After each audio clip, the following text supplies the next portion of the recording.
Main point 01. Starting November 13th, we, the 27 companies of the Anti-Academy City Science Guardians, will be holding a tournament called Natural Selector in Eastern Europe's Baggage City. The rules are as follows. A victor will be determined in a one-on-one tournament style.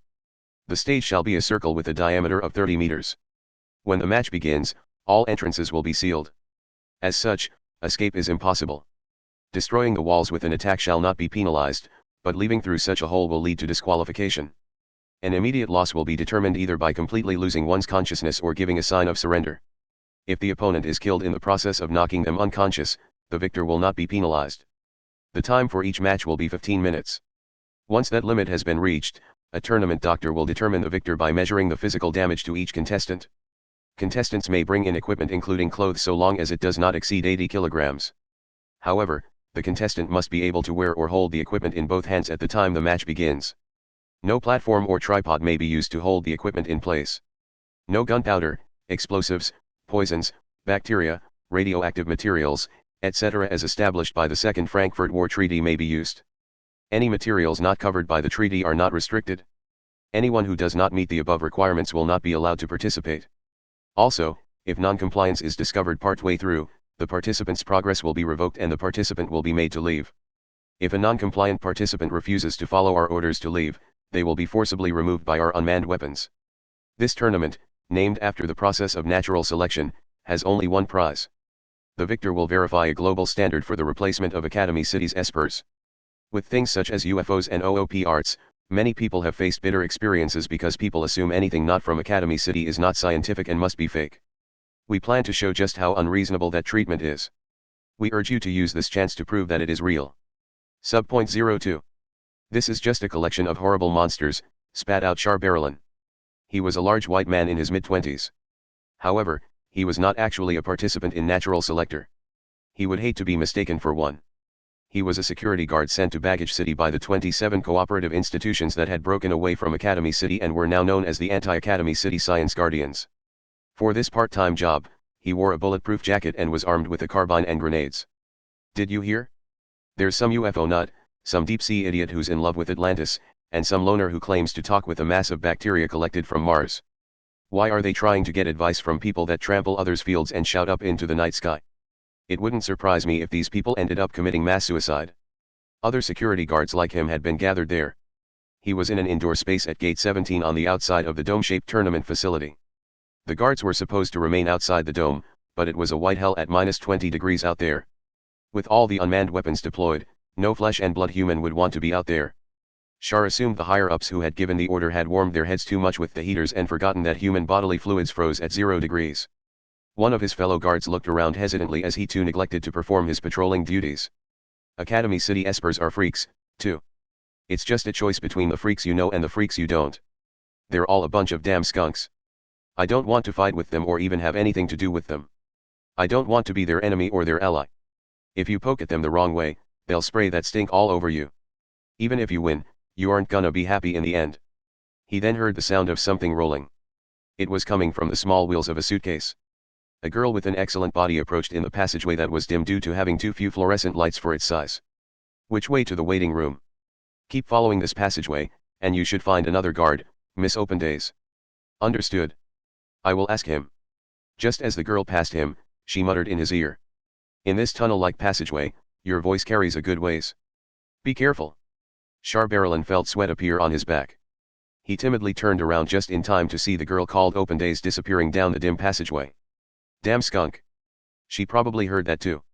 Also, I'm surprised you learned the names of the contestants. She's one of more normal ones, spat out Shar. Come on, let's go elsewhere. All the freaks are gonna pass through here. At this rate, we're gonna have to deal with someone wearing only pajamas and obsessed with oniromancy or someone wearing tons of bandages and obsessed with blood-type fortune-telling. Let's try to find a coffee vending machine. And is the heater even working here? Just as they started moving, they heard a slight squishing noise come from the dim passageway. Only after the noise continued at an irregular pace, did they realize the noise was a footstep. It had simply not seemed like a noise a fellow human being could make. But something else was strange. While the noise itself continued repeatedly, it did not come from just one place. It had originally sounded as if it had come from down the passageway, but it could be heard coming from the walls, the ceiling, and finally even right next to their ears and pressing up against their backs. Char turned around again and again, but he could see no one there. Finally, a figure appeared down the passageway. He could not tell if the figure was male or female. The figure was completely covered in worn-out cloth to the top of his or her head, so not even the shape of the face or the overall silhouette could be seen. Char was not even sure if the figure had 2 eyes and a mouth. A strange noise came from where one would assume a face would be. Char could tell it was something like a voice, but he could not tell what was being said. As the figure's footsteps resounded from the walls and roof, it slowly passed by Char.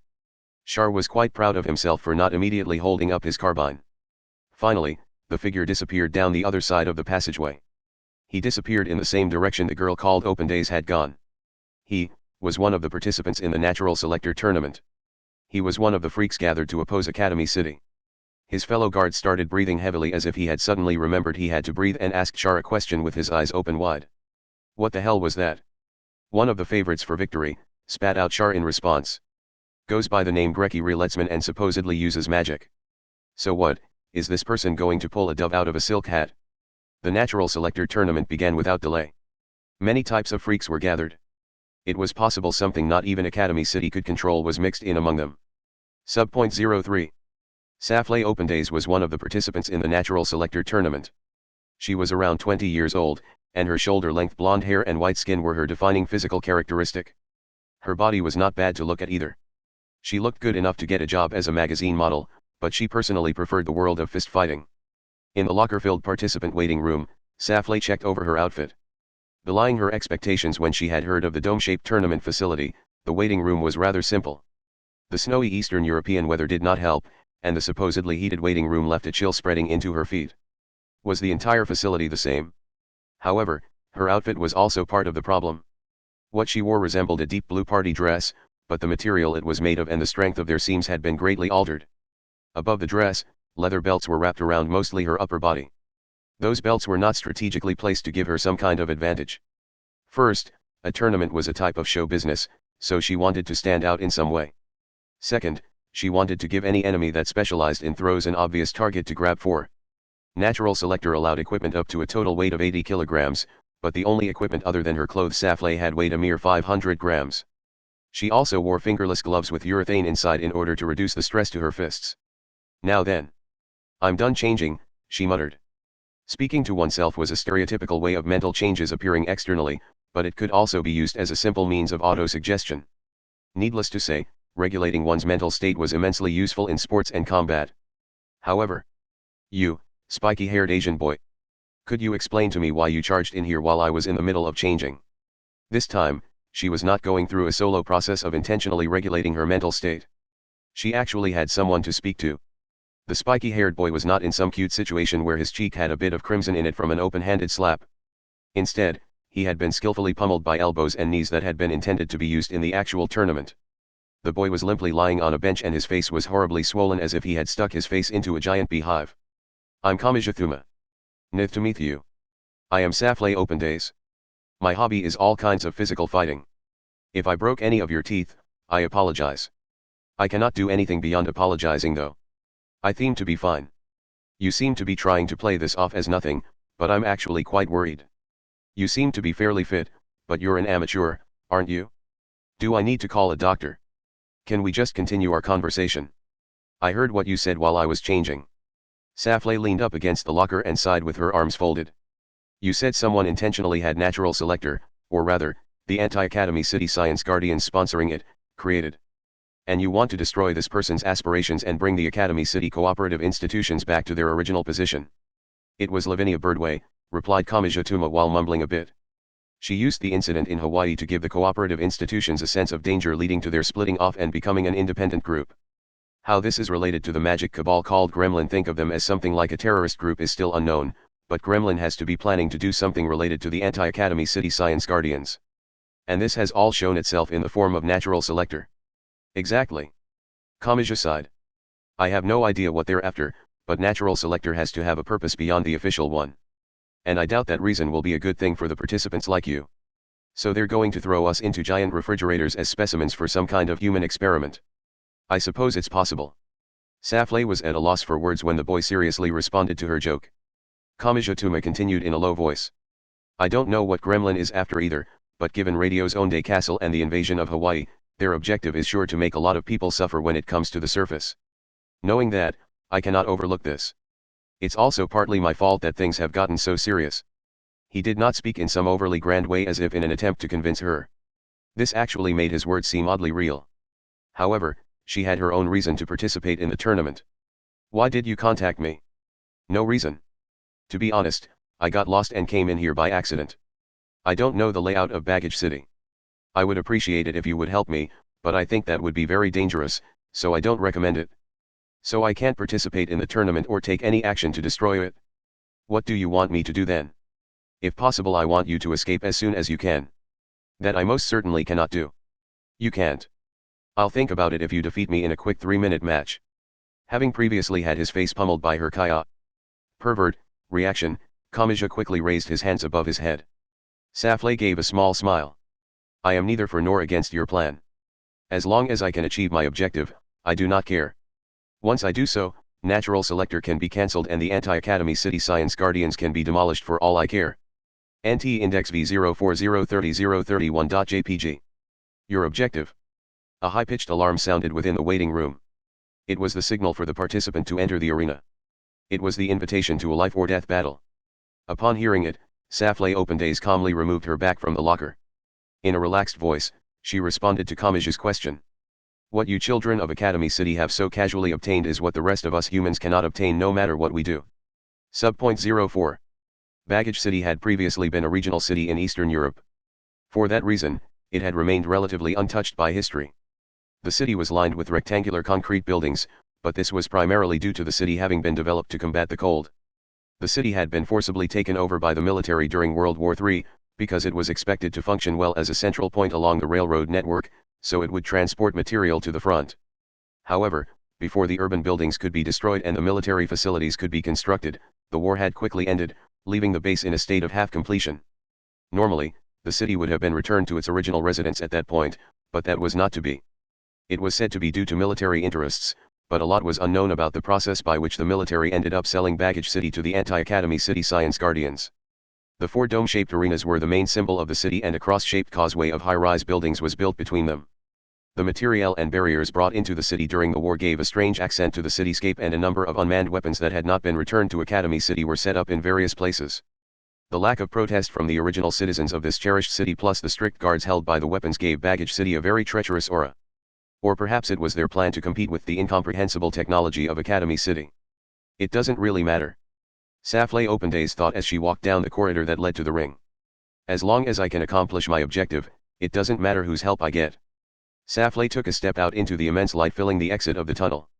A great explosion of noise rang in her ears, a combination of the loud music prepared for the tournament, of the spectators cheering in their seats surrounding the circular ring, and of the announcer shouting through the giant speakers. The roaring dissonance filled the giant arena, echoing right up to the top.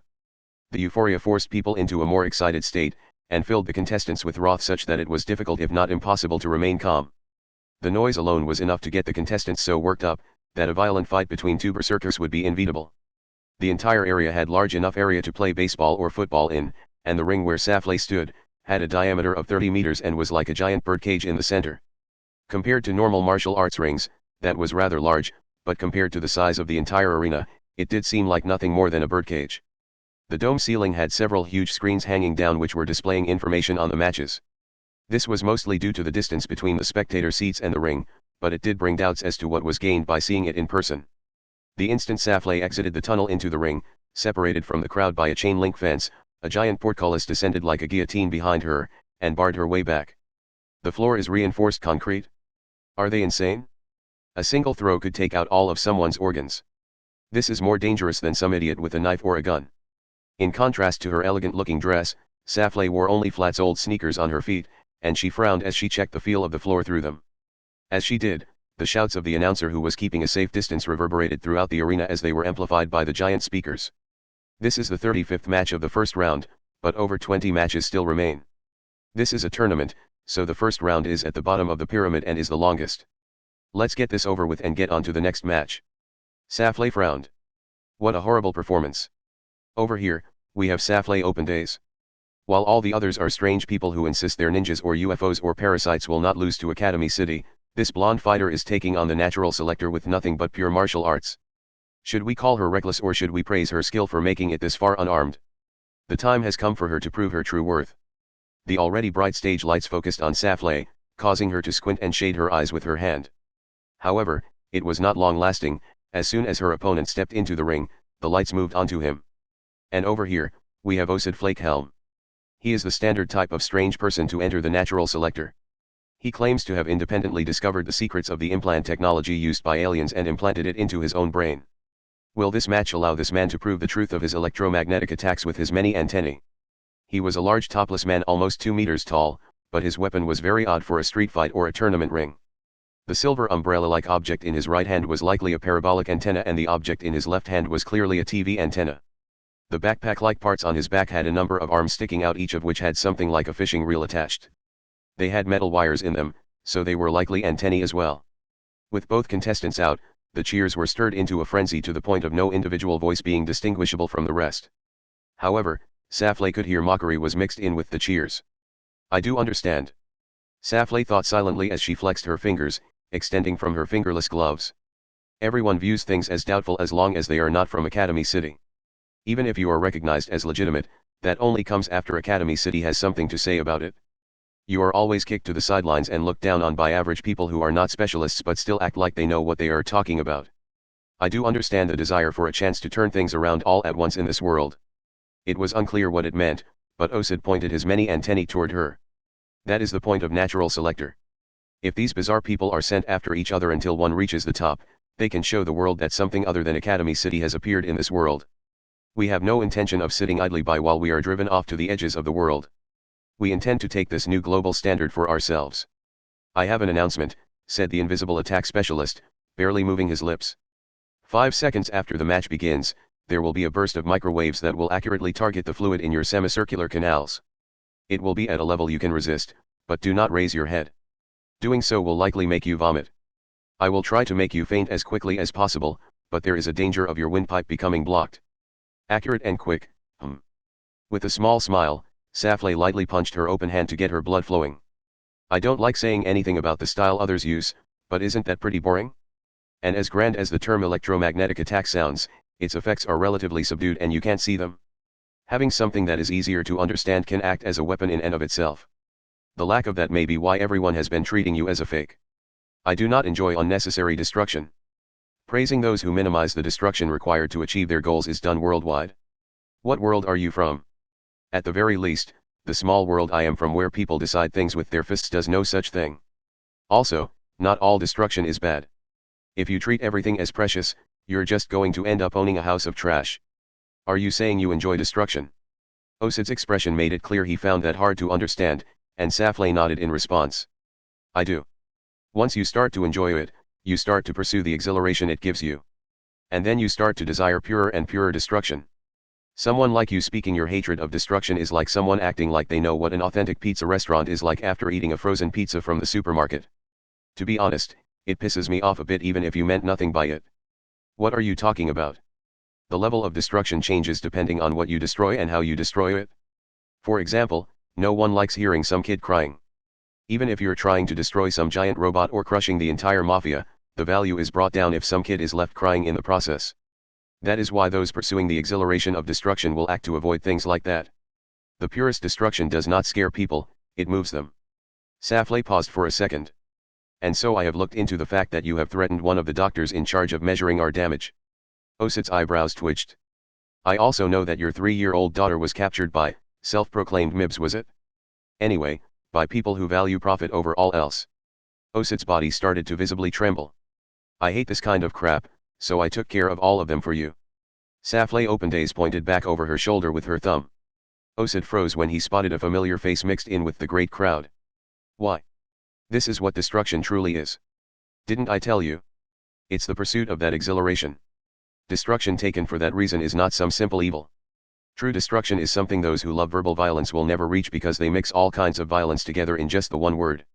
Although I did just fail in that regard after having someone peek on me changing, said Safley as she punched her open palm again. Now that I've given you a nice little tutorial, how about we actually enjoy this? The exhilaration that comes from ridiculous levels of destruction can't be beat. In the place of a gong, A loud electronic buzzer rang. The two intelligent beasts were removed from their restraints so they could clash. Sub.05. There were a lot of areas where access was forbidden in Baggage City, and this was one of such places. The room seemed to balance the development costs to all the areas that could be accessed. The top floor of the high-rise hotel was a throne, but that was an obvious disguise. Most of the masterminds would be gathered in the underground facility far away from there. Wiseland Strainikov deliberately used this dummy facility that could be easily attacked, or maybe it was just a stance.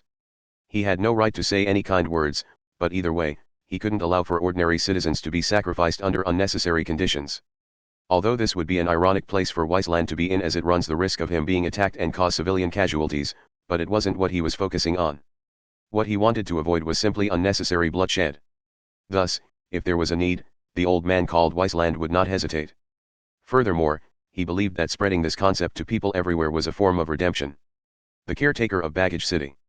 The 27 companies of the Anti-Academy City Science Guardians were gathered into 3 groups, and he was one of the leaders of those groups. He was in charge of its food source, whether it was purely about finances, biofuels, or microbiology. This was the large old man who used to support Academy City, but had now become a pillar of the resistance against Academy City. I'm often mistook for being a person of catastrophic ideals, but I'm just someone who hopes to avoid tragedies, said Wiseland, as he sat on the soft chair in front of a large ebony table. The outside was a landscape infamous as a blizzard zone. The snowy white scene extended beyond the horizon, but there was a soothing heated air that warmed the room isolated by thick glass. But everyone in the world wishes for happiness, yet turn on each other, creating clear losers in the end. It's like the currently proceeding natural selector. As for what we should do in this situation, I suppose it's necessary to think that a tragedy may occur. There's nothing that could be taken for added proof if we consider avoiding tragedy as our priority. Are you able to use something like a black box to bet on this? A blond, frivolous-looking man was sitting on the ebony table. He was wearing a suit, and had a complete 180-degree different impression than the old man. Or rather, the blond man's happy-go-lucky attitude with regards to everything in the world showed his principles. Tigger Loki. One of the official members of the Magic Society gremlin that had been sent over. The Anti-Academy City Science Guardians have tremendous power, whether it's purely on a technological level or the unmanned weapons that were borrowed from there. But can those guys use these things properly?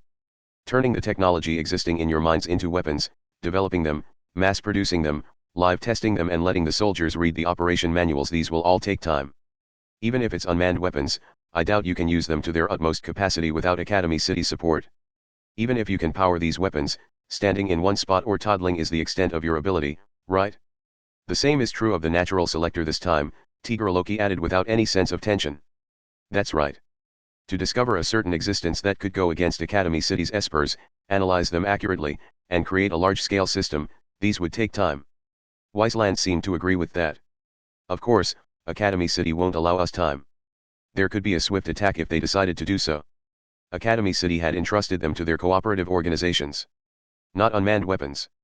In a certain sense, it was an existence that was even more valuable. Cheap and highly efficient. A weapon that obviously went against international laws. The military clones of the number 3 Esper, is it? If we had succeeded in the capture of one of them, the situation would have probably differed. But the 10,000 individual units disappeared with perfect timing. Small fires broke out from the places where they lived, and it seemed that they prepared some camouflage DNA map processes with multiple records from the data archives that had been destroyed through electronic means. Most likely, someone used the girls' network to relay tactics. There's no concrete evidence and the data's gone. We can't research on our own, and if we try to reveal the crime of creating these clones, it would end up being discarded as just some stereotypical urban legend. Even so, Academy City won't relax so simply. That's why we're contacting you guys to repair this. We're the same as you, Gremlin, in the sense of breaking the unipolar centralized system of Academy City. We just don't intend to be shields in a human wave tactic. I hadn't placed my hopes on that anyway. Or rather, we're grateful that you didn't do anything about it. If you don't act, the enemy will suspect us. Wiseland arranged the reports on the table in a fan shape like he was playing cards, and said, and the more careful they are, the more time they will try to grasp information before attacking. It's what we call buying time. If we can gain some time, we can make sure that we're ready for battle. For this reason, whether Gremlin or the natural selector, if we can transport a large number of containers through air or transport intelligence over, it would be part of the job. Are you able to reach a level where you can fight them? Academy City has unimaginable technology and the ability to rationalize skills. They lack resources, though. We, the anti-Academy City Science Guardians, must spread the news that we have a chance of winning and get the world thoroughly involved, and letting them run out of resources and food is the best way to prevent war from continuing. Unsubstantial and fictional information operations. Tigra Loki smiled happily. What I liked was developing. That's why I came here. I'm doing that, but it isn't what I'm looking forward to. I hate formless number battles. If we increase the prices of food, the people left in reality will starve. That pile of papers there is part of it, right? If it's memory installation that the science side specializes in, wouldn't a stamp-sized flash memory be enough? That's just a countermeasure for security's sake. However, it'd be meaningless in the end if people other than I don't agree with it. Viceland's notebook was placed on the table, but it seemed that only the necessary information and the registration numbers were there. It was obviously inefficient, but it may have been his detailed plan to save hungry people somewhere by wasting paper resources. It was like making the wind blow at the exact strength to make a bucket maker profitable. But the image that appeared in Tigra Loki's mind made him smile frivolously. I'm also involved with people's lives and death, but I'm not obsessed with life and death more than you. No matter what, if we decide to use corn to operate vehicles, several countries will end up starving. But on the other hand, if we give it up, other countries will starve because of financial difficulties. Even when facing such a complicated demise, can you truly have the sense of accomplishment of saving others? To be honest, I don't understand such a world. It's not some long-lived experience you can understand from asking me. It's not something worth learning either. The reality was that mothers were unable to feed their deathly thin children as their breast milk dried up and the wastage of carbohydrates continued while they were praising the earth and activating machines. To the two old men who had an acute knowledge of them, there was a deep darkness that even Gremlin couldn't step in. And then, even in the deep darkness, there were blatant bright spots. I'm just searching for a means to use the necessary materials fairly in order to survive. I asked Academy City for help before, and now, I have to ask others.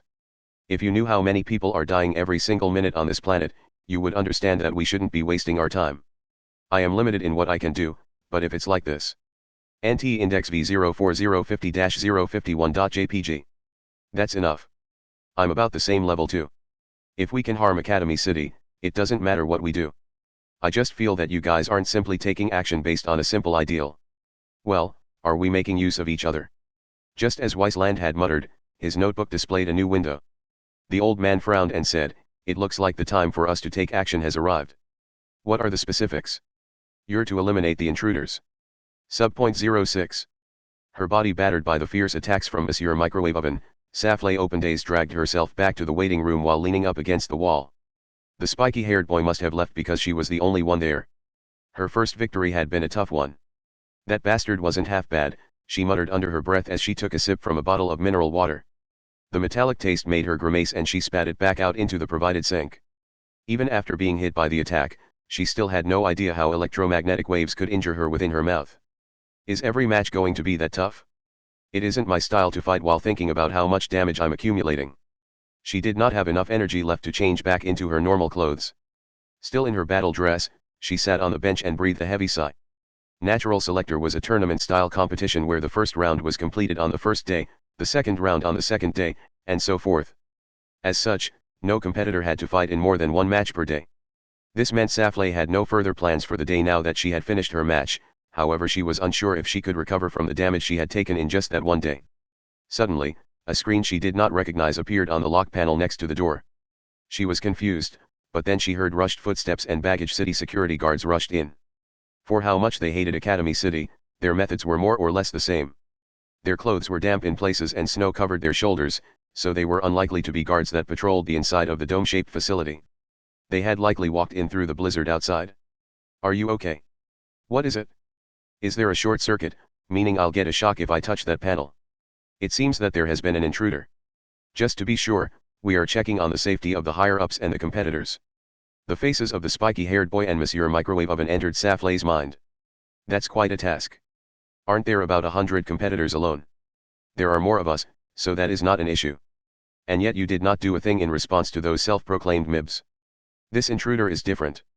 It is possible that this one is directly related to Academy City. Safley gave a heavy sigh upon hearing those stubborn words. It would just be a waste of time to lecture them about destruction. She then started to rethink things about that spiky-haired boy. How had that amateur boy even gotten into Baggage City? It seems those self-proclaimed MIBs snuck in too, so did he happen to find the hole they entered through? It would have taken some doing to wait around until they opened that hole, but that boy didn't seem like the type to do that. Also, why had that boy snuck into Baggage City? Their objective is sure to make a lot of people suffer when it comes to the surface. Safley sighed once more. She then stood up from the bench. What are you going to do about this intruder? Shoot them. And what am I to do? Please wait here until this has been resolved. We will guard you. I repeat, and yet you did not do a thing in response to those self-proclaimed mibs. We are not talking about keeping the matches fair. We are talking about making sure Academy City does not steal the technology that could become the key to the anti-Academy City Science Guardians' future. This clearly isn't leading to any exhilaration.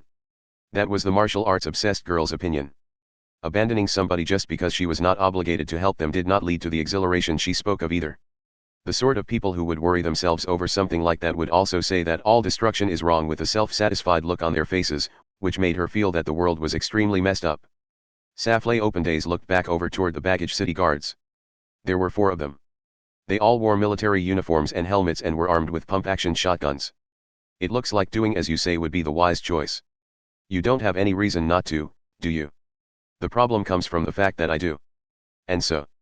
A chop to the neck. A fist to the gut. A throw that sent his back slamming to the ground. Pressure to the carotid artery. After quickly incapacitating the 4 of them, Safley put her hands to her hips and sighed. It's strange how people call you kind when you say you held back. You're still employing violence nonetheless. Even if they were unconscious, she could not bring herself to change in front of them, so Safley exited the waiting room in her battle dress. Wah! God, it's cold. She immediately went back in and swiped one of the guards' jackets. Even if the heating was cheap, it was still there, so she had forgotten how impractical that show business dress was. It did help a bit with the cold, but it really was not much better than wrapping her own arms around herself. Shit, it's soaking wet with melted snow. Will this help with the cold at all? She headed to the exit of the domed facility only to find a pure white landscape beyond the glass door. Only along the heated roads could black asphalt be seen. It may have been partly due to the rows of rectangular concrete buildings, but the scenery just made her feel even colder. For an instant she considered forgetting it all and turning back, but she stuck with it. When she opened the glass door and left, she was overcome with regret just as she expected. No. This is a lot worse than fighting some military dog. In fact, I almost wish there was a dog in these clothes. The boy had said he was looking for a connection between the higher-ups of Baggage City and the organization known as Gremlin. He had no hint in regards to Gremlin, so his natural next step would be to investigate the higher-ups of Baggage City. It was only natural that would lead to him tripping an alarm. And so Safley began her search for the spiky-haired boy. Her primary goal was to ensure that the boy did not get shot by the guards for sticking his head where it did not belong. The secret about Baggage City that the boy seemed to know was a separate issue. She would wait until she knew if it would lead to exhilaration before she decided what to do about it. So. When I find him, I'll knock him unconscious. That'll be the quickest way to get him out of danger and hide him from the guards. Safley's plan was a good example of the motto simple is best. She headed for the closest off-limits area, a former resort hotel that had been turned into an office for the higher-ups. She silenced a group of 3 or 4 guards with her fists when they called out for her to stop, entered the hotel through the business delivery entrance, and managed to catch up to the boy. Huh? What are you doing, H? Lariat boom. NT index V04059.jpg. With the ease of waving one's hand, Safley led an attack fly toward the person she had been trying to find. With its great speed and unexpected timing, it was quite the cruel attack. Her upper arm struck Kamachi's neck as if she were trying to create a headless rider and he rotated around partway before falling to the ground. As Kamachi lay with his limbs sprawled out and his mouth opening and closing wordlessly, Safley held up her index finger and spoke. Damn, my hair's a bit frozen. You really have put me through a lot of trouble. You should really be thanking me for ensuring that this is all you had to deal with, amateur. I'll fill you in on the details, but let's get out of this off-limits area. Or do you really plan on heading right into the private area of the leaders here? BBHH. Did it hurt? Well, a 12-gauge shotgun shell wouldn't leave you with enough time to even feel any pain, so be careful. Honestly, a contestant like me should avoid picking fights with the leaders here, so don't make me have to save you again. Kamachi was still not moving, so Safley grabbed his arm and started to drag him along like a stuffed animal. Naturally, she was dragging him away from the mystery he was after. She was dragging him to safety first. Avoiding tragedy was a lot more difficult than creating it, and that was why some preparation was needed in the pursuit of exhilaration. But Miss Safley Opendays, an elderly voice said. A grimace smoothly appeared on Safley's face. She turned around and found an executive surrounded by numerous guards. He was Wiesland Strainikov. Everyone would know him as one of the leaders of Natural Selector even if they had never opened a pamphlet about Baggage City. He was the leader of one of the three large groups making up the Anti-Academy City Science Guardians. After she had completed her objective was one thing, but he was currently not someone she could be angering. I appreciate your help in keeping the peace, but you are restricted from this area as well. Now, how about you let us deal with the rest? Are you telling me to hand this boy over to you? If you have anything else to offer us, now would be a good time. TCH, Safley clicked her tongue. So even though he's been incapacitated and is no longer a threat, you still want to finish him off. If you hand him over, we could possibly avoid that. She had no real reason to go that far in standing up for Kamijituma. However, she had a few absolute rules in regards to the exhilaration of destruction. One of those was to not leave things in a way that left a bad taste in her mouth. That was one of her principles. However, at the same time, Kamijituma had snuck into Baggage City, so she should not have felt any hesitation over handing him in to the authorities. And how likely are you to throw him in a cell and then shoot him after I hand him over? Wiesland did not respond. Instead, the guards took a large step forward. Among the guards was a flippantly smiling blond man. Kman, this would have been so much easier if you had just promised he would be fine. It didn't even have to be true, Safley said. Would that have fooled you into giving him to us? No, I would have been able to quickly tell you were the bad guys, so I could kick your asses without guilt. Then I suppose we can think of you as another intruder. That wasn't a lie, so I suppose so, said Safley with a nonchalant expression. But that would put me in the same boat as this boy, so I would have to do my best to ensure we got away. What about Natural Selector? Did you not come here in hopes of gaining something in victory? I can always join in as a mysterious masked beauty. I don't have to obey the tournament style. All I really have to do is prove I'm the best, and there are plenty of ways to do that. How strong of you. I'd rather you wait to say that until I've proven it. One last question. Can that strength of yours remain undistorted if you use it to help an intruder who will bring danger to Baggage City and the Anti-Academy City Science Guardians? Oh, I think it would be much more distorted were I to abandon him. Safley felt clear killing intent coming from the guards. Normally, there would be no way a single unarmed person who had to carry an unmoving person could stand up to multiple men armed with shotguns. However, Safley was a candidate for the one who had a means of opposing the espers of Academy City. She was one of the freaks that had been invited there because she was expected to possibly go beyond that kind of normal thinking. However, something else happened before they could clash. Kamijituma spoke. GH. No, I think the intruder you're talking about isn't me. With that comment of unknown meaning, Safley and Wiesland turned their attention toward Kamiju. I came here to stop the intruders you're talking about. Are you talking about Gremlin? Asked Wiesland. From your actions in Hawaii, it seems you view them as your enemy, but we view things differently. Whatever their ultimate objective is, they cannot attack the Anti-Academy City Science Guardians or Baggage City until it has been achieved. And that does not matter to us. We have never intended to stick with Gremlin to the very end. No, said Kamijituma as he took slow breaths. I have to do something about Gremlin, but something else is headed to Baggage City. What? NT Index V04066-067.jpg. Did you really think Academy City would wait around doing nothing while you did all this? Of course not. With something as big as this, Academy City would want to nip it in the bud as quickly as possible. They will have sent in some of their very best. Do you really think that would be a high school student who can be taken out with a single lariat? They are coming, muttered Kamijituma. They are coming. Your true enemy is coming. They are the deep within Academy City No 990910991. Ah. Just after Safley let out that voice of confusion, they came. .07. Wiesland Strainikov suddenly opened his eyes. He last remembered cornering Kamijituma and Safley open days in the business passageway of an off-limits resort hotel with some guards. However, he was no longer in that passageway. He was in the top floor of the high-rise hotel he knew so well. Wiesland was collapsed on his back on the floor in that wide area filled with mountains of documents. What happened? His body would not move properly. His joints trembled stiffly as if he had been chilled for a long period of time in a refrigerator. And then he heard an unfamiliar and painful voice stab into his consciousness. AHH, AHH, AHH, AHH. No, no, no, no, no. After all the effort I went to fine-tune this, you wake up to an inconsistent scene. The voice was that of a young man. However, it was not the voice of Tiger Loki. For one thing, this voice was speaking Japanese. Hi there. I'm Kiararan Suyo-chan, come from Academy City.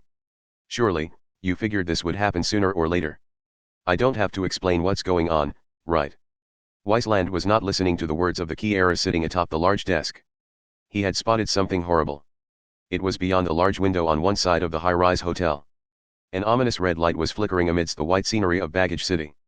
The scenery should have been pure white, but this strange new color was now mixed in. And not in just one place. It had spread across almost the entire area. Collapsed on his back and unable to move, Wiseland worked to get his words out. What did you do? What did you do? On a personal level? Or to Baggage City as a whole? I am asking about the innocent residents of the city and the unrelated spectators. Now, wait just a second. Quit acting like you're some kind of just hero. Surely you know the difference between justice and a sense of justice. But then, I hate both. What? Innocent residents. Unrelated spectators. There's not even a single person like that here, said Kiera Ronsuyo casually. If you took the frivolous evil found anywhere and let it solidify in one place, you would have something like the smile of unfathomable darkness on his face. The members of the anti-Academy City Science Guardians fear a counterattack or retaliation from Academy City. Some of them only joined in order to receive protection from Academy City. But why see, that's a problem. If it was just one or two, whatever. But when you start moving people in the millions, that gets to be an issue. It takes time and money, and information has a way of leaking out. If they're attacked on the way, it's all over. As Kiera Ronsuyo sat on the desk, the red flames grew larger in the window behind him. So I'd say all these natural selector spectators are actually part of the anti-Academy City Science Guardians, or their beloved family, friends, or lovers. Not even one of them is some unrelated person. Oh, and this includes the people who supposedly lived here before. After moving millions of people to this one place for the tournament, some will be brought into your fortress on the pretext of returning home. Of course, Academy City would find that suspicious, but if you can get them inside before any proof can be found, it's not a problem, right? Kiera Ronsuyo crossed his legs and grinned. So let's not play these little games. I can just think of everyone here as an enemy or someone with some connection to an enemy. Oh, and a few other Kieras were sent here too. They'll be having their own fun in other parts of the city. I don't really know what they're up to, though. When I attacked my quota or section or whatever, it all ended way too easily. Since it seems like it'll take some time before the other Kieras are done, I decided to have some fun with you to kill some time. It ended, way too easily. Wiseland could not grasp what he meant. He was not in denial. He truly could not keep up. Even so, he could hear an ominous ring to what Kiera Ronsuyo was saying. Meanwhile, Kiera spread his arms wide in a dramatic fashion and shrugged. That's right. Since you anti-Academy City Science Guardians required sending in a group of Kieras, I assumed things were gonna be pretty bad. But I get here and I'm like, what the hell was that? That was nothing. Nothing at all. What you call security was nothing more than an obstacle course. It wasn't worth anything more than having a bit of fun. What do you take us for anyway? Do you know how many Kieras were sent out to eliminate all of the traitors, be they regulars, substitutes, spectators, guests, or supporting characters? What happened to Tiger Loki? He had been sent from Gremlin. Instead of the military force of a group, he had the power of an individual that showed its true worth when an irregular enemy appeared. However, the man naming himself a Kiera frowned like he was listening to someone talking about a leading figure in a genre of music he did not care for, as if that person should be known by everyone on Earth. Is that a tongue twister or some kind of technical term? It's someone's name. You idiot. I don't know the names of the individual people. The guy's probably smashed to a pulp with all the other small fries. I do recall hearing something about a favorite for winning natural selector using magic. I remember crushing him, but I don't remember his name. He was a fake, but he did have a unique way of begging for his life. That isn't who you're talking about. Well, whatever. He's probably dead. All the other leaders are in pretty much the same situation. And if he's dead, he wasn't worth much anyway, right? Kiera Ronsuyo so easily and casually spoke of the fate of an official member of Gremlin while scratching at his head. And it went farther than that. His comment about the other leaders was an announcement that they were targeting the representatives of the 27 companies making up the anti-Academy City Science Guardians. He said it so lightly. He said it so simply. He overturned all of the previously established assumptions. Impossible. But how? I don't know about the other Kieras, but for me, it's this. Kiera Ronsuyo moved his hand around randomly in what looked like empty space. My specialty is world peace. Oh, is that not enough of an explanation for you? Think of it like this. There are various famous international competitions in things like soccer or track and field. People around the world get all excited and have fun while obeying common rules. In that time, things like race, belief, and national borders no longer matter and people feel a strong unity. Now what would happen if that kind of thing was artificially created? I don't understand. What does that have to do with what is going on here? If you still don't understand, that's just cause you're an idiot. It's all chemicals in the end. They're what increase or decrease people's emotions. I've taken tiny particles with the same effects as the chemicals secreted in the brain and scatter them on mold. The tech has its base in research derived from the hashtag 5S5over series. 5 over. If that isn't enough, it isn't worth explaining further. With wind, temperature change, and static electricity, it's not too hard to control once you get used to it. Having it spread in the direction you want and ensuring a safe zone can be handled with a single program. During their sweet dreams, everyone just stands around. Do you understand now? An illusion. It was simple enough to say, but the level of technology required to show a certain person the image you wanted them to see was unimaginable. It's still not easy, though. The chemicals themselves have names like Red Fury 03 and Blue Fear 07, so anyone with a middle school level knowledge of English can tell they increase certain emotions. The real trick is combining them in the right way to give the experience you want. When you also want to affect multiple people at the same time, it starts to be something like cooking. Well, just like how what you eat affects how you smell, the substances in your blood have external effects, so it isn't like I don't get any kind of hint. If what Kieran Suya was saying was true, how long had Wiseland Strainikov been seeing an illusion? Since he had confronted Safley Open Days? Since he had spoken with Tigra Loki? Or had that conversation actually occurred within the experience and they had both been seeing an illusion? Anyway, don't you find it a little odd how when Kamijituma gets here he struggles but eventually tries to save both enemy and ally? You're the anti-Academy City Science Guardians. You're clearly in opposition to him. No matter how irregular a hero he may be, this world isn't the kind of place that allows him to do that at a point like this. If it was, we Kieras would have lost our place in the world long ago. By spreading mold covered in chemicals that threw the brain into disorder, he had shown the guards of Baggage City illusion so they merely mindlessly stood in place. In that state of temporary incapacitation, he had finished each of them off, one by one. How much of it was true was unknown. It was possible it was all a lie. But whatever the answer, flames were truly spreading through Baggage City, Wiseland was unable to move, and a strange attacker sat before him. His situation was hopeless. As the one in control of that situation, Kieran Suyo slowly brought his feet down from the large table and to the floor.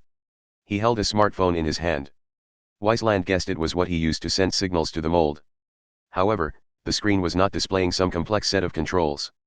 It was merely a video player application. Now, let's get this started.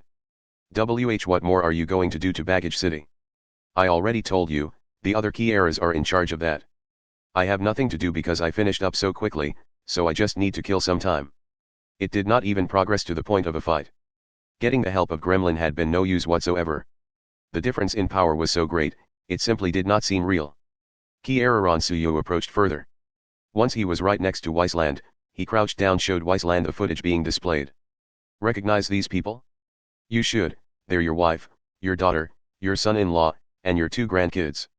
If the enemy already knew about the plan to move millions of related people to Baggage City under the guise of spectators of the Natural Selector Tournament, it was not surprising that they would know that much.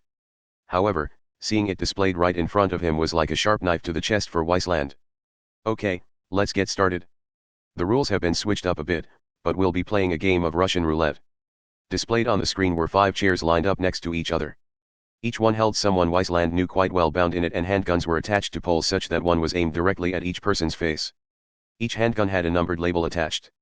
Now then, it's time for a quiz. Our contestant is Wiseland Strainikov. I'll explain the rules. Only one of those 5 handguns is loaded.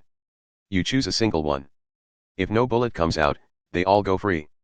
Quite simple, don't you think? Now, will our contestant be able to correctly choose a safe gun and regain his family bonds? What? Using the questioner's mental state as a clue is fair game. Searching for a hint in the video footage is fine too. You're also free to pray to God and choose at random.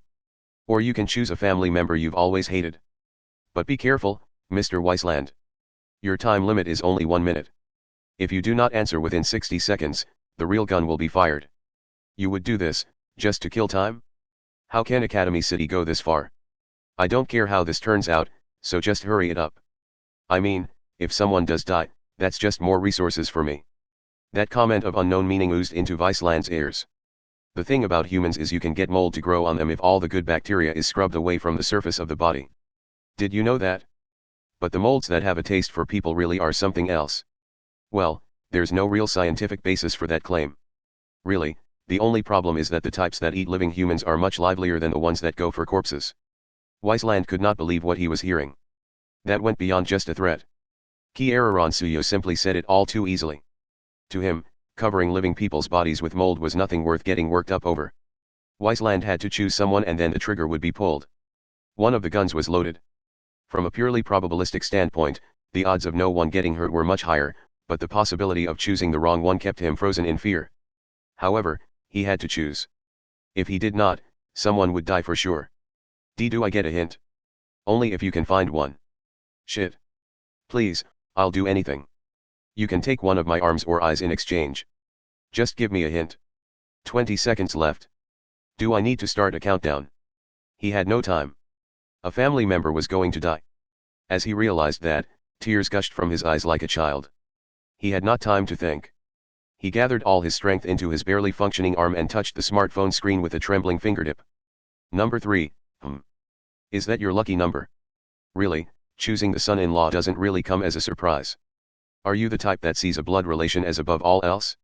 Or were you against your daughter's marriage? Was that one loaded? You wanna know? Are you hoping it wasn't loaded? Or that it was? How could you ask that? At the very least, I know you had to choose him. Now, time for the moment of truth. Kieransuyo spun the smartphone around in his hand before pointing the screen back toward Wiseland. The footage you're seeing here is not live. This is from the past. What? But your entry into the touch screen was directly linked to the trigger. In other words, you essentially pulled the trigger yourself. Having the timing switched up on him after he had already prepared himself caused Viceland's fingertips to tremble even more. However, Kieransuyo's cruelty did not end there. And the biggest climax is yet to come. Remember when I told you only one of the guns was loaded? That was a lie. The real answer is that all the guns were loaded. Don't you love quizzes so simple that you'd have to actually try to get it wrong? And so our contestant has pulled the trigger that killed one of his family members. The odds are 100%. 100%. How does it feel to have blown out the brains of your son-in-law? Wiseland could do nothing but flap his mouth open and closed while Kieransuyo put on a satisfied smile at having achieved his goal there. It seems he is so overcome with emotion that he has been left speechless. Now, let's take a look at the real footage, or rather, the live footage. Stop. By the way, the family was only told that Mr. Wiseland would be choosing who would die, so make sure to take a look at the survivors' faces. Now, have the familial bonds been shattered? Can his 5-year-old grandchild hold onto her sanity after seeing her father's brains blown out right in front of her? This shocking footage has plenty to focus on. Stop! Wiseland yelled to the point that the capillaries in his eyes burst and he cried literal tears of blood. However, his cries did not reach Kieransuyo. No, they did reach him, but they only made him enjoy himself even more. The screen switched over to the scene after the tragedy. What it showed was... grunted Kieransuyo in confusion. What should have been displayed was a scene of fresh blood and panicked civilians bound to chairs. Anything else made no sense. And yet something else was what he found. The chairs were there. As were the handguns. However, the hostages were nowhere to be found. It wasn't just the son-in-law missing, they were all gone. The ropes used to bind them were lying on the ground, but the hostages were nowhere to be seen. While Kieransuyo had not been looking, something had happened. But what? Who the fuck interfered with my Fuyun? I put a lot of effort into this, so who the hell do they think they, His shout turned to a question partway through. Something was visible at the edge of the footage.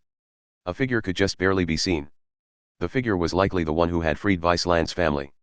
The figure was a spiky-haired Asian boy. I'm glad to see you're still in a state where you're able to see this, said the person in the footage. The boy had proven with deeds rather than words that he intended to save his enemies as well as his allies.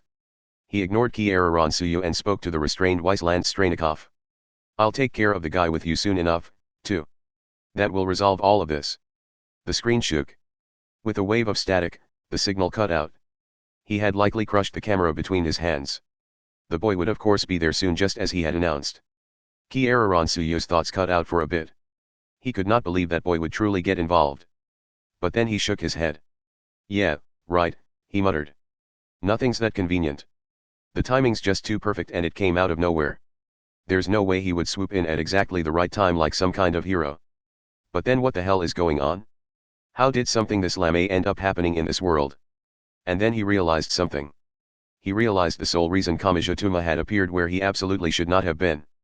Kieran himself had been caught in a trick set by Weisland and the others from the Anti-Academy City Science Guardians in Baggage City. He could only think of only one possibility. At the very least, it was the only possibility he found more likely than Kamijituma truly having appeared there. Is this an illusion too? Cough, cough. Pant, pant. As a few piles of documents collapsed, the gremlin magician known as Tigraloki slowly stood up. His body was covered in blood and the collapsed documents were stained red. Kieran had driven him to the verge of death, but he had succeeded in activating an illusion at the very end. The name Tigraloki referred to a giant of Norse mythology, and this giant had been an expert in all kinds of illusions and had even fully duped Thor, a major player in the mythology. Given that, the magician's specialty was obvious. That was a close one. That bastard went the superhuman route from the very beginning. His front teeth were broken and he could only see out of one eye due to all the blood. Even so, he had survived. His magic allowed him to transfer the information sent to one of the five senses to a different sense. Simply put, he could make someone feel the pain of burning by showing them a picture of fire. Used correctly, that ability held quite a bit of destructive power, but many materials used together in the right way were needed to give a more accurate and long-lasting illusion. Even so, he had managed to survive. He had no idea if Weisland was still alive, but ensuring his own safety took top priority. To do that, he had to do something about Kieran who stood mindlessly in the middle of the room. He had no idea how long the illusion would last on the man. Now then. Tigraloki slowly grabbed a random pile of documents. The documents were A4 size and the pile was about 10 centimeters thick. The weight felt like more than that of a brick. He unhesitatingly raised the blunt weapon. Don't make an illusion specialist like me have to do any physical work. After knocking him to the ground, Tigraloki climbed on top of him and continued sending dozens of blows down on the man. Partway through, the sounds of the impacts became more wet and sticky sounding and Kieran's body convulsed on the floor, utterly defenseless. When the documents soaked up enough blood to be of no more use, Tigraloki tossed them aside and grabbed a new nearby pile. Ha ha ha. Ha ha ha ha ha. I won, damn it. I finally have my safety. I've returned to the world of the living. I am. Alienini IV. Tigraloki wiped the blood from his hands with documents of unknown value and then wiped the blood from his face.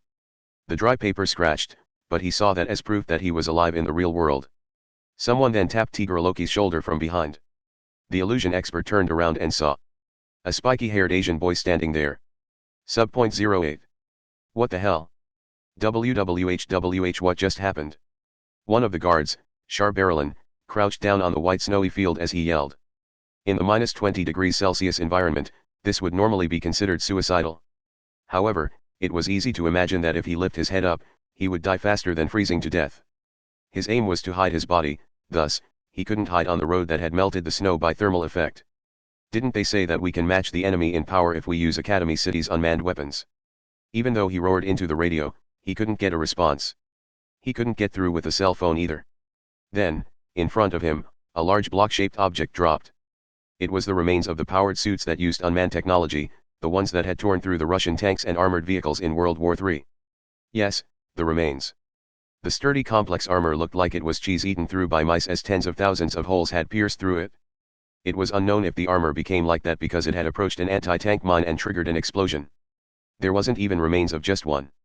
If Shar could have stood up and looked around, he would have found that even the blizzard couldn't hide the large amount of the barricade-forming debris.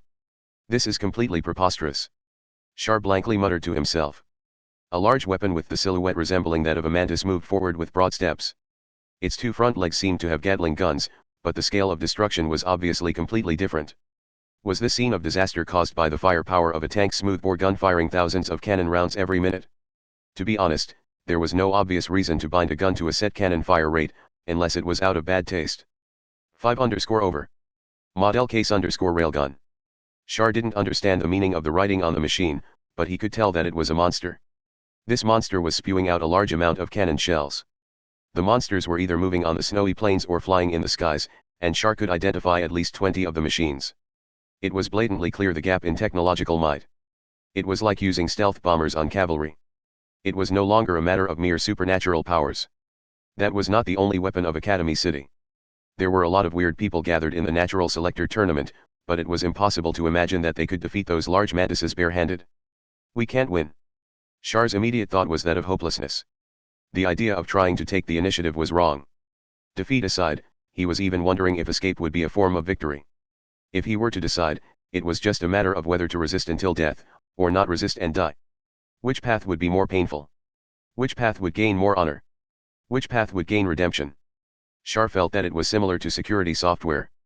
In a certain faraway country, with a single mouse click, a large number of unmanned weapons could begin to take action to clean up any antagonistic parties or rather, eliminate them.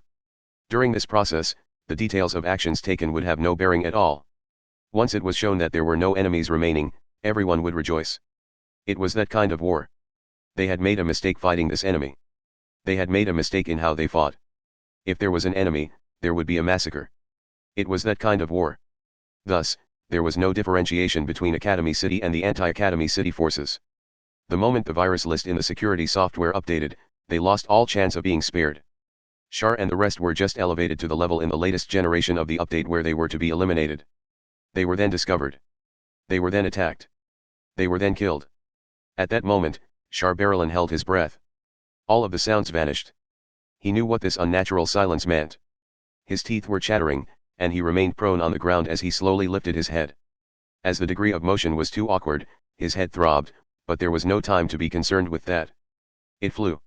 It stopped. The large machine resembling a mantis had flown like a bee or a dragonfly above Char's head. The sickle-shaped arm pointed the Gatling gun and aimed at Char. He watched the cluster barrel spin rapidly, and realized something. Ah, it's not that the sound has vanished, but that there's something wrong with my head. However, the machine didn't continue. The monster seemed likely to be linked with a mobile radar as it could even shoot down fighter planes and the air-to-surface missiles. Thus, even if he continued to roll a few times like those action movies, there wouldn't be any change to the outcome. It was over. Just like how viruses are killed, I'll be cleaned off and represented with a kill counter of +1. However, right when Char Barrelin thought that, a strange change happened. The mantis behavior suddenly changed. It wasn't just the one machine that was aiming at Char from above, as he could see that the other 20+ machines' guns were pointed at a certain location. It was clearly a precautionary move. The powered suits had clearly gone from eliminating the enemy to searching for the enemy. What's going on? The sweat on Char's body was stuck. He continued to lie on the ground with his eyes being the only part of his body moving. Someone was on the edge of his vision. In this white hell, a silhouette was standing there. They wore a long coat. A helmet covered their face. They had an androgynous profile that made it hard to tell whether they were male or female. Char didn't know whether they would improve the situation, but he felt that it was strange for the surrounding mantises to focus on that person. The person remained silent. They merely clenched their right hand tightly. Sub.09. Umaishuri was a competitor within Natural Selector and a kunoichi of the Kuga school. Her body had been modified to the point that she looked around 10 years old despite actually being older than 30. Various diseases existed that stopped one's body from growing, so it was not an impossible thing to do. That alone would merely lead to her aging according to her years but with a small body. However, things like the Clostridium botulinum bacteria could be used to maintain the skin and preserve the look of a child on the surface. She wore a showier outfit than usual for the official matches, but it was still not too different from her normal role. The cheerleader-like outfit and the school bag strapped on her back over one shoulder gave her an overall unnatural look. However, that out-of-place feeling worked to Umaishuri's advantage given her role as the first one to appear on the scene. In terms of stage magic, she was the misdirection. She gathered everyone's focus which created a blind spot. That safe area could then be used by her comrades to employ their own tricks. That was how they pulled off the miraculous-seeming ninja strategies that their enemies could not keep up with. This meant her role was an absolutely crucial cornerstone to it all. It was the core needed for success. A showily dressed ninja seemed counterintuitive, but hers was an all-important role that decided the fate of the entire team. Of course, by showing up first and gathering all the attention, the enemy focused all their attacks on her. The fact that she had survived such dangerous situations showed just how skilled Umaishuri truly was. Unlike the other competitors, the foundation of Umaishuri and the Kuga's strategies lay in working in teams, but what she wanted from Natural Selector was quite simple. She wanted to achieve the ninja techniques that used true supernatural powers like the ones seen in movies or dramas. She wanted to obtain the technical foundation for those. Simply put, she, or rather, they, did not want the glory of being the champion of Natural Selector. They understood that they would not approach the supernatural simply by expanding on the realistic ninja techniques they already had. Their plan was to fight the other competitors, determine if their abilities would be of any use, and analyze any systems or information that they thought they could use. By only working behind the scenes no matter how far they entered the spotlight was how Umaishuri and the others had carried on the Kuga name to the 21st century. Some of them believed it would be faster to infiltrate Japan's Academy City to analyze supernatural powers, and a different faction of the Kuga had in fact already done so. However, that would not work. They would not give in to Academy City. They would not submit to them and ask for their leftovers. The Kuga ninja were global, so the concept of national boundaries meant nothing to them, but they were still more a part of Japan's darkness than anything else. For that reason, Umaishuri and the others did not wish to get too close to Academy City. That was why they were in Baggage City. That was why they were in the Natural Selector tournament. That was why they were approaching the anti-Academy City Science Guardians. Or so it should have been. "Why is Baggage City being destroyed on the first day of the tournament?" muttered Umaishuri as she ran down a narrow and winding passageway. She was in the underground area of Baggage City. As Baggage City was one of the snowiest areas in the world, its hot water heating facility was effectively the city's lifeline. A network of underground hot water pipes connected to the various buildings in the city, and labyrinthine underground passageways had been built under the entire city to maintain those pipes. Naturally, those passageways were off limits. However, no one remained to stop her. She skillfully moved her hand that had been purposefully kept small and a silver sparkling blade spun around. It was a one-handed gardening trowel. After all, even the traditional kunao had its roots as a digging tool rather than a projectile. I doubt any of the other competitors are going to accept that the fight is over just because the official tournament may be over. They all had their reasons for coming here. As long as they can still use Baggage City to get what they want, the fight will continue even with the ring and rules shattered. Umaishuri thought as she hid her presence and checked her surroundings. This is just a difference between fighting in the ring and outside it. Even if the rulers are gone, our natural selector will continue. I should assume I will have to fight any other competitors I run across. Beyond that, there was one more thing she had to keep in mind. Her natural enemy. An enemy she absolutely had to keep in mind if she was to survive. And ironically, this enemy was also an outsider but not a registered competitor in Natural Selector. Baggage City and the anti-Academy City Science Guardians in charge had been overwhelmingly crushed by an elite unit known as the Key Eras that Academy City, the embodiment of the science side, had sent. That was bad enough on its own, but it seemed Baggage City had also had a secret weapon. She had overheard them use the term gremlin, but she had no idea what it meant. Umaishuri had come across this information in various ways, such as listening in on their conversations during battle or from the Baggage City defensive units during their final moments. However, she could not believe any of what they were saying. She started to think they might be using some kind of code because she could not see how it could be literally true. Irrational violence versus irrational violence. Things had gone beyond merely getting involved with the supernatural. An overwhelming oppression squeezed at the hearts of all who were there. Was this what she and her comrades were going to learn from? Was it right to learn from something like that? Would it not lead to the entire Kuga organization gaining more enemies in the end? With those vague concerns, Umaishuri continued to run through the winding passageway in search of a safe spot from which to gather information. As she ran, she could hear explosions and feel tremors coming from multiple directions. She had no idea if Natural Selector would be able to continue, but that was no reason for her to end her mission. She would instead try to gather some hints from the opponent strong enough to bring down the entire tournament. At a corner near the center of one of the tremors, Umaishuri pressed her back up against the wall. Using a small microphone connected by cables in her clothes to a radio, she contacted the others working with her. "Sakata, Ase, Yasu. Can you hear me?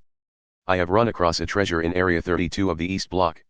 However, I am unsure if I alone am enough to bring it back safely. In the name of backup, I would like others recording from different angles. Can you get in place in time?" With a bit of static, familiar voices responded. However, the emotion in the voices was not familiar.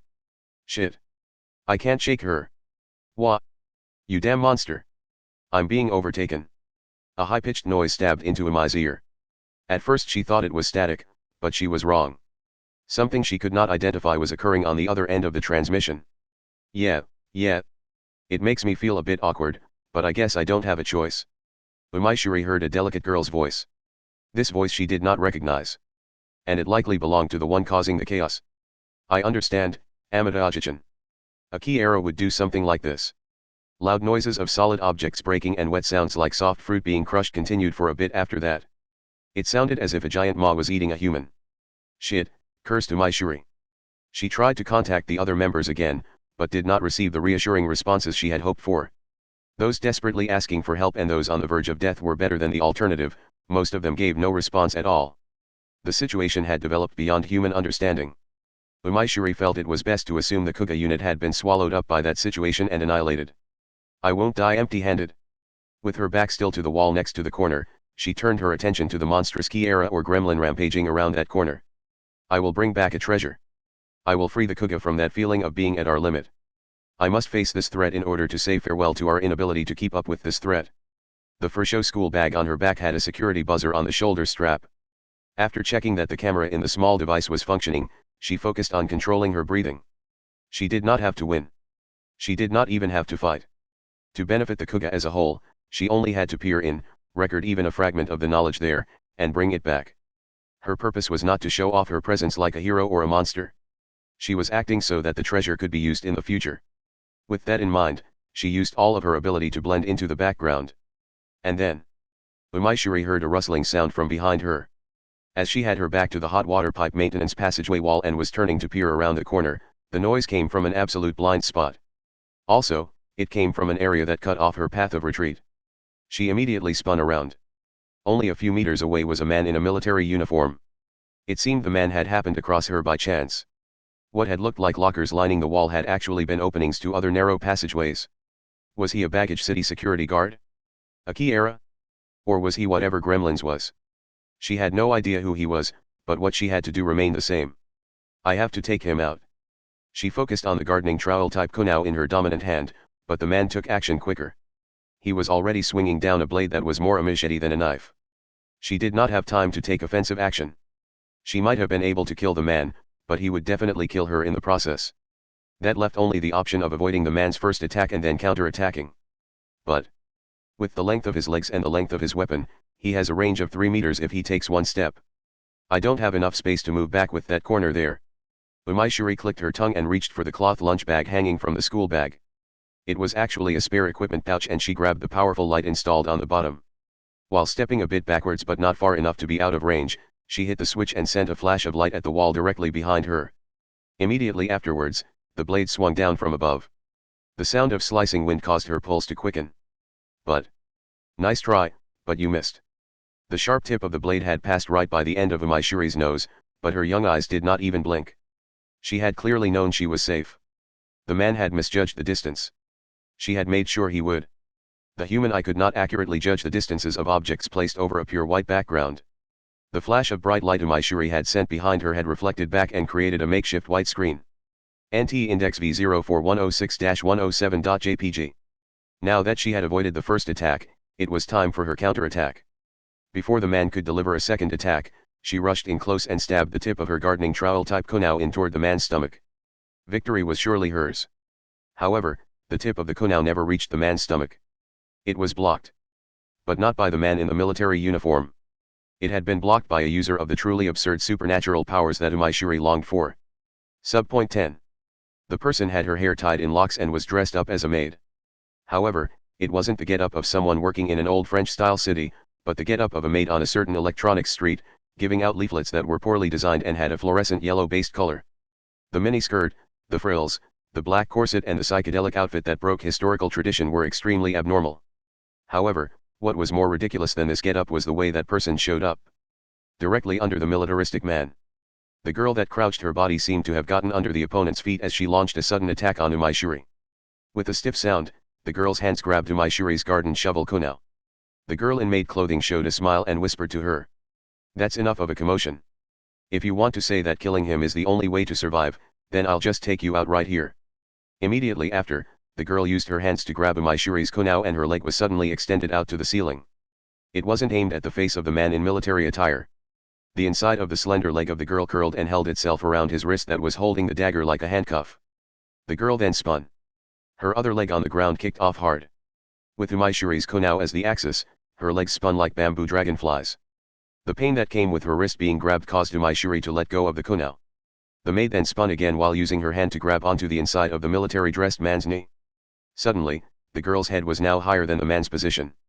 She then used the knee of the leg she used to leap up to slam hard into the man's jaw. Oh my!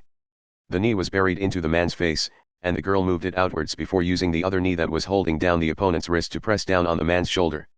She didn't care that she was wearing a skirt and pressed her entire weight down. She had positioned herself where she could restrain the man's head with her thighs, causing the man to fall back like that. All right. A blunt sound rang. The girl who sat on the man checked that her butt and the floor pancaked the target and made him lose consciousness. She stood up and used both hands to toy with the dagger and the kunai. Index V04111.jpg. Did I give too much service? Though I deliberately used such shameful actions to hurt my pride a little bit, but that made my defeated opponent gain something out of it. Honestly, my talent's really troubling me. As she watched the girl mutter, Umaishuri cautiously put her hands behind her back. On first look, it seemed that she was using a tricky fighting technique of using her arms to run forward before lashing out with her legs. However, this alone wouldn't be enough to explain her actions. Everyone knew that Kuga ninja skills were rationalized through logical circumstances. Thus, she knew that it was impossible to do that action using a human body's muscles. No matter how she thought about it, there were a lot of paradoxes to it, but this person still charged right towards her goal in such a stance. It was obviously a supernatural power. This was a person who used something Umaishuri wanted. Who are you? Kyomokawa Maria. The girl dressed in the strange maid outfit clearly introduced herself. I'm from Academy City, but don't worry. I have no relation to those people who attacked the city. I'm not a participant of Natural Selector, but our goal is the same. Like you, I'm here to watch battles between monsters. But in the first place, I'm just simply looking for someone. Even though she said that, their levels of resolve were far different. Umaishuri, who systematically joined Natural Selector to safely obtain information about supernatural powers, and Kyomokawa Maria, who snuck in even knowing that she would end up in a fierce fight with the anti-Academy City Science Guardians. To be honest, if Umaishuri had known that it would be this dangerous, she probably would have changed her plans. Either way, it would be bothersome if her aims were known by others. Umaishuri started gathering strength in the hand behind her back, but then Kyomokawa Maria called her out to stop her. Stop it. Using a red pepper water gun won't be able to hurt my eyes. If you want to hurt my pride, you better bring along a flamethrower. I do have steamed yellow mustard and fresh green wasabi. Forget about the peppers. There's a risk that I could lose my vision with wasabi. Speaking of which, those don't have the JIS mark, right? Kyomokawa Maria moved the conversation ahead. Even if we fight, you'll be the loser. If you're fine with that, be my guest, but whenever possible, I try to avoid meaningless battles. It's not an interesting experience to kill off a life I barely managed to save. To be honest, my carefully maintained and slightly hurt pride may just snap. Why are you so confident? I don't think I would lose to an opponent that could only use both hands to fight when I use all four limbs. My hands can be used for walking, and I can use my right hand and right leg to jump pretty far, you know? Would you like some time to work out how many dozens of times the difference is between us? Umaishuri thought about that. You're lying. So you saw through it? It's true I can't jump far like that, but it's possible for me to use my right hand and right foot to throw or twist. I can use my right leg for kendo and my left leg to throw a javelin. When I used my feet to wield a bamboo sword, the professionals got furious though. But I've never lost. Umaishuri tried to draw out the water gun of liquid red pepper that was hidden under her skirt and quickly fire it. Immediately after, Kyomokawa Maria's head moved 180 degrees to where her knee had just been. She didn't care that what was under her skirt was exposed as she lifted a leg towards the ceiling to maintain her balance before using her right hand and leg to stand. This not only increases my ways to attack, it even drastically changes where my vitals are. Against someone like you with combat skills trained specifically towards fighting opponents who stand on two legs, I have an incredible advantage. Kyomokawa gently spun around like a ballet dancer. Her head and limbs returned back to position 2. Originally, I would have attacked out of the blue using my hand to grab onto your foot, and then my foot will slam onto your head. Just now was a trial period so it doesn't count, but I suppose free service time is over. However, Umaishuri realized that her skill wasn't perfect. No matter whether it was a hit, a grappling move, or a throw, the power would be closely related to the enemy's mass. Tricky movements would just be in the way of the shifting of body weight, but it appears Kyomokawa Maria used unique spinning movements to increase her power. Or rather, it was a supernatural power that couldn't be explained from before. Centrifugal force. So, how about it? Wanna go? No thanks. Umaishuri reached a hand out, and Kyomokawa Maria tossed the confiscated gardening trowel-type kunai back at her. Umaishuri had her weapon back and started to re-evaluate the situation. Right now, what she should do wasn't to seek victory just to prove her existence, but to obtain the treasure known as the supernatural power to build a bridge leading to victory, and to elevate the entire Kuge to that level. Thus, Even if she was looked down on, she shouldn't feel hurt. Or rather, the stubborn insistence on the meaningless victory and benefit and getting beaten without leaving anything behind would be even more senseless. What do you intend to do? Kyomokawa Maria said to the pondering Umaishuri. What? What do you mean? The corner. I'm asking you if you intend to peep there. Explosions and tremors. Right now, at the other side of the corner, it seemed that the storm between the Kieras and Gremlin continued. It was a battle between humans who were using knowledge that surpassed humanity to their fullest, something the Kuga has longed for. It already took all of her strength just to spy on them. She would definitely die if she became involved. She may not even have time to distinguish between the two, and would be devoured immediately if she challenged them. Even in that sort of situation, Umaishuri answered. I'm going.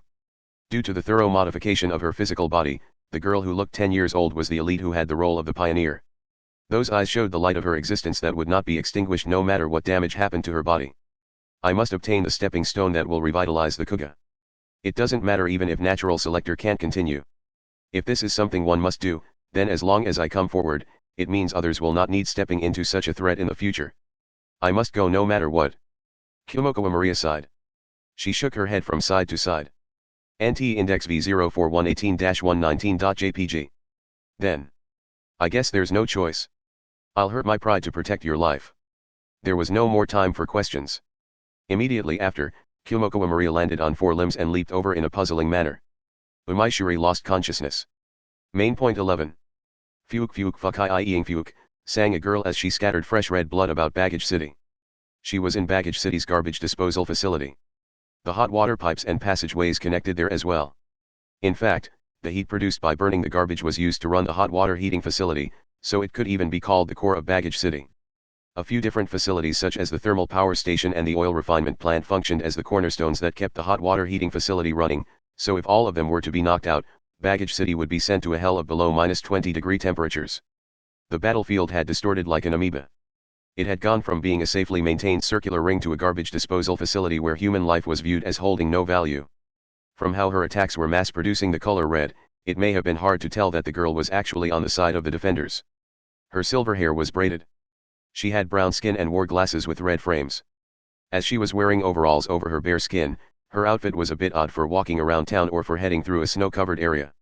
She held a hammer and a saw made of gold. Normally, pure gold was resistant to corrosion and oxidation but had low solidity. In other words, it was too soft a metal to use as a blade. However, that standard knowledge meant nothing to that brown girl. Her gold tools could cut steel, break concrete, and alter humans in psychedelic ways. She was a formal member of Gremlin. She was a living Vergr. She was Marion Slingenier. She was not actually moving very fast. In fact, she was moving quite slowly. Her speed was no quicker than a normal girl wasting time on the way back home. However, woof, woof. Growl, muttered Marion as she stabbed her gold saw at the wall. For some reason it stuck. As soon as she let go of it, the saw shot toward the enemy line at the speed of an automobile.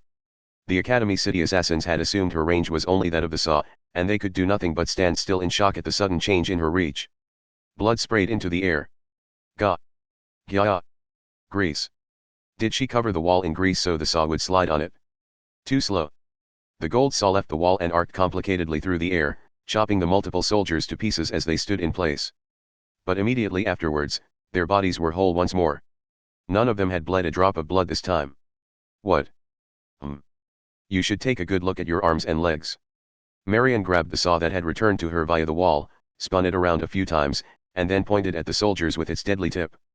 Doesn't it look like they've been forcibly stuck together? It's like pieces from multiple jigsaw puzzles have been mixed together. No way. Oh, and I never performed any compatibility tests, so if you don't hurry, a transplant rejection is probably going to start. If you don't want to die, you'll need to get your own parts back. It was unclear if they really intended to attack their fellow soldiers, but those around them reacted. The unharmed soldiers who had been swallowed up by the bizarre atmosphere decided the others were going to attack, so they treated them like enemies and shot them. What a tragedy, muttered Marion Slingenier quietly. In the time their attention had been drawn away due to fear, she had approached much closer to the surviving soldiers. That was when an assassin hiding among the collapsed bodies shot at her at close range with a handgun. However, Marion swung her golden saw without even looking over. Immediately afterwards, both the assassin's hands disappeared. They had not been severed. Instead, Everything beyond his two wrists had been turned into a single golden faucet. This put him in a similar situation to having his hands cuffed and the components making it up were nothing more than his normal arms and a normal faucet. However, the scene they created together was simply too grotesque. Human modification. Herdverger techniques went beyond the realm of surgery and actually functioned as combat techniques. As the assassin stared blankly at his changed hands, Marion Slingenier patted him on the shoulder. Good try. She grinned. But accomplishing nothing still gets you 0 points. Too bad. Without hesitation, she turned on the faucet. With the sound of flowing liquid, the dark red liquid that gave him life easily poured out. With both your hands turned into a single faucet, you can't even turn it off. Now, how much blood loss is lethal to humans again? Well, I'm sure a bucketful is enough. He's already unconscious. The assassin convulsed as he sank into the pool of his own blood. Showing no concern, Marion Slingenier continued to walk forward. I'm really not the combat type, so I thought this would be harder. I'm quite disappointed in Baggage City, that is, the Anti-Academy City Science Guardians, for being so utterly defeated by nothing more than this. They might not even buy us the time we needed. With that annoyed comment, Marion pointed the end of the gold saw toward her feet. Before an assassin hiding behind cover could fire his rifle at her, she tore through the throat of a soldier who was collapsed on the ground and was just barely breathing. When she did, a loud childlike soprano scream that seemed to exceed the limits of the human vocal cords erupted out. A young scream. The frequency that humans found the most irritating. While the assassin behind cover's body froze in response to that sudden explosion of noise, Marion Slingenier approached him head-on with long strides. She swung her gold hammer like a baseball bat. Daruma Odashi. The assassin's entire abdomen was blown away. The blunt mass of flesh shot out like a shell and crushed another assassin located a distance away. BBGH. You're still not dead. Marion scratched at her head. If you had just died here, you could have gone to your grave without getting too messed up. With long strides, Marion approached the assassin who had been hit by the abdomen of his fellow assassin that had been removed like he was a toy. Giving up on his dropped rifle, he tried to pull out his handgun while collapsed on the ground, but she crushed his arm underfoot and took out both his legs with one blow of the saw. His two legs became two wheels. The assassin screamed at the disgusting yet painless change. You have a straight path to the compost tank. Have fun suffocating in the rotting trash, Marion whispered as if to a lover. It was too late for him to even try grabbing at the floor with his fingernails. Still collapsed, the assassin was dragged along the ground at high speed, disappearing down a passageway. The scene was similar to a victim being swallowed up into the sea in a horror movie featuring a giant shark. Is this all you've got? Marion Slingenier spun around her golden weapons. She suddenly realized the great noise had vanished. Silence surrounded her. It was not that all of the assassins had been defeated. Only about a third or a fourth of them had been killed. However, the corpses and transformed piles of flesh she had created were enough to cause those unharmed to drop their weapons and fall to the floor. That was a fate worse than death. That hackneyed term was often used in movies and novels, but it had a way of destroying all thoughts in one's mind when it was actually seen. People were meant to wish for life and fear death. When that basis of thought was no longer functioning, all other thought patterns were cut off as well. Is that all the great Academy City can do? Then I'm a bit disappointed. I thought you guys were the winners of World War III. All of them held their breath and desperately tried to hide the fact that their heart was still beating. The slight sound of breathing that still escaped their mouths caused Marion to frown. She would use her gold saw and hammer to kill some and transform others into some in human form. The remaining assassins could no longer move. Their hearts had been utterly defeated. They did not even have the courage to flee. Or more specifically, they did not have the courage to take any action that would draw her attention. However, Marion Slingenier did not hesitate. If they resisted, she chased them down and killed them. If they did not, she chopped them down like weeds. Sigh. It's so much easier when I can get them to take each other out. Like this, I actually have to fight. This is why I don't like combat. I'm a bit worried about my diet. Marion stuck a hand inside her overalls and rubbed her stomach while using the other hand to swing about the gold saw. By accurately targeting the internal organs and immediately sealing the external wounds afterwards, she killed them such that they filled up like water balloons due to internal bleeding and did not dirty the area. Just as Marion was satisfied with the absolute silence in the area, she heard the sound of creaking metal. Oh, dear. I don't recognize, oh, dear. Oh, dear. Where am I? A woman wearing pajamas was there. From the fact that she was in a wheelchair, she must not have had full use of her legs. She had a wired button sitting on her lap. She may have been a patient from a Baggage City hospital who had taken the chaos of the Academy City attack as an opportunity to get outside the hospital. Her expression was very gentle. She had likely not yet seen the things Marion had created. "Who are you?" asked Marion. "Oh, are you, is that the uniform of a garbage disposal facility worker? The furnace I use is a bit different. It does get to some high temperatures, though." Marion scratched at her head with the hand holding the grip of her gold saw. "If you want the exit, take a right there and you'll find the door 200 meters down the passageway. You should be quick about it. This is a pretty dirty place." It may have been hard to imagine from the gruesome things she had been doing, but as stated before, Marion was one of the people protecting Baggage City. For the moment at least. As such, she had no real reason to modify the people of Baggage City.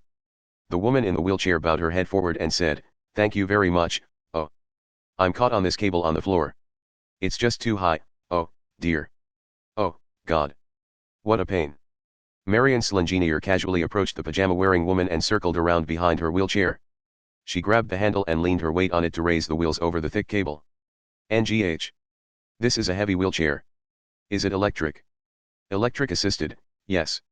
If I don't exert myself some, my body will just get weaker and weaker, so it's set so I don't have it too easy. See, this box is the controller." "Yeah, I get it. I'm the indoor type, too. I do have to swing a hammer for my job though, so I do have a bit of upper body strength." "Are you a carpenter?"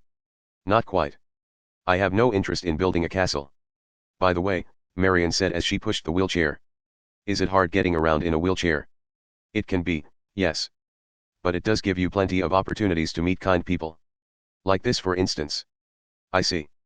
But with how many cables and unlevel areas there are in this garbage disposal facility, how did you get this far in a wheelchair?" "Oh, dear. It doesn't make any sense. It seems to me you purposefully got yourself stuck on that cable in order to draw me in close." Marion's eyes narrowed and she tightened her grip on the gold saw. Meanwhile, the pajama-wearing woman was still grinning. Suddenly, the sound of metal clashing with metal rang out. Marion Slingenier had simply swung the gold saw straight down. What the pajama-wearing woman had done was unclear. The handle of the wheelchair had suddenly jerked from Marion's grasp and the wheelchair had rotated 180 degrees. That much Marion understood. However, that was all she understood. Something had knocked away her saw, but even afterwards, she had no idea what it had been. Marion Slingenier's body was knocked violently back and her back struck and crushed the equipment against the wall. The woman's wheelchair had left smoking tire marks on the floor in the shape of a perfect circle. While sitting above that circle, she pressed a button on the wired box in her lap. It was unclear how they fit inside or even if it was possible given the law of conservation of mass, but an arm like light machine gun and a shotgun, or cannon, with a caliber great enough to fit a human arm within emerged from the back of the wheelchair. Both guns had the same thing written on the side using the alphabet. Made _an_ key era. If you figured it out, I guess there's no point in holding back. The sound of the gunfire alone sounded loud enough to damage one's internal organs. A storm of steel flew through the air. In an instant, Marion Slingenier's silhouette was utterly destroyed as she lay sunk into the crushed machinery. Her upper body was turned into a thick red liquid. And her lower body was. "What, is that kind of joke popular in Academy City?" The voice had come from the remaining lower body. "No." Another Marion Slingenier was crouching down at the feet of the crushed one. However, that was not accurate either. The pajama-wearing woman using the name Kiara quickly re-aimed her weapons. "So that's the real one." "That's a decoy too, you idiot," said a voice from right next to her. The pajama-wearing woman turned around and saw a third completely naked Marion Slingenier swinging down that gold saw that had turned only the outer appearance of some defeated Academy City soldiers into a smooth girl. But once more, the wheelchair made a short, quick, blurring movement and some kind of equipment clashed with Marion's saw, causing orange sparks to fly.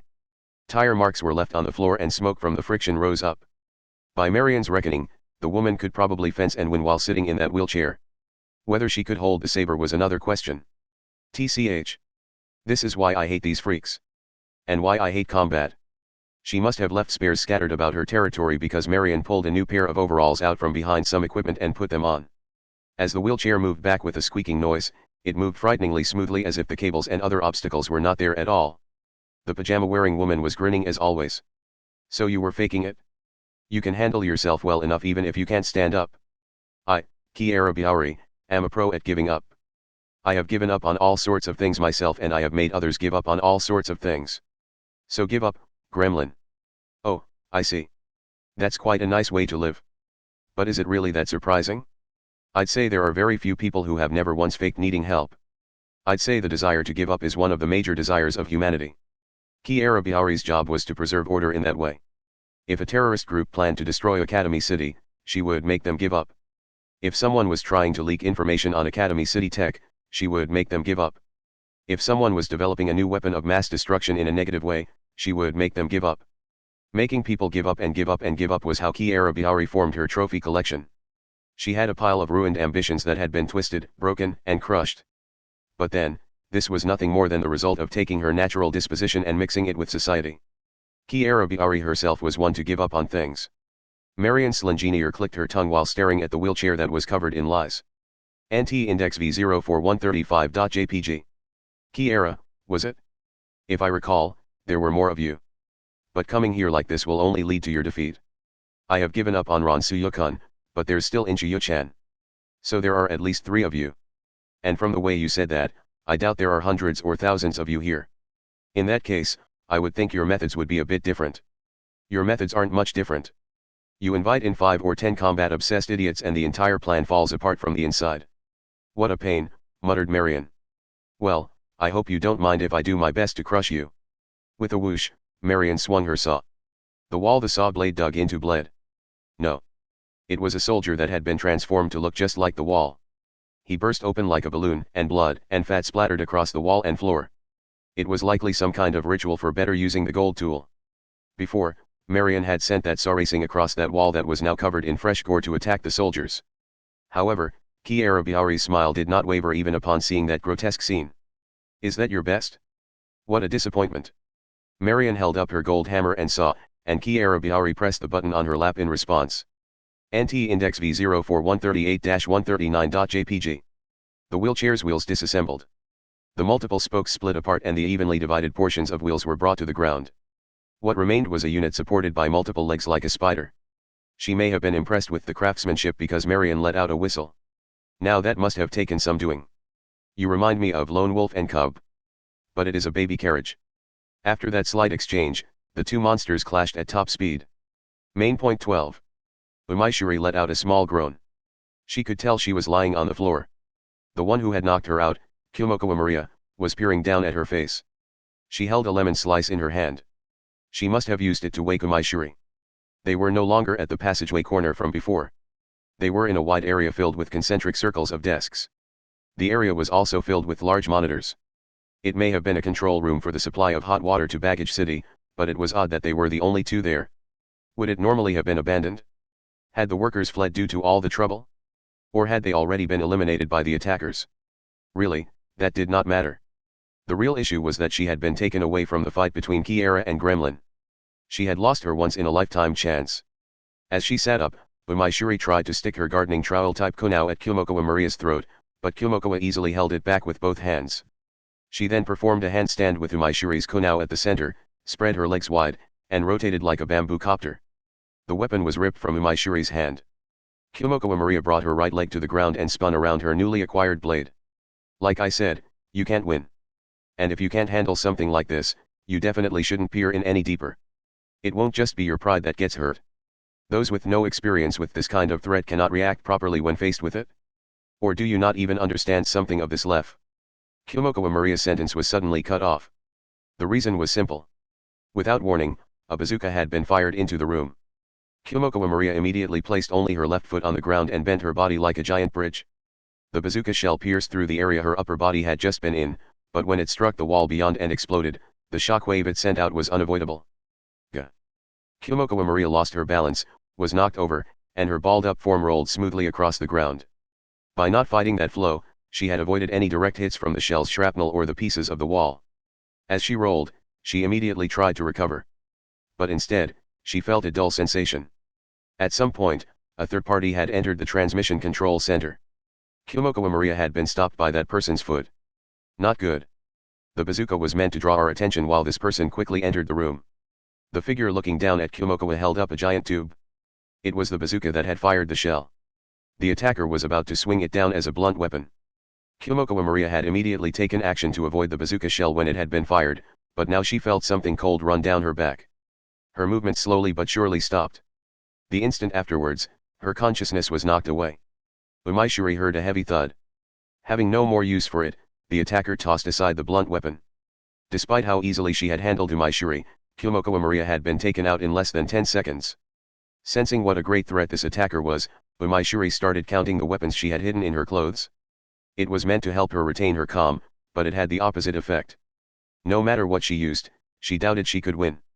Meanwhile, the attacker said, I really don't like this at all. It would be best if we could resolve this without fighting, but... The attacker was a short girl. She seemed to be around middle school age. Her black hair had buns on the left and right and she wore a large sweater, a mini skirt, and black stockings. The lack of unity to her outfit that made it look like she had just bought everything the clerk had recommended somehow matched her hesitant mood. Her one other notable trait was what hung down from her neck. A cell phone, a small one-seg TV, and a handheld device. The precision devices with small screens clattered against each other as they hung down. But as a Kiara I have no choice. Umaishuri heard a slight electronic noise and all the countless monitors lining the transmission control center turned on at once. Displayed on them were countless graphs changing at high speed. At first glance the meaning of the graphs was unclear, but the attacker girl's pupils absorbed it all. The countless graphs danced like living things within her eyes. I understand, Amada-Ajichan. I don't like it. I really don't like it, but a Kiara would do it like this. Her actions clearly changed. With quick, smooth movements, the attacker girl charged toward Umaishuri. What? Did she get some kind of information from that? Umaishuri stuck her index fingers in her socks and then quickly stood up, pulling something out of her socks. They were metal sheets with both ends pointed and that were only about the size of nail clippers. They were meant to be thrown, but they were different from bow shuriken. She aimed for the floor rather than the attacker. A number of the pointed metal sheets stabbed into the wooden floor. They were stereotypical caltrops. She doubted the attacker would actually step on them, but it would slow the attacker down to avoid them. Umaishuri planned to finish off the attacker in that time, so she pulled out a new garden trowel type kunao. However, something Umaishuri did not expect happened. Not only did the attacker girl not slow down, but she accurately kicked one of the caltrops, sending it flying straight for Umaishuri's face.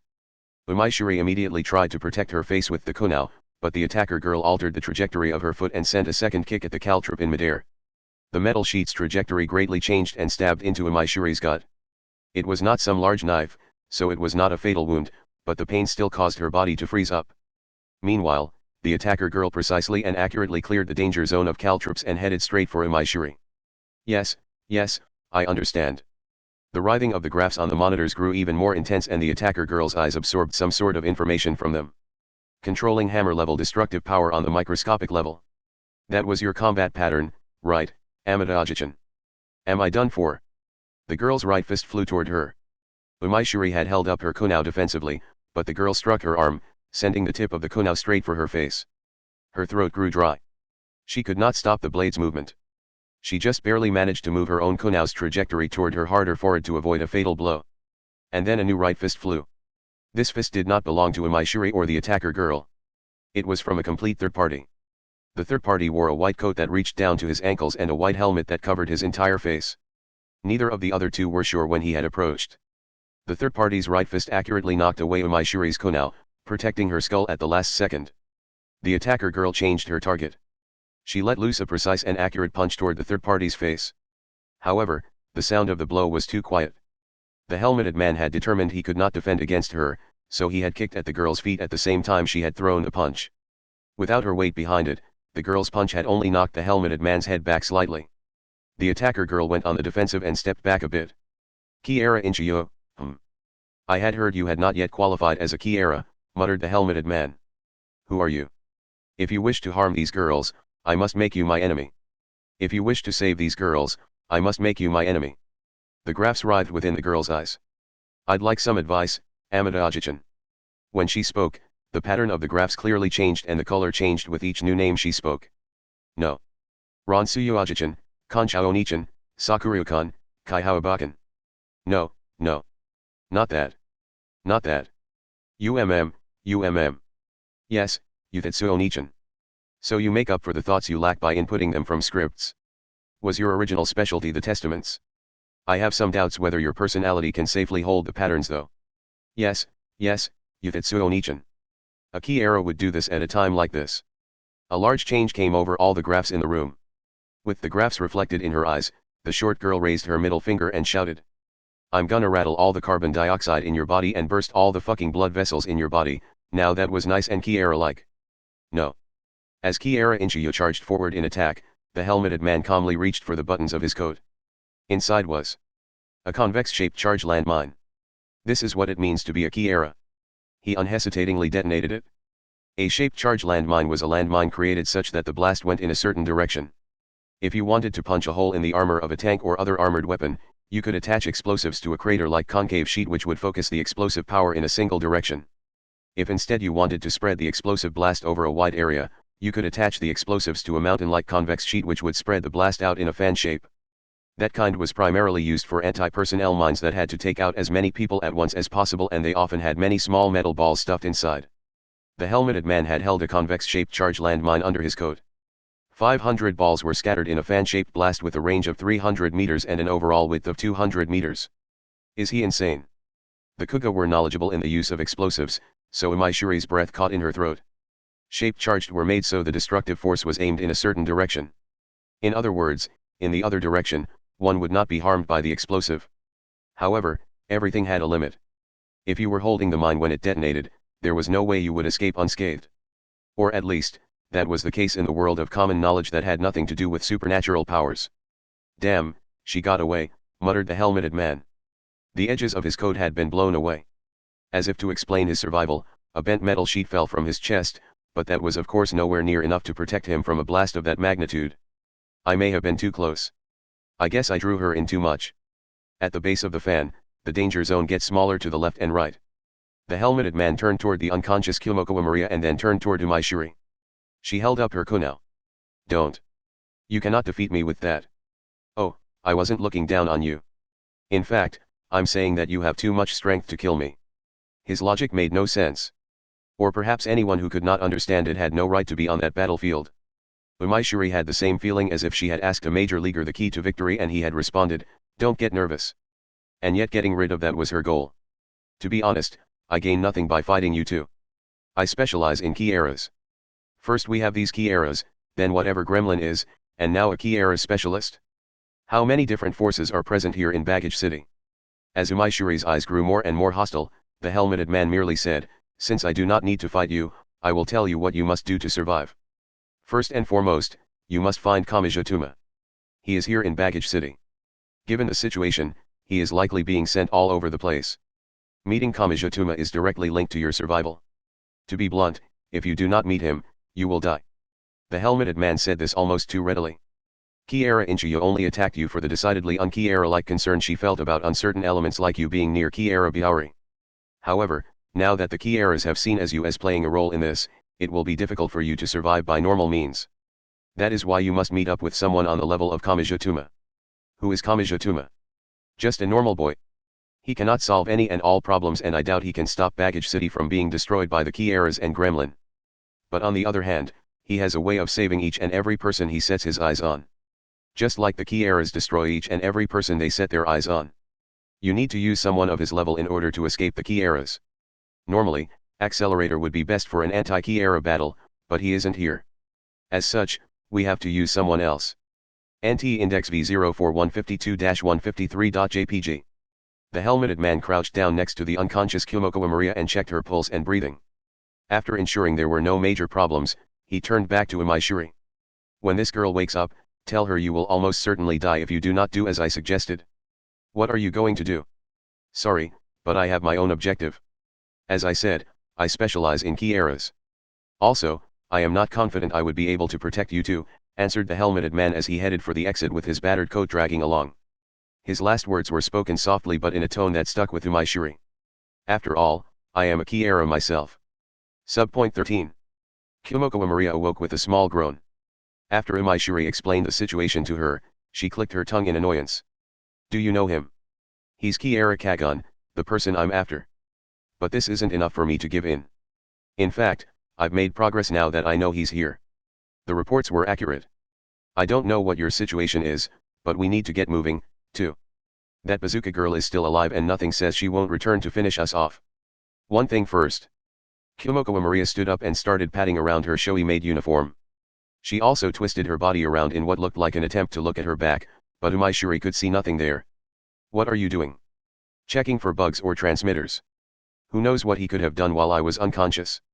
If Kiara Kagun knows where I am and what we are saying, he can keep eluding me even if we are in the same field. It doesn't look to me like there are any chips on your clothes. It may not be something large enough to see. If he used a nano device, it could have even entered a stitch in the fibers. Damn, muttered Kyomokawa Maria. I just can't tell like this. I guess I'll have to take the clothes off and run a hot blow dryer over them. That should destroy the inner workings of any unseen devices. Can't you check for the presence of an electromagnetic signal to see if there are any bugs or transmitters? A radio should be enough to detect it. Do you know how an ant informs his comrades of a large piece of food so they can create that long procession? Asked Kyomokawa Maria offhandedly. Pheromones. A scent. The transmission does not need to be electromagnetic. If chemicals are used, electric circuits are not even needed. Academy City has a lot of people that use electricity or magnetism, so the development of devices that get around that has developed pretty far. And what will heating it with a blow dryer do? It will destroy the data pheromone system. It's something like running a blow dryer over wet paint. The paint itself will remain, but the coloration will become something warped and different from what it would be if it dried naturally. The data within will be destroyed. The method is resistant to the cold, though. And so they left the control room, walked down the passageway, and checked inside a few doors as they went. They eventually found a staff locker room where they found a blow dryer. Without hesitation, Kyomokawa Maria stripped off her showy maid uniform and spread it out on the floor. She got down on all fours and started using the blow dryer on it. The area was heated, but it must have still been rather cold in nothing but her underwear because Kyomokawa Maria rubbed her inner thighs together. This uses synthetic fibers, so I'm a bit worried it's going to end up like a plastic bag. How long will this take?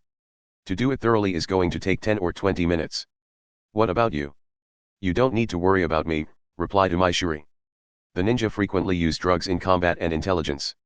We have a reagent that can detect this kind of thing. If something was added somewhere on my clothes, a different color would appear in that spot. So it's like an improved version of the lab coat. Something like that.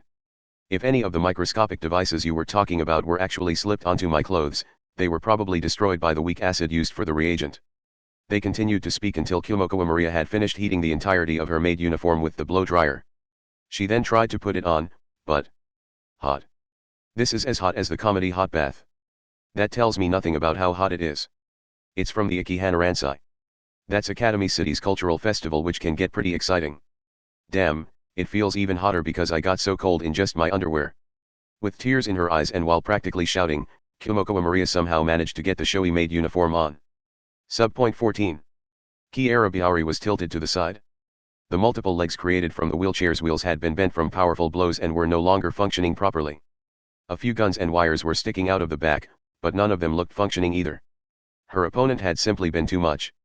Marion Slingenier, a gremlin magician, had completely controlled the battlefield with her gold saw and hammer. She had cornered Kiara Bihari in the garbage disposal facility's burnable garbage area. The area contained what looked like a large pool made of steel that was used to temporarily hold the garbage to be incinerated. Wood, paper, and even bones too large for compost were dried out and then all burned together. The horrible smell stabbed at their noses.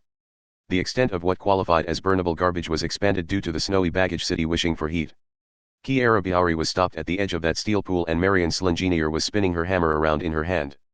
Looks like this is the limit. I still have to deal with the other Kiaras, so I'll just be modifying you into something useful as quickly as possible. Oh, dear. I really do seem to be out of options, don't I? Don't worry though. My modifications will actually be an improvement. Since you're in that wheelchair, how about I give you 8 or 10 legs? Hell, I could even make them rotate like a helicopter rotor. I would like to make one thing clear. I see no reason why I need to surrender just yet. Yes, you probably do have some weapons left, but look at your wheelchair. It's broken. How are you supposed to fight if you can't move around? I can always do this. With a dull clicking noise, the Kiara Bihari's pajama pants ripped open. Instead of the soft bare legs of a woman, a plastic machine spreading from the back of her knees and covering the entirety of her legs was below. It looked less like armor and more like ribbons wrapped around her legs. With the sound of a motor coming from the back of her knees, Kiara Bihari smoothly stood up. Marion clicked her tongue and said, so even not being able to walk was a lie.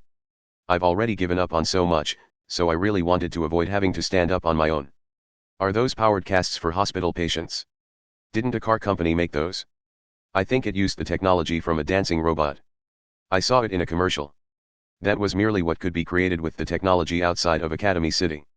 In fact, it would probably be a bad idea to give a hospital patient something with the strength to kick a tiger to death. With a painful noise, Kiara Biari pulled a machete-like blade from the back of the wheelchair. But you have gone through most of your weapons in order to corner me. In fact, you're out of ammo. You have no more people to alter in order to carry out your tricky strategies. Even that saw sliding technique seemed to require fat and oils that were quite fresh from a human body. For that reason, it does not seem you will be that much of a threat anymore, so how about you give up? Marion Slingenier looked down at the saw and hammer she held and then sighed. All she had were tools. They were not weapons. They could of course be used to kill and do other horrible things, but their full ability could not be used in that way. The flesh-colored remains scattered about had been too far destroyed from their base form to be turned into anything else. Also, Marion's territory as Adverger was living bodies. Manipulating the dead was the territory of the gods or the giants. She could only use the blood and fat that left the human body for the dozen or so seconds until they died. This is a problem. I doubt I can win in a fist fight. Also, aren't you going a bit far with the transformations? It's a part of Japanese culture. Also, those who are hated must put in more effort and skill than those who are popular to survive this far. Humans grow the most when they stand up to difficulties. It is a shame how people hate the strongest and most skilled. It really is. Thanks to that, I have given up on so many things. But I have also made others give up on just as many things, so I do not especially hold it against the world. Kiara Biari took a step and then another. She approached. Stepping on the flesh-colored remains scattered across the floor, Marion Slingenier took a few steps back, but she would never escape. With the machine assistance, it would not be difficult for Kiara Biari to charge forward at speeds greater than a lion or tiger if she tried. How about you give up? No, not yet. Then you hope to resist to the very end? I will crush that hope with everything I have, so give up. Then I'll take you up on that offer. Marion Slingenier used her heel to kick up something lying at her feet. Similar to a fairly tricky way of juggling a soccer ball, the small device arced over her head from the back and she caught it in one hand. The device had been held by one of the flesh-colored objects on the floor. It was a radio used by the Dark Side combat unit the Kiaras had control of. AHH, AHH. A target member of Gremlin is cornered down here in the underground garbage disposal facility. Requesting immediate concentrated fire from any nearby units. She purposefully called in the enemy. However, Marion Slingenier did not even view them as enemies. At their low level, they were no more than materials for her weapons. Kiara Biari's cheek twitched a bit. Now you've done it? Now, how many of your excellent subordinates will come running? And the better they are, the sooner they'll get here. Marion tossed aside the radio and adjusted her grip on the gold hammer and saw. Also, these soldiers are under the command of such a scary boss. If they screw up, they probably get harshly punished. After being trained under such frightening circumstances, they will probably rush here as quickly as they can. With the machete-like blade in hand, Kiara Biari charged full speed toward Marion Slingenier. But the quick arrival of her well-trained subordinates worked against her. Kiara Biari's blade only made it within 3 centimeters of Marion Slingenier's throat. The Dverger had swung her gold axe and the soldier who had the misfortune to arrive first had his right arm grow to over twice its normal size. On Marion's command, he grabbed a fire extinguisher like a one-time use pitching machine, wound up his arm enough to damage his body, and fired it with enough force to further injure himself. With a dull noise, Kiara Biari's body flew through the air and landed in the middle of the garbage disposal pool. Now they're all dead, muttered Marion Slingenier as she returned her gold tools into her overalls. With all the enemies in the area gone, she finally started feeling the damage signals, that is, pain being sent from throughout her body. She staggered and brought a hand to the wall. While she continued to support herself on the wall, she slowly walked down the passageway. Her primary objective had been to protect the heating facilities, so she did not leave the garbage disposal facility. Surprisingly, the living spaces for workers were not all that bad. She had remodeled one of those rooms into a hotel for herself. It had originally been protected by a magical barrier, but the attack by the Kiaras and Academy City had caused a lot of damage to the construction of the building itself. The arrangement of the signals had been forcibly thrown out of order and the barrier had ceased to function. I guess when the ground below the building is being shaken, the building itself isn't going to escape unscathed. It seemed the situation was not going to improve if she simply did what the anti-Academy City Science Guardians told her to. The scale of their ideas was simply too small. In that way, they had lost to Academy City from the very beginning. NT Index V04166-167.jpg. And so she decided to take matters into her own hands. For that reason, she did not need to worry about a small barrier that only covered a single room. She had to acquire some higher level tools. Now where was it? Ah, here we go.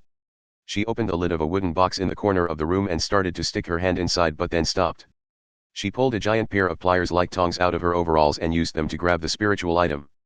The edge of the wooden box was severed from the side she pulled it out from. I'd rather they did not shake things up anymore, so I think it's time I gave a counterattack. Subpoint 15. Having determined any possible bugs or transmitters would have been safely destroyed by the heat of the blow dryer, Kyomoko Maria and Umaishuri began moving again. They left the staff locker room and walked down the long underground passageway. Is there any specific path of escape? Is nowhere safe? My objective is Academy City Technology and yours is that Kiara Kagon who previously contacted us. In that case, there is no real reason for us stay here in Baggage City while it is this dangerous. Kyomoko Maria and Umaishuri peered around a corner. They could both tell the area they were in required more caution than a shopping mall filled with zombies. Or so they thought. There's no one here, said Umaishuri in a low voice. Kyomoko agreed, and said, but doesn't that make it even creepier? They saw no one living or dead. And yet plenty of military helmets, bulletproof jackets, and assault rifles were scattered about the floor. It was unclear where their owners had gone or if those owners were even still alive. That would be either Academy City or the anti-Academy City Science Guardians. Either one would be dangerous. From Umai's perspective, both of them had strange technology. The odd situation wore on her nerves. But why would they remove all the bodies and bloodstains? That's a good question. Neither of them are the type to soak up the last bit of soup with their bread. Hum hum hum hum. The humming of a girl reverberated through the area. No one was there. The cute bell-like voice sounded out of place in the eerie area that was strongly reminiscent of death. Kyomoko Maria and Umaishuri slowly entered from around the corner. The ninja, whose height was no greater than an elementary school student, pointed toward one of the assault rifles on the floor with a small finger. Which side uses this equipment? Probably Academy City, so the attackers. I can tell from the technology used. I thought the anti-Academy City Science Guardians used cutting-edge weapons Academy City had loaned them. Do you have any idea how fast Academy City gets a new cutting edge? Kyomoko Maria reached to pick up the assault rifle, but Umaishuri grabbed the maid's arm to stop her. I think I know the point of this. Hum hum hum hum hum hm. The humming grew closer. Or rather, the girl producing it was growing closer. She was of course the one that had created the mysterious situation of Academy City military equipment being scattered about the floor. Her goal was simple. She created a mysterious situation. Then she waited for that mysterious situation to draw someone out. In other words, it was a trap.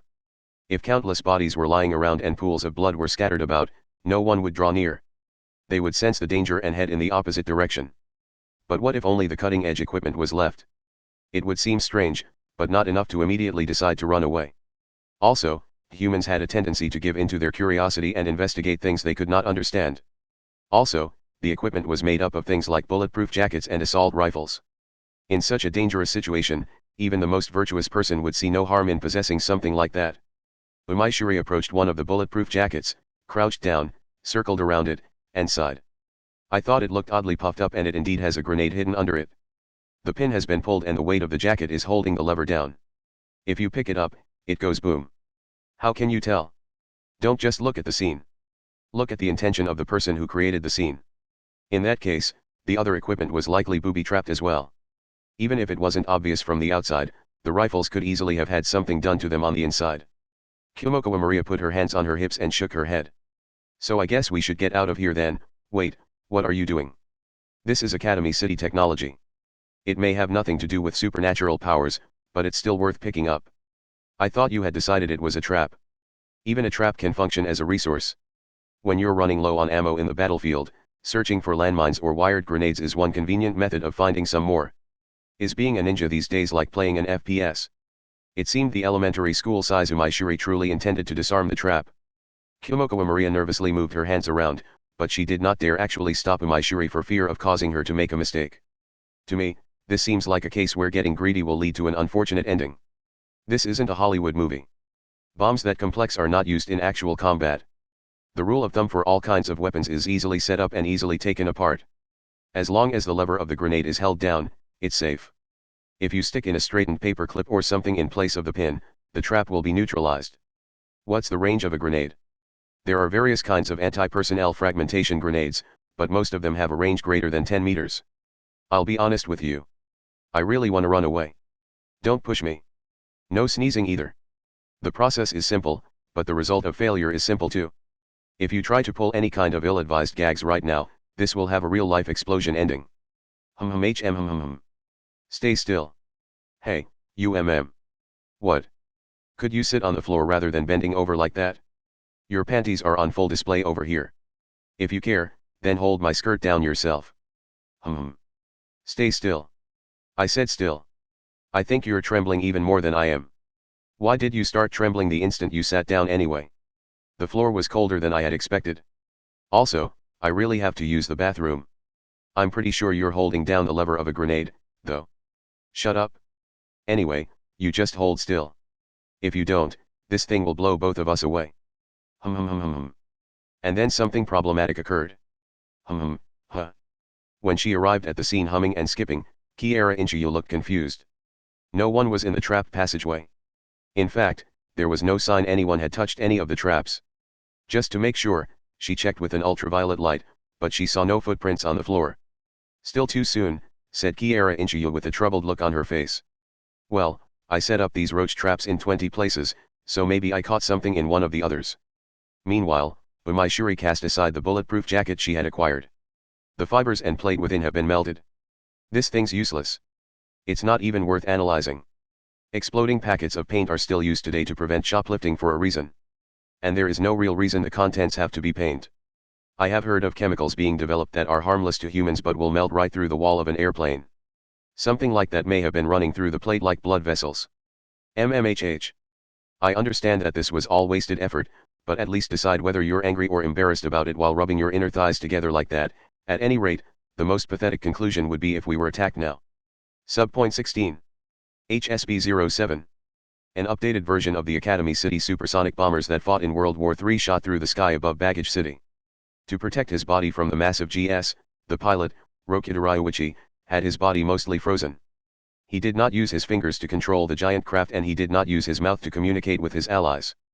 The distribution of blood in his brain, the amount of chemicals secreted, the flow of electronic signals, and monitoring of the active regions of his brain with sonar were some of the methods of directly gathering information from his brain. The accuracy of each method was low, but that could be overcome by using multiple methods.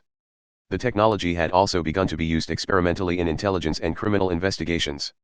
Francisca 3 to all crafts. We will attack the airport on the next turn. 1 and 2, you take the overpasses. We need to destroy every long road that can be used to launch enemy fighters. A few dozen praying mantis-looking 5-overs had already been scattered about the area, so the anti-Academy City Science Guardians already had no means of victory. However, the 5-overs had a weakness. They were created in order to target objects on the surface. They could fly, but that was only to sweep over ground enemies from above like an attack helicopter. They were not intended to be used to shoot down multi-purpose fighters flying at supersonic speeds at high altitude. Rokido heard, or at least interpreted it that way, his comrades' voices. It's crazy for actual people like us to be putting our lives on the line to protect unmanned weapons. I thought those toys could shoot down air-to-surface missiles. If you put a chemical weapon in the warhead, it'll still rain down on them from above if they shoot it down. Although this is probably us overreacting because we know about that weakness. This is the first time the anti-Academy City Science Guardians have seen the 5-overs, so I doubt they could come up with that strategy. While chatting via thoughts faster than would be possible via mouth and ear, they each arrived at their respective target at 7,000 km per hour. They less dropped their bombs and more placed them in the air. Approximately 120 precision-guided bombs were set at even intervals like streetlights. As gravity started to pull them down, the tail corrected their course sending them into the important points of the airport with accuracy that had a margin of error no greater than 7 mm. As his body was frozen, Rokido had no way of turning around, but he could check the destruction on a window displayed at the edge of his consciousness. Runways, taxiways, and radar facilities 1 to 9 have been destroyed. Surface-to-air missiles 1 to 32, anti-aircraft autocannons 1 to 20, and anti-aircraft guns 1 to 17 have all been destroyed. The airport is essentially non-functional. About 48 of the straight areas of road over 13 meters wide have been destroyed. I'm going to turn around and take out the remaining 52. I've detected about 5 tunnels that could be used as runways. I'm going to bomb the entrances to fill them with rubble. Their results were coming in exactly as planned. The Academy City supersonic bombers had specs high enough to enter the front lines without any fighters protecting them. Their overwhelming speed and mobility prevented any ground attacks or chasing fighters from getting anywhere near them. In the current mission, the greatest threat was trouble caused by improper maintenance. That was how inadequate the anti-Academy City Science Guardian forces were. It was true they had unmanned weapons borrowed from Academy City. However, those were merely borrowed. Also, The speed of technological advancement in Academy City was so fast that those weapons were already obsolete. It was a flawless victory. The reality did not stray from the theory in the slightest. The victors of World War III who used weapons holding the name hard science seemed to have an elegant formula while within that savage battle. They broke the spirits of all who wished to recklessly oppose that theory. Or so it should have been. However, what is that? Numerous points of light suddenly appeared on the radar. It was not something that had been hiding using some form of stealth. Rokido checked the cameras on the bottom of his craft and saw something like a large missile shooting up from the surface. No, that isn't a missile. Its form is changing. Whatever it was shot through the sky. It did not move in a gentle arc like a normal aircraft. It almost looked like horizontal running lightning. Also, when it passed through the side of a skyscraper, the giant building's top portion was sliced off diagonally.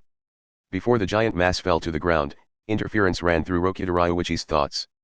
Extreme tension and fear interfered with his connection to the craft. The reason was simple.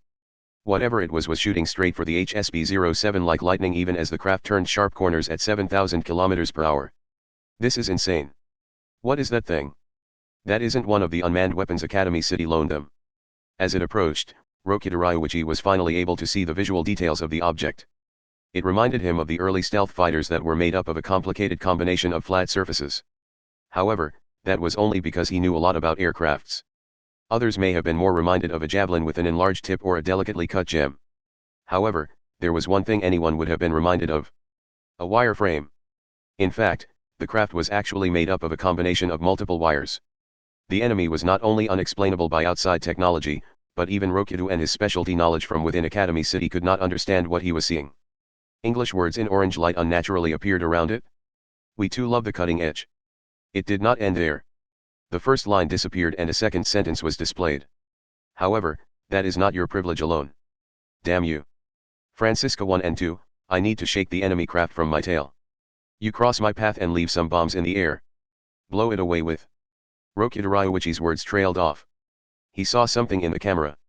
Francisca 1 had been completely swallowed up by a transformed mass of wires and was being dropped down into the middle of the White City.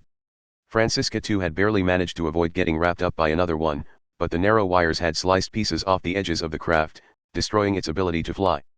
They had no way of knowing, but the enemy was a spiritual item known as Loki's net.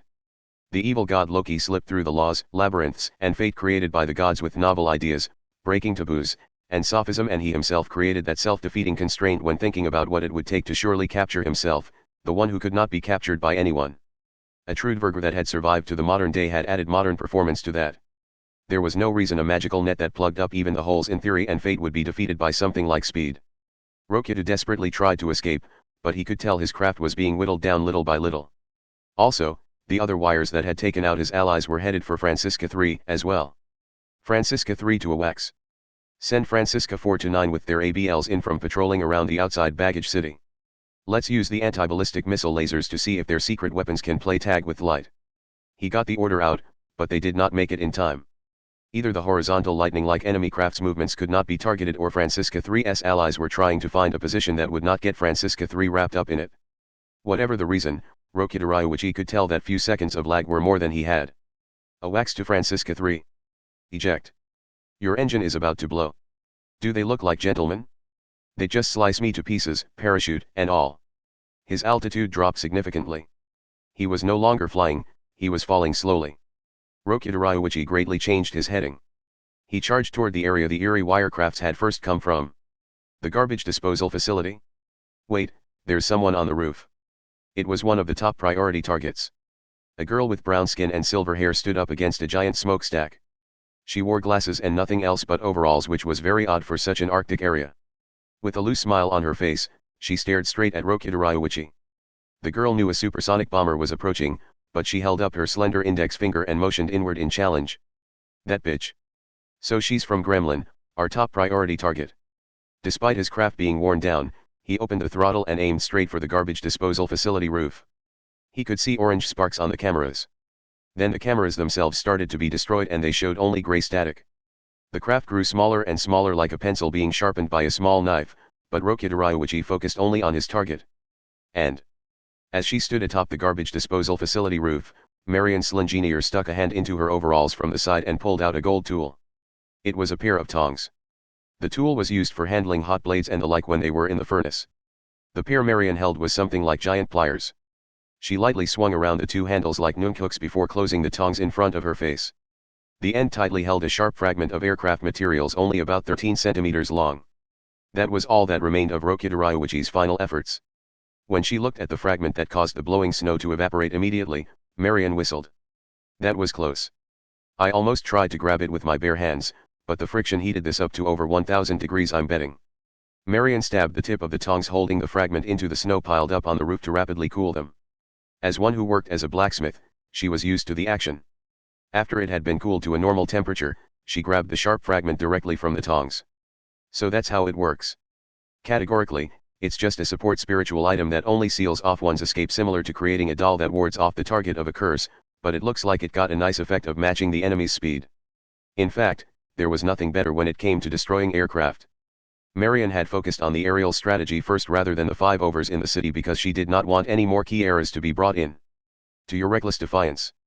She lightly kissed the side of the sharp fragment and stuck it inside her overalls as a souvenir. She snapped her fingers and a few more Loki's nets shot up into the sky from around the garbage disposal facility. Just as Marion was getting excited, a brilliant beam of light flashed by overhead. An airborne laser weapon had fired from outside Baggage City and burned away one of the Loki's nets. Only glowing orange melted fragments were left behind in the wake of the pure white beam. Well, shit. I guess this won't all be easy. As she frantically escaped from the roof, Marion ordered the surviving Loki's nets to continually exterminate the other aircrafts. That twisted battle developed into a scene in which people could not survive. Subpoint 17. Kumoko Maria and Umaishiri walked down an untouched underground passageway while not knowing where it led. A large-scale battle must have been occurring above ground because irregular tremors shook the small passageway. May I ask a question? Asked Umaishiri in a low voice. What is it? Do you know of an individual named Kamijutuma? She continued with no real change of expression. He was mentioned by that helmeted man in the coat who seems to be the person you are pursuing. Apparently, if we do not find this individual, we have very low odds of survival now that we have become this deeply involved. I only know the name. I think my older sister would know more. I take it he is from Academy City then. If he is able to deal with a situation like this, he must be involved at a very deep level. From what I've heard, he is cute because of how he has no connections to that kind of thing. Umaishiri frowned, but she did not receive a proper response from Kumoko Maria. However, this was not because Kumoko refused to tell her. Instead, the situation quickly changed. With a loud crash, the passageway in front of them collapsed from above and a heavy tank fell down with a rain of debris. Cough. Cough cough. What the hell? As Kumoko Maria coughed amid all the dust, Umaishiri remained calm as she was used to chemicals and smoke screens. It is a 50-ton Russian bento box. It must have fallen through the ground. Something like that was not meant to be running through the city area. Russian, so it's part of the Baggage City forces. The hatch on the machine gun emplacement on top of the turret was open. Kumoko Maria started to approach the tank in order to drag out any injured soldiers, but... You idiot! Do you want to die? Umaishiri tackled her to the ground. Immediately afterwards, the outer surface of the tank exploded. It did not seem like the fuel or shells had ignited. It was more like a large-scale shotgun blast. It's completely covered in explosive reactive armor. Basically, it's a giant piece of unexploded ordnance. Getting close will only get you caught in the blast. I see. Then it's time for static electricity. We'll cause a reaction in the fuses to safely detonate it all. With all this dust floating around, a little science experiment should cause a simple discharge. The lightning phenomenon that uses volcanic ash. Oh, do they talk about it in your ninja scroll of secrets? They were going to artificially cause static electricity, but Kumoko Maria and Umaishiri did not search for anything to create the electricity. It was going to come from the friction caused by the dust floating in the air. What they needed was a tool to move that dust in a set direction with a set strength. In other words, they needed something like a fan. So I took off my maid uniform. Couldn't you have just taken off the apron? Why didn't you say something before I had taken the whole thing off? Wearing only her underwear, Kumoko Maria waved her maid uniform up and down in both hands like she was trying to beat the air with a washed sheet. With a great flapping noise, the light gray dust started to move. Immediately after a bluish-white flash, small sounds of explosions came from various places across the tank blocking the passageway. It sounded like a firecracker, only louder. Has all the popcorn been popped? Then it's time for the rescue, said Kumoko Maria as she cheerfully put back on her maid uniform. However, Umaishiri frowned before peering into the open hatch below the machine gun emplacement. It may be unmanned. Ha! The machine gun has a motor attached and the cable leads inside. It also has an added antenna that would not be needed for searching for the enemy. So there's no one even worth saving. Kyomokawa Maria peered inside the hatch along with Umaishuri, but the kunoichi was right and no one was inside. The cover of the control console had been removed and a tablet device had been attached to the motherboard within using a cable. The screen displayed S-Barrelin, which was likely the name of whoever was controlling it.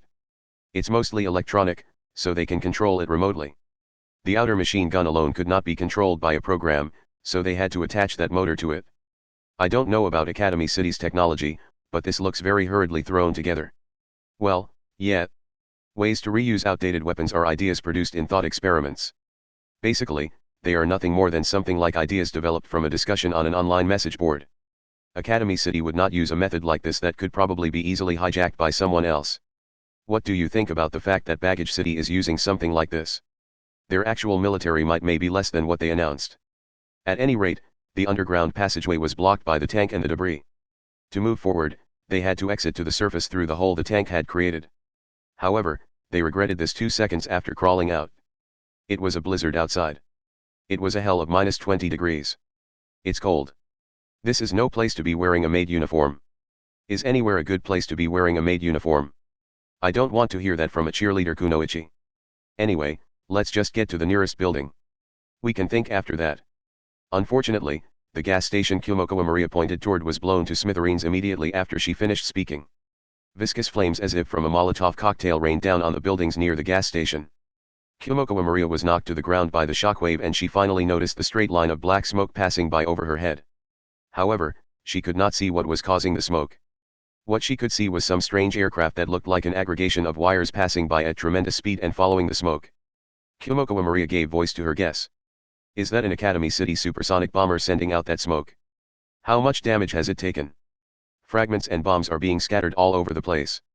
Well, at least we won't be worried for lack of warmth.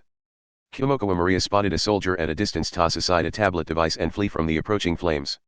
She did not know which side he was on, but he may have been the one who had been controlling the tank. These blasts are hurting my skin but not warming me at all. Oh, crap. That building is falling this way. The two of them got up from the snow and ran the other way. Unlike with a proper building implosion, the supporting pillars were only partially broken and the building was falling completely to the side. The lower floors had been unable to withstand the weight and had been destroyed, so the building had collapsed down a bit before falling over like a giant collapsing from his knees. Due to this, Kyomokawa Maria and Umaishuri managed to escape safely even if just barely. However, they had just been passing through underground passageways directly below that area. The ground collapsed under the great weight. Kyomokawa Maria and Umaishuri were swallowed up by the broken ground. Cough cough. The surface is just as bad. Well, at least it isn't a sewer under here. They crawled through gaps in the collapsed underground passageway and made it to a safe area.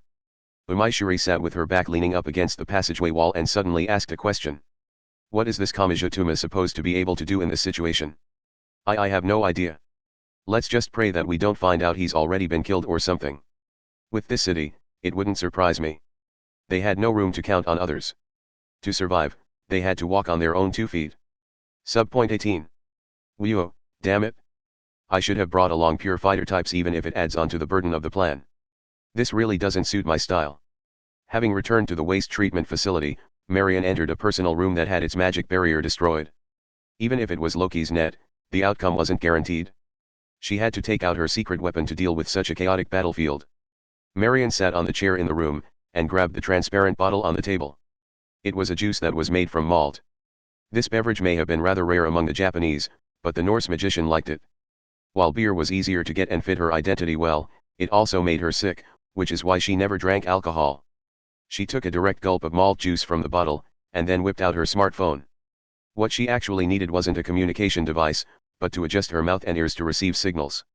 Turning one's own voice into electronic signals and processing it uniquely would have the use of encrypting it completely. Because of this, Marion deliberately used the technology of the enemy, the science side, to communicate. Sijin, where are you right now? Where am I? Where is this place? Baggage City is too big. I'm not so sure myself. They could have just made it simple. They could have just made everything simple. Whatever. Can you hurry up and meet up with me? I repeated so many times that I'm not a fighting type personnel anymore. Besides, what do you want me to do here? Isn't there someone more useful like Mjolnir or something? It's busy over there. We can't add to their troubles. You know that? Then we'll meet up. So I say, where is this place? I can't do anything if there's nobody else around. I'm the same as you here, Marion. You can't modify your own body, right? It's the same with me. Your ability is suggestion and my ability is modification, you mean? That's right. My nature is to give what I have to others to make up for what they lack. If I try to be perfect myself, I couldn't make up for what I lack. Sijin was the name of the wife of the evil god Loki. This magician, who was entitled with the name Sijin, had given a suggestion that was ambiguously magic. Thus, it was a mystery whether she was a magician or not. But that didn't matter. Gremlin was just a kind of existence that would squeeze something dry once it had value and continued to expand like that. From the Norse god's name that was given, one could tell that both Sijin and Tigra Loki were official members of Gremlin. How about you give me a suggestion then? A suggestion to find the lost Sijin. Oh, so there's such an idea. You really don't know how to use it? You're an existence that's able to give a suggestion 100% accurately.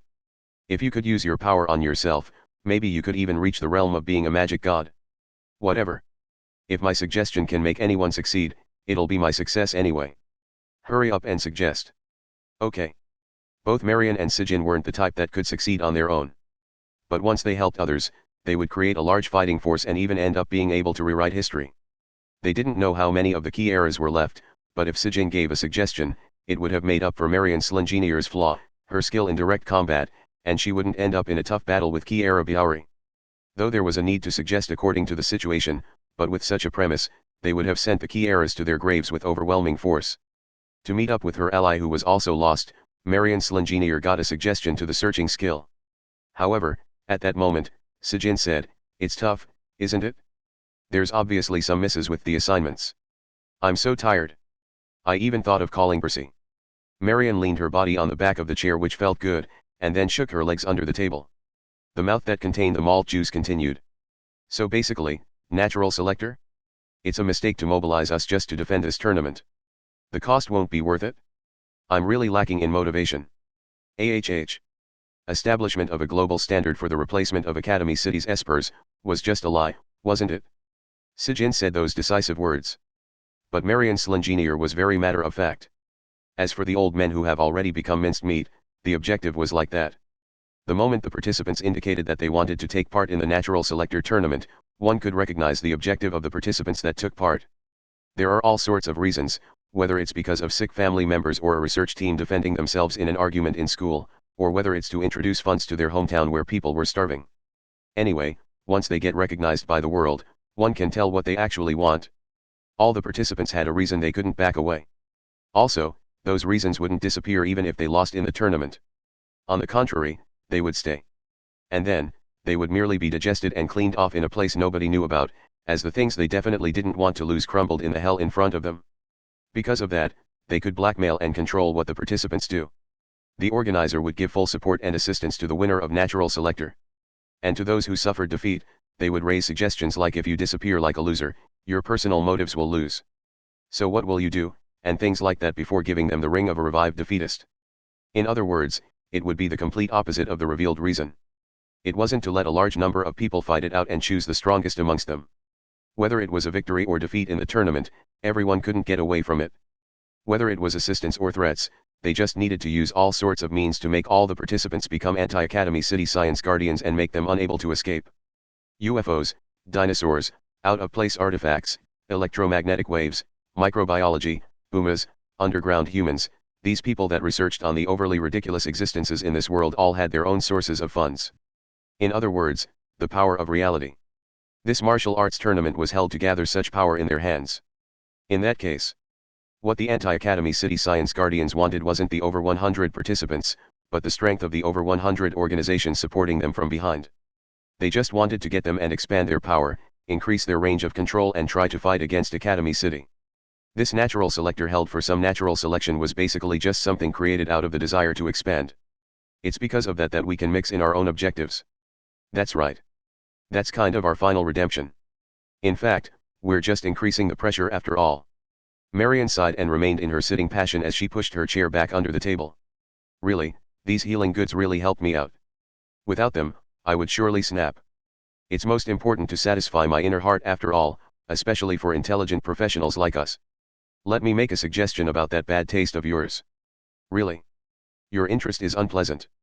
Dissecting living people and making them into the shape of furniture? I never want to be invited to your tea party. You think so? Marion Slingenier tilted her head without showing much emotion. Her chair had the name Tellery, the floor stand had the name Frank, and the table had the name Cendrillon. At times, the sounds of moaning could be heard. Those people that were shaped as furniture all had their organs inside, and the surfaces all had faces, so they could breathe, eat and sleep, in other words, they were alive. Marion Slingenier's job wasn't to repair corpses, but to modify people that were alive. While stroking the flesh-colored high-class furniture to her fingers, Marion smiled. I'll only make one that suits the purpose best. This is punishment for them. Humans only have one life, it's unfair to kill all of them if they sin to a certain extent. In that case, why not just kill 100 people instead of one? Wouldn't it be even more worth it? I turned them into furniture to make them atone for crimes committed. Well, I modified them into healing goods, so I can't deny it when you say that I added a little of my interests into it. That's some bad taste. Really? It worries me if Tiger Loki became one of them. I'm a little pissed he ended up like that due to his carelessness. Well, there's no need for me to go to such an extent, right? It's not like he managed to hurt us because he betrayed us. Spirits won't attack hardworking and upright people, you know. Sijin could use the ever-powerful suggestion, but a suggestion was merely a suggestion. Even she didn't know how to use it or even whether it could be used. Anyway, you're our secret weapon, Sijin, so don't go about on your own. Even I intend to fight with your assistance. If something happens to you, the entire power balance will change drastically. And then Marion Slingenier stopped talking. The Dvergr girl became expressionless, and immediately grinned. NT Index V04206-207.jpg. But why must there be tragic victims that appear here all of a sudden? My voice has been encrypted via the communication device, but my real voice is different. Still sitting on the chair, Marion threw the malt juice bottle at the door. With the sound of the glass shattering, the ajar door was wide open. Standing there were Kumoko Maria and Umaishuri. Marion Slingenier continued to play with the golden saw she took out from her overalls. I've been wanting a footrest and a small fridge for drinks. Which one wants to be which? Subpoint 19. Not here. The one who muttered that in such a naive tone was Kiara Inchiyo. Her clothing was completely wet with snow and mud. What she saw was a complex image that was received from the smartphone on her head and the one-seg TV in her hands that showed the reflection of the walls of the buildings off the windows. Yeah, there's not enough damage, but things are proceeding smoothly. Sorry, Amada-Ajizan. These words sound like where the Amadas are is safe. She was currently in a large residential area. The rectangular buildings were all arranged in rows like books on the shelves of a library. Most likely, it was because of the auto lock that the passage didn't feel like the veranda of the outside of a building, but was designed more like something that was built through the building. However, it was just that. With a thick and heavy blade snowplow, she could destroy the gate's auto lock. All the rooms would be weaker than the auto locks. Thus, they could break the deadlock by drilling through between the door and the wall before activating the switch. She opened the door and went in to investigate. What was in front of her was a room that was completely lifeless. There was a lot of identical furniture. It was like a hotel that offered the lowest rent per unit for a week.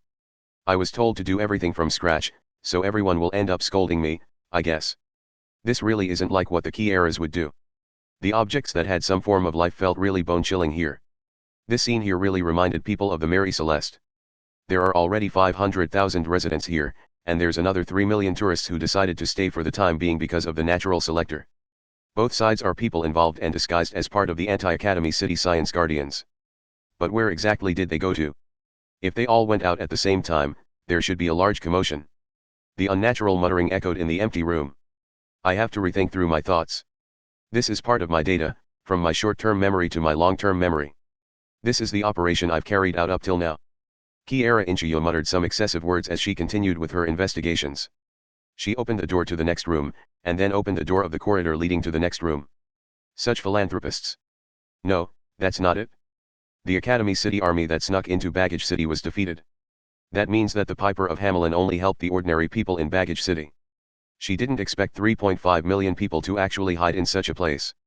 Or rather, she hadn't found a large facility that could contain so many people. It's impossible for them to leave the town. Even if they weren't eliminated by the 5 overs, it's a low temperature of -20 degrees Celsius outside. They'll definitely die before they reach the next town. If she thought of it that way, they should definitely be hiding in this town. Where several places were divided into small districts. In that case, she should forget about finding any dome facilities where a large number of people would obviously be gathered. For example, in such a large residential area, if one ignored the living conditions and packed everyone in like trains, each building could hold about 45,000 people. Places that look inaccessible would inexplicably hold lots of people. That was Hamelin's method. Maybe I should start blowing things up. Everything should end if I blow up the entire place. Even if they escape from the explosions, they would freeze to death once they lose their hiding places. That was actually the simplest way. Even if the explosions couldn't kill off all the anti-Academy City Science Guardians, it could act as an effective groundwork before the decisive battle. It was a common method to destroy enemy structures, weapons, covers, and long-distance objects. And the reason not to do so was also simple. Nope. Things will get complicated if Gremlin dies. In a normal situation, Academy City and its allies would have expected the outcome. However, it was different with Gremlin in the picture. Even after gathering cluster-type gas bombs to blow the entire town to dust, they might even last through. Also, if unidentified bodies appeared in piles, Gremlin might use this to escape. First, they had to thoroughly destroy Gremlin. Erasing Baggage City from the map would take place after that. It's really troublesome when the order's all messed up. Now we're stuck in the same predicament as the normal army. At first, Kiara Inchiyo's aim wasn't to search through Baggage City for civilians. But if Gremlin and the anti-Academy City Science Guardians were allied and planning something in Baggage City, they should keep this town in its original state where everyone was alive and the town was bustling. In other words, once they killed off people who were unrelated to this incident, not out of kindness or justice, but just so that they won't lose out on their benefits, Gremlin would appear to prevent this situation. NT-index V04213.jpg. All just to search for them. All just to kill them. But in this situation, how bothersome. Kiara Inchiyo gave the expression of a lost child as she muttered. The smartphone that was hanging from her neck and the one-seg TV showed complex images one after another. Yeah, I got it, Amada Ajizan. The Kiaras would do this at a time like this. Kiara Inchiyo's small hands tugged at the sides of her skirt as she jumped up lightly. This continued for 10 seconds. She tilted her head. So nobody's going to come out. Kiara Inchiyo's stomach grew cold and she felt a chill down her back as she started to move to the next destination. Main point 20. Kumokawa Maria and Umaishiri did not dive headfirst into that sea of blood because they wanted to. Kumokawa Maria was speaking about the helmeted man. Kiara Kagon, she named him. He was made to be deeply involved in the death of a minor at a certain Academy City elementary school. I must pursue him no matter what. I am very mindful of my own pride, but I am willing to destroy even that to accomplish this. However, the two of them understood that the situation in Baggage City was not normal. Merely staying there was a huge risk. Kumokawa Maria's goal was Kiara Kagon. Umaishiri's was the investigation of supernatural powers. Neither of those goals had to be carried out within Baggage City. Both the Kiaras and Gremlin would leave Baggage City once the conflict was over. They could merely restart their investigation in secret once their targets were breathing a sigh of relief. As such, the two of them planned to leave Baggage City and redo it all after constructing an accurate information network. However, sometimes beginners' luck would lead people like them to a secret. It led them there whether they wanted it to or not. Like the kinds of pitiful witnesses who ended up deep under the sea or a mountain. They had not tried to head toward anything like that. They had been trying to leave Baggage City as quickly as possible. They had already given up. They had known that was the wisest option. And yet Kumokawa Maria and Umaishiri's escape route had passed by Marion Slenginier's private room, the door had been cracked open, and the magical barrier was no longer functioning. As a result, they had arrived at a certain truth. And that truth was one that invited certain death. While walking down the maintenance passageways for the hot water pipes, they had arrived at the garbage disposal facility at the center. While walking through that facility, they had come upon a certain room. They had not intended to peer inside the cracked door. Why now of all times? They had only overheard a voice. And then darkness had burst from that crack into which they must not peer. I don't recognize that maid, but the other one is a contestant in Natural Selector. I would rather not kill someone from Baggage City's side, but the information about Sijin is just too valuable. Too bad. Surrounded by psychedelic skin-colored furniture, Marion Slenginier smiled with her gold saw in one hand. I've been wanting a footrest and a small fridge for drinks. Which one wants to be which? Hell began. Kumokawa Maria and Umaishiri did not choose to fight. Without hesitation, they spun around and ran off at full speed. They ran through the garbage disposal facility and back into the maintenance passageway they had come from. Even that was not the best option. In fact, no option could really be called good once they had run into her. WH, what were those? Were they some kind of cyborg? Even someone as used to supernatural powers as Kyomoko Maria had fallen into a panic at the sight. However, Umaishuri must have been used to the kinds of corpses that could be created under normal circumstances. One strategy to fill your enemy with great fear and high medical fees is to destroy their body without killing them and then abandon them. For example, you could lay out anti-personnel mines that only blow off a single leg. That was probably something like that. It may also have its roots in the idea of mutilating enemy corpses. Are you sure there's that much to it? From that look on her face, I'd say she does it for fun. It was on a completely different level. It was more grotesque than anything they could imagine. It was unclear what you would have to do to turn a normal human into a living table, but they certainly did not want to fight someone who could pull it off. They might be able to win, but who knows what would have become of their body by that point. It would not be surprising if they had a drill for a right hand or could fire flames from the bottom of their feet like rockets. No. Like I said, now that you've heard about our trump card Sijin, I have to silence you. A loud metallic noise reverberated through the area. Kyomoko Maria turned around while running to see the girl pursuing them with a blade pressed against the passageway wall. She was only 50 meters behind them. If she had a gun, that would be within range, but she held a hammer and a saw made of gold. Wasn't this way blocked by the tank and the collapsed building? That can actually work to our advantage.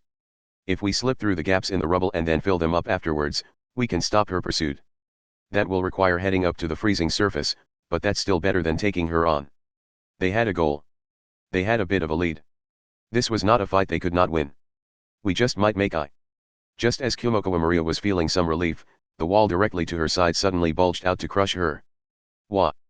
She thought some kind of bulkhead had activated or that it was a trap from some ancient ruins like in an action movie, but that was not it. A human, shouted Umaishuri. It had been a human transformed to have the same texture, coloration, and luster as the wall. It was unclear who or what it had originally been. The human had been altered to the shape of a rectangular pillar and had slammed out into Kyomoko Maria's side. She immediately twisted her body and gently touched the side of the pillar with her right arm to rotate her entire body and completely escape the impact that was on the level of being hit by a car. However, the core of the issue was not there. Again and again, both horizontally and vertically, similar rectangular pillars shot out, filling the passageway space. In just a few seconds, the passageway was completely filled with obstacles colored the same as the floor and walls. Their path of escape was cut off. It's not easy keeping them alive like that, you know. I mean, they're rectangles, said the brown girl with a grin. I left them all over the place so I could fight at any moment. Since their sensory organs would be wasted otherwise, I had them double as sensors for me, but that didn't work out too well. A key era even managed to slip past them in a wheelchair. Their eyes and ears are functioning, but the ego needed to process the information seems to reject the images of what they have become. It was not a one-time thing. Nor was she only altering people when she had no other choice. Over the entire area, she had caused a set level of damage as if she were stocking up on disaster goods such as crackers and instant noodles that would likely pass their expiration date without use. Their eyes and ears are functioning. If you want to leave, you only need to think of them as obstacles. Of course, you will be slicing a living human's body in two when you do so, so it may be a little bit difficult. A knife from the supermarket would probably chip when you get to the backbone. Really, you should smash the bones with a blunt weapon before doing the cutting, but then the slimy fat will get on the blade and dull its edge. Her words sent a chill down Kyomoko Maria's back. A question dealing with human life and taking it from others. The essence of someone who looked down on it. A proposition that normally no one ever thought about but put a heavy emotional strain on them once they did. Was it right to destroy those pillars to protect oneself? Was it right to view them as human and therefore not finish them off? Was it right to view it as wrong? Was it wrong to view it as wrong? What do we do? Kyomoko Maria asked Umaishuri. I don't like it, but have no choice but to destroy this enemy element to create a path out. As the two faced forward once more, the brown girl, Marion Slingenier smiled and spun her saw around. So you've chosen the way forward. Well, I suppose that's the standard answer. That's how humans handle their own lives. But, added Marion, that kind of uninteresting thinking will get you nowhere with Gremlin. Marion Slingenier ran. In a straight line. Without making a feint. As if she had decided on her target merely by who she had spotted first, she headed straight for Umaishuri. The other two specialized in hand-to-hand combat, so she seemed to be full of openings, but the problem lay with her gold hammer and saw. Umaishuri pulled out her gardening trowel-type kunao, but you won't make it in time. Kyomoko Maria's leg cut in from the side. She kicked at Umaishuri rather than Marion Slingenier. The gold weapons cut through empty air. As Kyomoko Maria circled around Marion Slingenier, she shouted a warning to Umaishuri who had fallen to the ground. Don't charge towards someone with supernatural powers before you know how they work. Don't try to fight her. Even if you get a good blow in, a single slice in return could turn you into one of those tables made of human flesh. Oh, you've already grasped my special trait? If you're so used to these mysterious things, are you perhaps from Academy City? In that case, I truly can't let you get away. Marion swung around her saw and smiled without turning around. My goal is not to slice you with my saw or strike you with my hammer. Each tool is merely built in the ideal form for getting across my intent to alter you. The primary items needed to alter objects have been collected into 7 categories. From the instant this gold touches you, the human alteration begins. Does it use nano devices that enter the body and, no. Is it a high-tech medical tool that causes a chain reaction on the cellular level to send the alteration from the outside of the body to deep within using the osmotic pressure of the cells? That's completely wrong, you idiot. In fact, this isn't even specialized for the human body. I'm only altering the human body with the function of the tool. Well, you may have the theory completely wrong, but it gives you the right idea in the end. I guess that's type of talent. If you were hit even once, you would eventually lose your body. In fact, you could even suddenly turn into a chair or table. Even a single counterattack while trying to throw her or grab her would be the end of it. I guess my only option is to fight focusing on building up damage. A passive strategy, Marion Slingenier had seen straight through her. Keeping your distance would be the best way of avoiding my tools, but it would be difficult to get within range and then take me out in a single blow, wouldn't it? The standard is to try to counter and build the damage little by little. Well, if you have some stronger technique like a high kick or something, that would be different, but, I don't need to say more, do I? In a battle without rules, a high kick aimed for the head came with the risk of having your leg grabbed and being dragged down. Even if that did not happen, once you were supporting yourself on a single leg, your quick footwork giving you a longer reach would be unusable. In other words, it simply added the risk of a counterattack. In the end, continually using your one safeguard is nothing more than slowly trapping yourself. Marion Slingenier stopped spinning around her saw so that it pointed toward Kimokawa Maria's head. The brown girl licked her lips and said, "This is not an issue of who is stronger. From your thought patterns alone, you cannot reach Gremlin." Immediately afterwards, the situation greatly changed. Marion Slingenier and Kimokawa Maria both charged forward at once. As the brown girl charged in, she let out that slight voice of confusion. Kimokawa Maria dove toward the ground like she was diving into a pool and stepped onto the ground with her hands. This is just a shogi problem. Kimokawa Maria's body twisted around and rotated while she was upside down. You are not necessarily safe just by distancing yourself from the enemy pieces. The trick is to move to a position where the enemy pieces cannot move no matter how close it puts you. The gold saw that Marion immediately swung past by Kimokawa's legs by only a few millimeters and her heel shot up toward Marion's jaw. A dull noise rang out. She swung the gold saw and hammer again, but Kimokawa Maria's legs were no longer there. The weapons merely flew through empty air. Your vision was blurred and your brain rattled, so what do you think you're following there? With her hands still standing on the ground, Kimokawa Maria had folded up her legs as far as they would go. It looked like she was storing up all her strength like a spring, so Marion swung her upper body as far to the side as it would go with a creaking of her spine. Another shot is coming for my jaw. Is that what you thought? It looks like my pride is going to swell by quite a bit here. Kimokawa Maria spun her body while still upside down. Her legs wrapped around Marion Slingenier's right leg. That had been outside what Marion had expected. With the threat of the gold tools, Kimokawa should not have been able to make that attack. She had gone for something other than a blow. She had used a locking technique. Without knocking her opponent to the ground, Kimokawa Maria started to destroy Marion Slingenier's right leg while the brown girl still stood. A dull noise passed through Marion's body and exploded in her head. But before the bone was completely broken, Marion Slingenier swung down the gold hammer. Kimokawa did not stick around and instead let go with her legs and rolled backwards. Marion Slingenier tried to follow after her, but her right leg would not move properly. She lost her balance and had to lean against the wall. "I didn't get to the bone," said Kimokawa Maria as she stood up by swinging her legs around like a break dancer and wiped nervous sweat from her brow. "But it looks like I did damage the tendon. How could an uncategorized person with 2 arms and 2 legs do that? Is 4 areas to strike from not enough for a decisive blow?" said Kimokawa Maria as she folded her spread arms. It looked like she was defending her upper body, but it was actually a stance used for attacks with emphasis on the elbows. "Then I will bring that up to 8 with my 2 elbows and 2 knees. Have you calculated out just how much this expands my possible strategies?" Kimokawa Maria forcefully kicked off the ground and charged straight for her. 8 striking points irregularly assaulted Marion Slingenier in a way that would be impossible for a normal martial artist.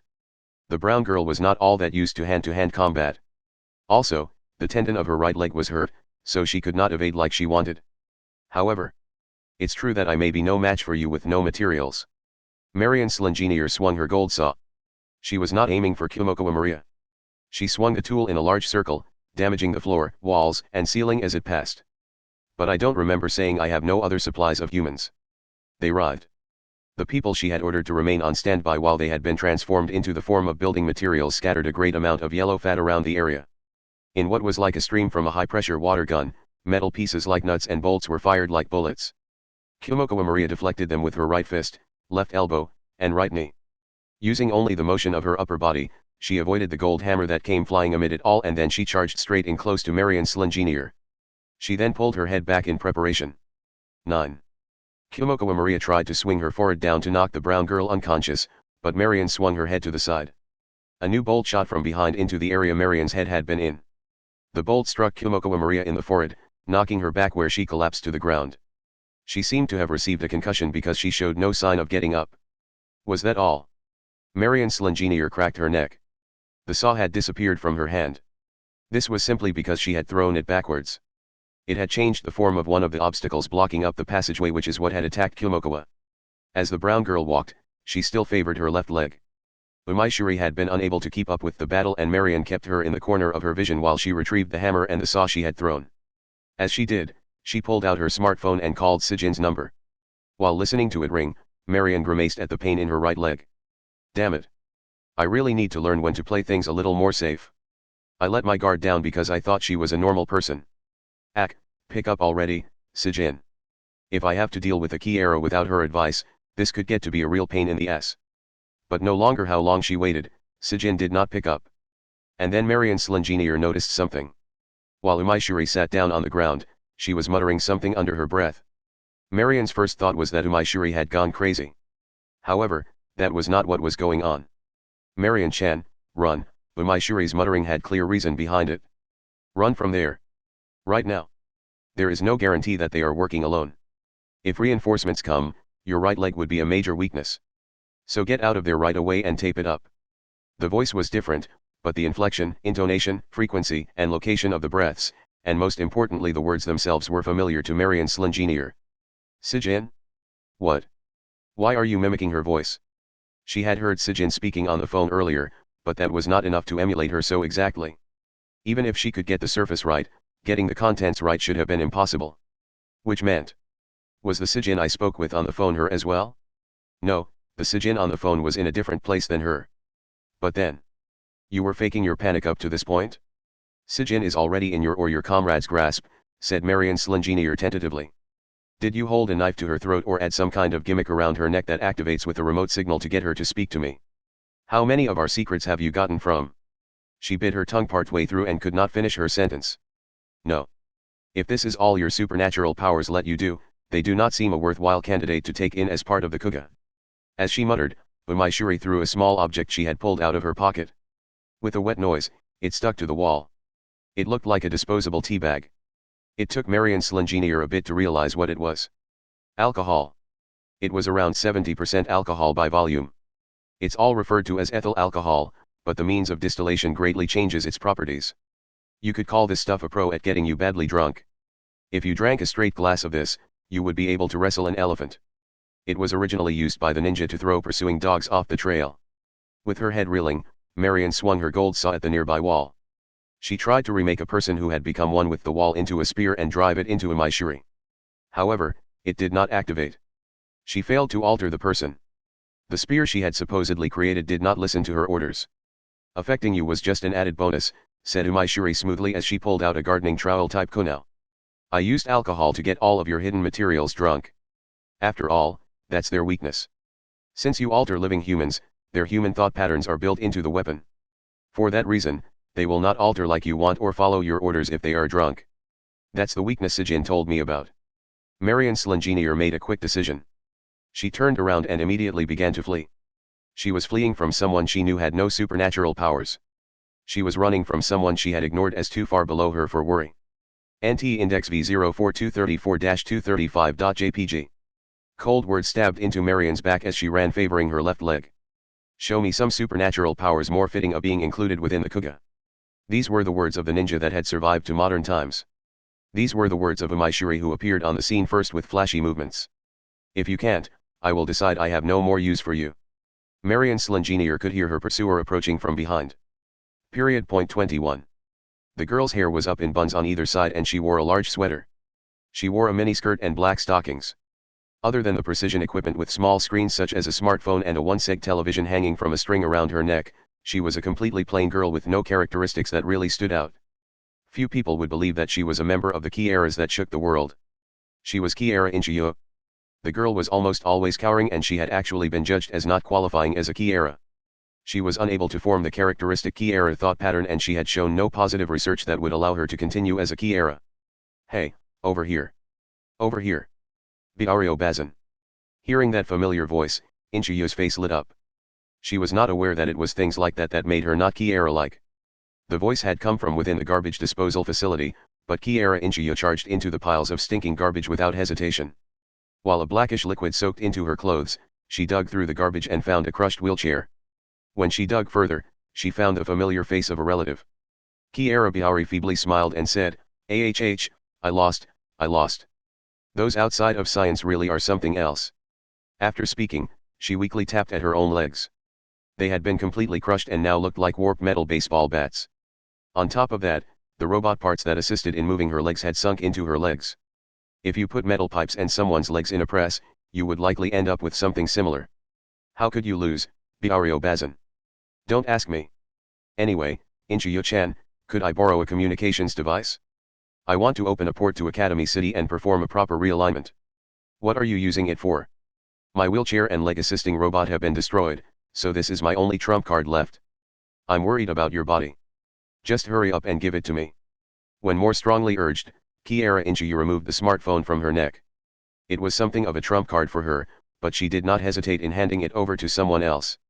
Key-era Bihari altered the settings of the smartphone a bit and pulled something like a ballpoint pen from her pocket.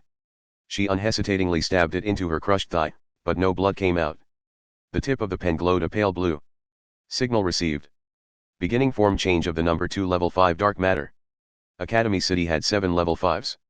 In the past, the number 2 of those had suffered serious injuries in a battle with the number 1 and had been literally ripped to pieces. Currently, those pieces were divided up and attached to a giant life support device that somehow managed to keep him alive.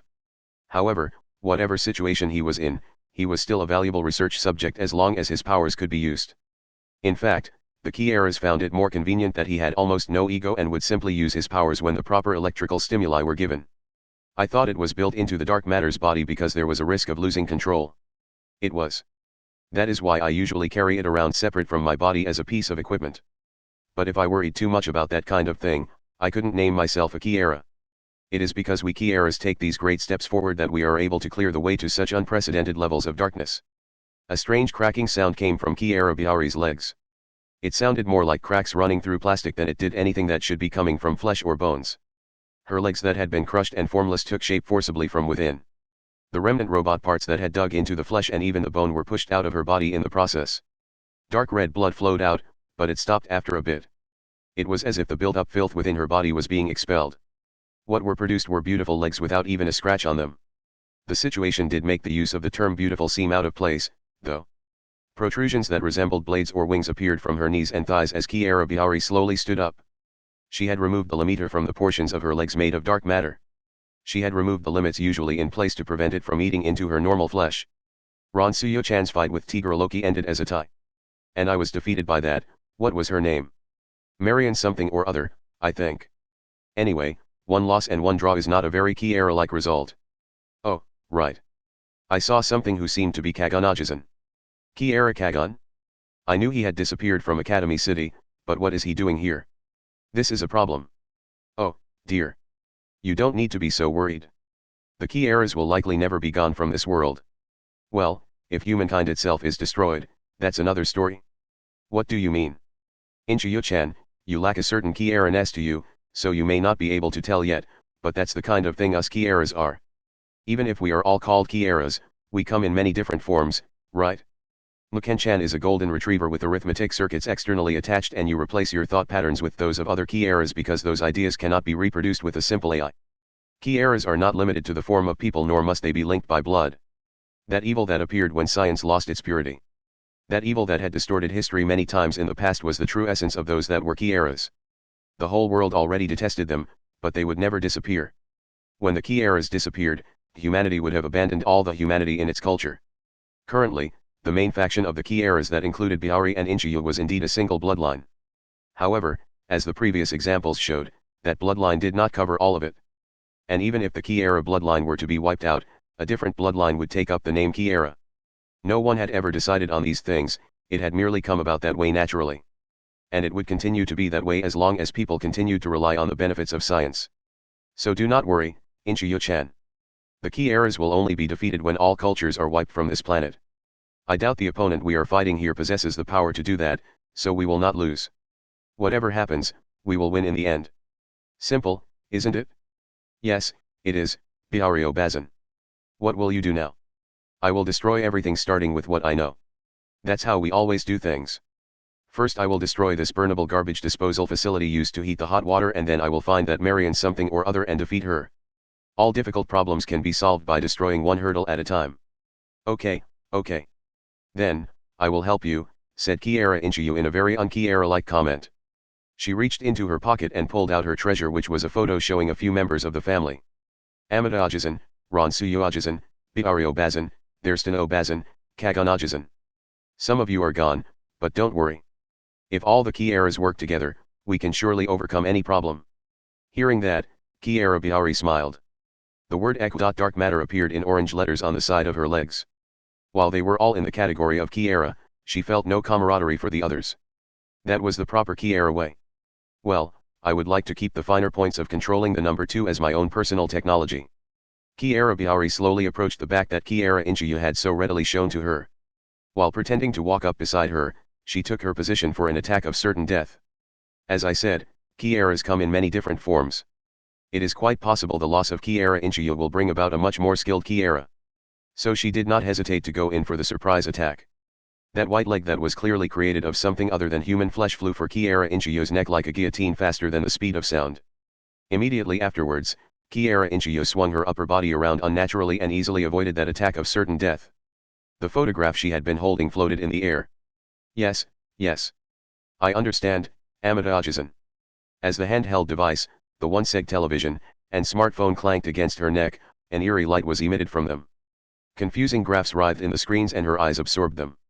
When I say something like that, a Kiera would unhesitatingly go in for a surprise attack. TCH. Even if you're inferior, I guess a Kiera is still a Kiera.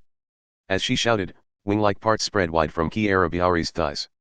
That way, she could carry out actions that would be impossible with only 2 arms and 2 legs. Kiera Amada's thought patterns that were currently supporting Kiera Inchiyu were primarily used to beat down a high-level esper in a close-quarters brawl. It was an effective strategy, but it of course had its weaknesses. Another Kiera would know how to exploit those weaknesses. Kiera Inchiyu grabbed the photo fluttering through the air between her index and middle fingers and then muttered something further. I understand, Tuma Unikan. This time, a chill ran down Kiera Byaori's back. This was different. A possibility she had not expected had just bared its fangs. Her body froze in the fear only a Kiera could bring.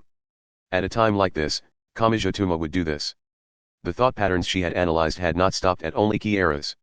That announcement had been the worst one possible for someone of such great darkness as Kiera Byaori. Kiera Inchiyu mercilessly attacked with the very Kiera-like means of misusing good. Subpoint 22. Kiera Kagon. He was originally researching the illusions that appear to people when they were about to die. During this process, he managed to research how to stop a heart safely and how to restart a heart that was stopped safely. In terms of the outcome, he had the ability to revive people. But he was a man who was legendary even among the Kieras because of his ability to control the number of times he could stop a person's heart. No one could read into his personality from the outside. Unlike most of the Kieras, he never showed his real personality. Maybe that could be somewhat of a relief to this world. Those intoxicating thoughts of his were a form of curse. If such a thing was shown on the surface, it was likely that there would be a drastic change in the whole Academy City. He was that kind of Kiera. Everything of his, from his thoughts, to his evil deeds, to his accomplishments, were undoubtedly the best. Kiera Kagon had erased the record of becoming evil as part of a Kiera in his teens, but he suddenly stopped his research on near-death experience before he was 20. The reasons were unknown, and speaking of which, even if it could be described, this man, who was outstanding even among the Kieras, may not have his thoughts understood. Once he was asked whether there were other reasons, he only responded with a short sentence. Even when I get the results, the price I had to pay doesn't match. What results? What price? They weren't clear about what he said. But because of those words, many other researchers of near-death experience were negatively impacted. But even when ignoring that, other people managed to come up with some ordinary hypotheses. In other words, did Kiara Kagon realize the value and weight of the lives he was manipulating? Through countless experiments, the answer he sought became simpler. Or rather, in the simple process, the Kiara was worn out and malfunctioned. One of the reasons supporting this baseless hypothesis was that Kiara Kagon, who abandoned his role as a researcher, chose a very boring and bland path of being a teacher. If one flipped through the records, there would be evidence that Kiara Kagon had once taken part in the student keeper activity. The student keeper was one of the safety measures of Academy City. The main aim was to send teachers to the dormitories of students to teach them and counsel them to prevent them from being unable to return to school life because they kept skipping class. In fact, there were a total of 32 students, both male and female, who went back to school because of this activity. Most of the student keepers couldn't touch what was deep inside the students' hearts, yet a teacher alone broke the record. It seemed that the way Kiara Kagon broke the wall in the hearts of the students became an urban legend. Amidst all sorts of conjectures, there was a saying that they gave a metaphorical warning for students to get away from the Kiaras, the dangerous darkness in Academy City. As for Kiara Kagon, the moment that changed his fate was during spring 3 years ago. He met a killer wielding a knife. All they knew was that it was a boy, 17 or 18 years old, who was erased from the records. At that time, the lesson time for ordinary students overlapped each other, and there were a lot of students gathered outside the school. However, the anti-skill members who were in charge of safety couldn't take care of all the students in such a large place. The killers started to take action without hesitation, and Kiara Kagon was at a position closest to him. And then, the teacher who was secretly respected released the Kiara to protect the students. He used both hands to grab onto the shovel in the floor bead nearby and ran at the killer without hesitation. He used a slight shock to the jaw to impair the killer's consciousness, and gave him a hypnotizing-like effect. Using that moment, he attacked the killer who was completely defenseless. Continuous hits of metal could be heard. Through the pathologist's analysis, the killer's head had 5 areas that were dug in. As for the perfect cause of death that didn't give any pain, the pathologist questioned if Kiara Kagon was reading a human's anatomy textbook as he killed. Kiara Kagon's hands were stained in blood as the anti-skill members accosted him to court. But the judge's verdict was that he was defending himself appropriately, so he was acquitted. He wasn't sued by the prosecutors, and his license as a teacher wasn't revoked. However, Kiara Kagon never retook his position. On the day the judge deemed him innocent, Kiara Kagon sent an email to the school about his resignation. His colleagues went to his apartment, only to find the place completely empty. At that time, the students in the school all felt that Kiara Kagon was a hero who ignored his own position to protect the students. At that time, the teachers, his ex-colleagues, felt that it was a decision he made to avoid being a target of admiration for having a way to kill. From then on, Kiara Kagon vanished without a trace. Nobody even knew whether he remained in Academy City. Subpoint 23. Not enough at all. No one knew what Kiara Inchiyo was counting as she continued to play with her 10 fingers. Her clothes were stained with waste and blood that was seeping out. The smartphone that was hanging from her neck and the 1 seg TV continued to show a complicated graph. Yes. Sorry, Amadajisan. Yes, in this situation, the Kiaras would prepare a raincoat. To me, Biario Bazin didn't attack out of a sudden, and I expected her ambush already. In fact, a third party who was seeing the graph would most likely not understand what Kiara Inchiyo was doing. On one hand, it looked like a conversation. But in fact, it wasn't. What Kiara Inchiyo got was merely an inspiration. And this inspiration that appeared in her head was a self-muttering of words that were rearranged in such a way that those named Kiara would definitely do this. She continued to walk down to the underground passageway. The garbage disposal facility of the waste treatment plant was destroyed, so the warming effect in Baggage City was drastically decreased. She was in the house too, but she was shivering in cold. If she left it like this, no matter whether it was inside or outside the house, it would all be frozen. But it didn't seem to be enough. Numerous graphs added to her strong inspiration. They were telling her things. Yes, this isn't like a Kiara at all, Amadajisan. No efficiency. No rationale. It's not like a Kiara to think of a strategy that anyone could think of. She moved through the underground passage and entered a high-level resort hotel. She went through the lobby where no guards were present, took the elevator, reached the highest level, and opened the door where the keyhole was destroyed. This was the remains of a battlefield, where Kiara Ronsuyu and Tigre Loki had fought. The pile of papers were thrown all over the place. Even now, Those two important people were still lying on the floor. However, Kiara Inchiyo didn't care about that. Actually, Inchiyo did feel bothered about leaving the Kiara Ransuyo alone. But at the current moment, she needed to prioritize her actions as a Kiara. Even so, Kiara Inchiyo's actions weren't exactly that important. She took out a test tube from her clothes and uncorked the rubber cap. She added white powder that was like a sugar stick added in coffee and poured water in from a flask in the white hotel floor. She gently shook the test tube, and the test tube showed a translucent corroded substance. The fluid froze like jelly. It was just something she bought in a supermarket. It was just ordinary agar. However, it had other uses besides being food. It could be used as a cultivating base for microbes like viruses and bacteria. I can get this in about 30 minutes. Kiara Inchiyo placed the test tube with the cap opened into the coffee cup. Being barehanded, she was ready to use another cup to make instant coffee. Kiara Inchiyo wanted to create moldy air. That was something Kiara Ransuyo had used when he scattered chemical substances. Inchiyo was ready to use the agar to capture the mildew and cultivate it as her own weapon. However, NT-index V04256-257.jpg. That's right, Amadajasan. She held her cup with both hands. As she was worried about being scalded, she slowly drank the black liquid and waited for that moment. If the mold's genetic information mutates artificially, maybe it can become a biological weapon that can destroy Baggage City entirely. There was more than one way to use a weapon. The Kiaras would create more fresh nightmares from those savage ideas.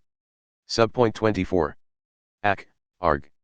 Marian's Slingenier used a hand to cover one eye and leaned on the wall beside the street. The reddish-black liquid continued to flow through the gap, and liquid of the same color was coughed out from her mouth. She didn't know the extent of the damage, but the huge impact had nearly caused her to lose consciousness. Right now, she was going through such pain. Umaishuri. Did I get careless because I felt that she wasn't of either the science or magic side? Marian Slingenier was being pursued. As she could move in such a wide area, it was a coincidence that she met a talented person.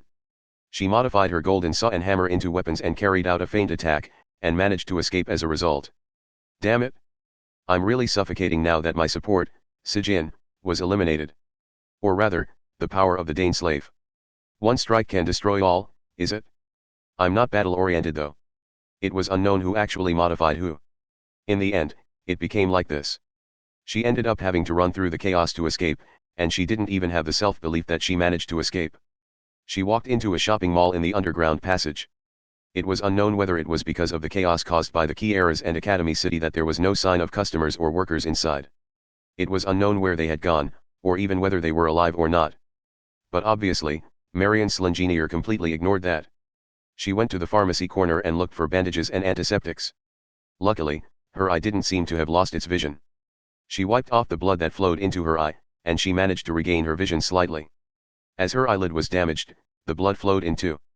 Even so, it was better for her to get a piece of gauze over it. My right leg. Perhaps it's better to do some taping here. It was really reckless of her to endure the muscle pain caused by Kumoko Amaria's wrestling moves and even try to run away. Heavy pain came from her right foot.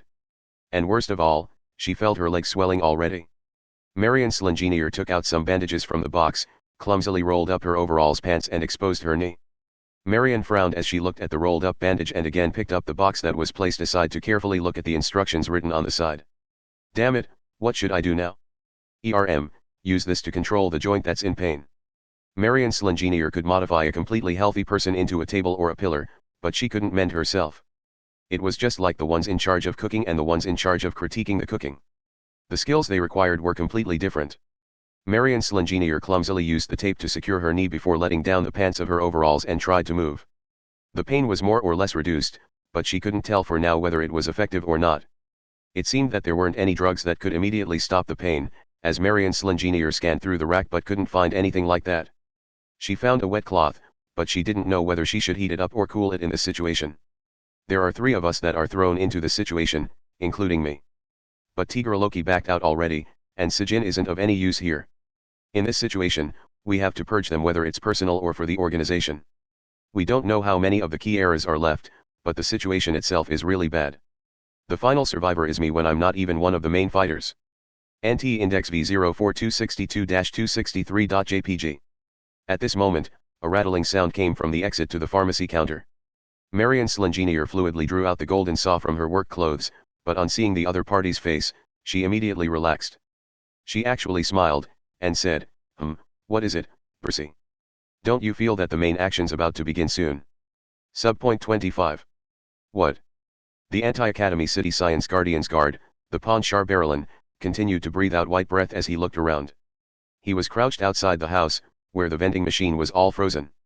He had disguised himself as snow that fell from the roof, and then set up windshields around him as he tried his best to endure the cold. He wasn't trying to be like a snow hut, but amidst the aerated snow, it was obvious that a certain level of insulation could be achieved. In such an environment of minus 20 degrees Celsius, this level of hard work was a must even when wearing a standard army uniform. If he showed any signs of laziness, what awaited him would be an icy hell. The road had a thermal warming installation to make the snow melt, but the communication links with the command post were severed. In this situation, he couldn't trust Baggage City's own security. This would be a more reliable way to ensure his own safety when he considered that countless cameras were installed in many areas as part of anti-crime measures, and that his actions may be observed by the enemy. Of course, as he thought about this, he forgot all about his utmost priority to defend Baggage City. Anyone could understand from this situation that he was merely thinking about how to survive in such an environment. At this moment, Shar suddenly lifted his head. His attention was divided by something external. Why is it so quiet? That's strange. The sounds of battle were already long gone. This would most likely be evidence that one side achieved an overwhelming advantage. However, that wasn't all. The city lost the all-important buzzing that was supposed to be part of a city. There was no space for humans to survive. It was like ancient monuments on Mars. It was completely empty. And thus, everything was completely quiet. Shar frowned, and soon had a doubt. Where did the millions of residents in Baggage City go? Did everyone escape outside? No, the nearest place people live would be more than 100 kilometers away. And it's impossible not to create any commotion when so many people are moving. We're not trying to play morals or pull shit or even run away from the guns of Academy City. Shar denied his own thoughts. Does that mean that Academy City killed everyone? No, that's not possible. We're talking about millions of people here. Even if it's killing those ordinary civilians that can't defend themselves, it will take lots of effort. The city's so quiet so quickly. This proves that the enemy couldn't possibly carry out some operation to eliminate a group. He couldn't be certain whether this was a good thing or not, but he didn't get any reply for now. It was like those critics who were watching from the other side of a river, there wouldn't be any constructive suggestions from criticism alone. Shar Barrelin pondered for a while, and finally crawled out from his self-made cover. He didn't know what happened to the residents of Baggage City, but in fact, it was wrong to worry about their safety. If one couldn't understand anything on the battlefield, there would be a certain level of mental disturbance. It was kind of unnerving to walk around like this when the situation was uncertain. Orders from the higher-ups. Letting the people evacuate and destroy all the large destructive weapons in the city, that's not possibly an order, is it? Shar made all sorts of somewhat suitable guesses, and then crawled forward silently in this quiet white street. There were no signs of enemies, allies, or even tourists. Maybe countless corpses were buried by snow under the snowy day. After crawling about 50 meters away from his self-made cover, he got new intel. Shar caught sight of the enemy, and then leaped into an alley between buildings where there was relatively less snow piled up, using the vehicle that was parked there. He was hiding at the back of a truck that used natural gas, where the danger would be at its maximum, but in this situation, he was unable to change his location. Right in front of him was a cross-junction where no vehicles were moving, and 4 or 5 soldiers were standing there. After checking that their guns and clothing weren't equipment that he was used to seeing, Shar concluded that they were soldiers on Academy City's side. In other words, enemies. They were holding an object that looked like a beach ball, and the base looked like a hairspray. Support balloon. Shar, who once borrowed, or rather, snatched, Academy City's manufactured weapon, had an impression of this. In other words, it was an intel weapon that was relatively simple in design. It was less like a small block full of technology than an idea of a product that would be even more attractive. The exterior looked like a helium balloon that was released with a camera attached to it, and it was kept in the air to retain visuals. It was basically that kind of weapon. It was something that was used to make up for weaknesses in areas where the blessings of satellites and recon planes couldn't be reached. The effect would last for about 30 minutes. It would continue to fly up once it was released. And even if it was left untouched, it would be splattered sooner or later due to air pressure. However, it was just that kind of a thing. There was a timer attached to the hairspray-shaped cylinder object at the bottom to detect the location of the soldiers on the ground from where the balloon would float. The estimated time on the timer would cause it to explode at a certain time. But Shar could tell that Academy City intended to suppress Baggage City from the fact that they were using such a thing. Shar didn't have the pride left to grit his own teeth painfully. As for what he was worried about, they have declared that the suppression's over, But what exactly are they looking for? The initial support balloon was something that was to be used as support to make up for weaknesses in areas where there were no satellites or recon planes. But from the fact that Baggage City was controlled by Academy City, they wouldn't have the need to deliberately set a support balloon. However, Academy City's forces were using the support balloon. It seemed like they were searching for something that satellites and recon planes couldn't find, and even set even more cameras and sensors at its base.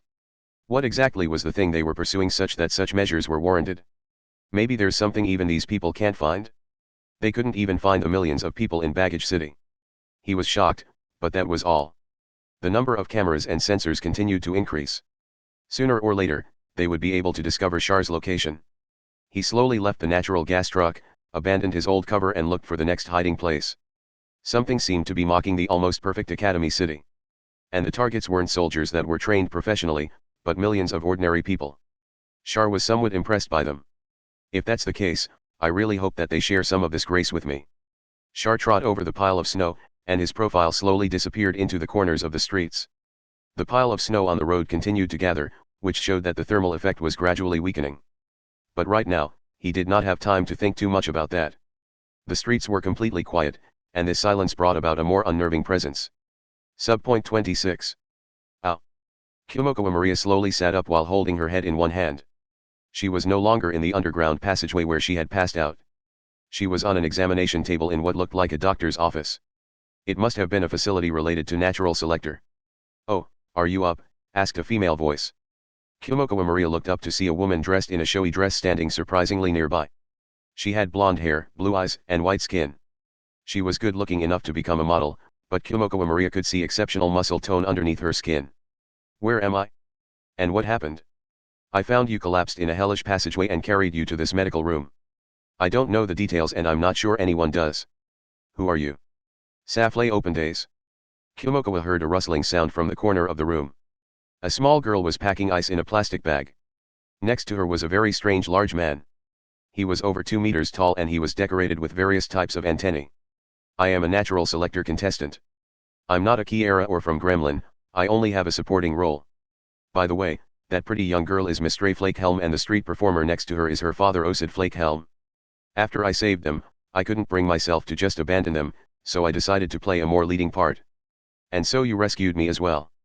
"That really hurts my pride," said Kumoko Maria self-deprecatingly. "There should have been a childlike older woman carrying a school bag in that passageway. Did you see her?" "A childlike older woman? Is that some kind of riddle?" Safley frowned. No one else was there. But from the destruction left on the passageway, it looked like someone had chased after someone else. "I gave priority to the injured person right in front of me, though." Kumoko Maria narrowed her eyes, but Safley's next words were not what she had expected. "Oh, but a childlike older woman, you say? That's a little hard to picture, but was the shorter one a friend of yours? Then you don't need to worry. From what I could see, the short one chased the tall one away. Did that mean Umaishuri was still alive? You need to worry about yourself more than the winner. We need to figure out what we are going to do from now on." Kumoko Maria fell silent at that. Umaishuri was continuing the fight for her own reasons. Then what about Kumoko herself? What would she do now? She had come to Baggage City in pursuit of Kiera Kagun. She had intended to head through a world that had strayed from the proper path in order to find out the truth about the death he had caused. However, when the darkness had opened its maw, it had been so deep and dark that Kumoko Maria's common knowledge no longer got her anywhere. It was like being forced to take part in a board game without being taught the rules. That was the world of the Kieras. Or perhaps it was the world that should be opposed with the Kieras. The girl named Miss Stray Flakehelm handed her the plastic bag filled with ice and Kumoko Maria placed it against her forehead. The comfortable cold spread across the bruise, but she noticed something else. Something was wrong. "You just realized how cold you are, didn't you? And that you can see your breath." Safley Open Days gave a small smile. It looked as if she was forcing it. Of the heating facilities that are Baggage City's lifelines, the garbage disposal facility and oil refinement plant have been destroyed. The anti-Academy City Science Guardians are desperately defending the last source of heat, the thermal power station, but it's probably already too late. That much heat is not enough for all of Baggage City. Who did that? The Kieras. We keep hearing that term over the radio we stole. That name caused Kumoko Maria's heart to jump. But then she calmly thought about the crisis unfolding. Their higher-ups will give themselves priority, I'm sure. They won't care if everyone else freezes over. That is of course if those higher-ups are even still alive, said Safley. A few percentage points of the soldiers were still active, but they were in a complete panic, so they would unlikely be much help. They were just barely managing to hide, so coming into contact with the soldiers also held the risk of drawing their real enemy to them. For that reason, they hesitated to call out to those soldiers. Freezes over, It was below -20 degrees outside. Even if the buildings were protected by thick insulation, the inside of the buildings would be the same after half a day without heat. That would cause major damage to all those still alive in Baggage City. By the way, there is a surprisingly simple means of solving the heat problem. It's a method used in Nordic areas. The heat of all the people in busy stations is used to heat a different building. It's used for buildings in Arctic regions. Together, the residents of Baggage City and the spectators number in the millions. If they are all gathered in one of the domed facilities, their own heat could save their lives. That sounds like it would only work for so long, but I guess it would help us endure, muttered Kazuma Maria. But there was a problem. But the ones who created this battlefield wouldn't allow it? If all those people gathered in one place, wouldn't they attack them? Yes. And not for any tactical or logical reason. They would probably just blow them all away for fun, agreed Safley. So that method will be of no use as a means of passing time without having to fight the major bosses. In fact, it can only be used to buy time for rescue to come after we have already defeated all of those major bosses. Which means, our time limit is about half a day. We must defeat all the major bosses rampaging through Baggage City in that time. If we do not, millions of people will become frozen food. Do you understand the situation? It sounds to me like this solves nothing. Just by having this half a day for pure fighting is quite lucky. Normally, we would end up frozen whether we won or lost.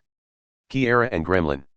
They had no idea if they could defeat even one of them, and they had to defeat all of them. Those conditions simply sounded insane. However, the only other option was to have everyone in Baggage City freeze to death by normal means. Kazuma Maria let out a small sigh and said, "So we have to do it even if it's impossible. It looks like the time has come to test the strength of my pride that just keeps getting damaged." Yes, yes. By the way, I thought you might be the type to know how to use her fists, but do you think you can be of any help? Either way, I'm headed to same direction you are. Kazuma Maria nodded in response to Safley's question. She would pursue Kiera Kagon. After experiencing that hell, she was even more determined than ever to do so. He had not stepped into that hell without knowing what it was as Kazuma Maria had. Kiera Kagon had clearly known exactly what he was getting himself into. Back then. Back there. What exactly had happened? And how had it led to this hell? Until she knew that, Kazuma Maria would not back down. Meanwhile, Safley gave voice to her current goal. Our first target is someone named Kiera Inchiyo. Kiera. Yes. Apparently, a different Kiera brought in some kind of mold used for combat and this Kiera Inchiyo is trying to use it.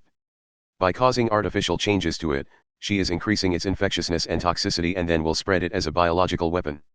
And get herself wrapped up in it too. I know. I really don't want to know her reason. Artificially altering microbes. The term sounded like something out of a movie, but it was really not that difficult a thing to do.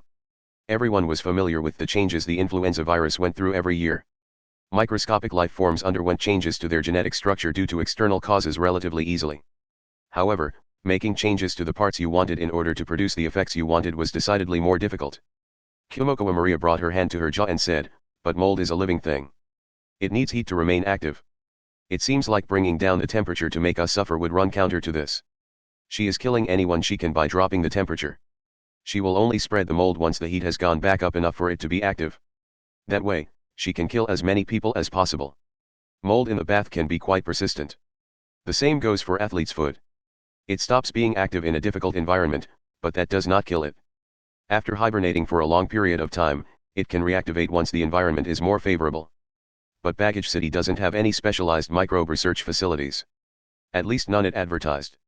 Unless some new conspiracy shows itself, I would assume she is going to misuse a civilian facility." That's exactly right. It seems Kiera Inchiyo is headed for the plant factory. You know, those container-shaped things. It's a new type of field that grows vegetables by using light with a special wavelength to induce photosynthesis, conditions the air to keep the temperature right, and soaks the roots in nutrients. Using it, you can pick the crops about 30 times in a year. I see, muttered Kazuma Maria in annoyance. So does it use ultraviolet light in place of the sun? That's the same reason the genetic information of the influenza virus is damaged every year. Could this be bad? Very bad, she replied simply. By the way, if you don't even have that kind of fundamental knowledge on the subject, How could you tell what Kiara Inchiyu is planning? You don't seem to have what it takes to build up to that conclusion.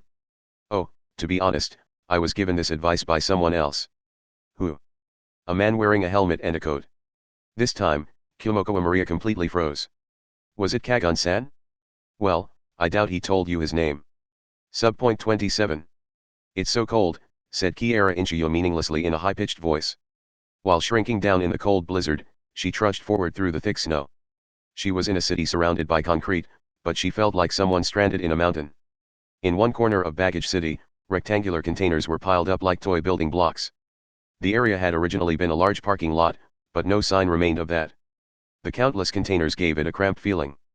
Rather than long narrow rectangular solids, the containers were a smaller size meant to be carried by railroad.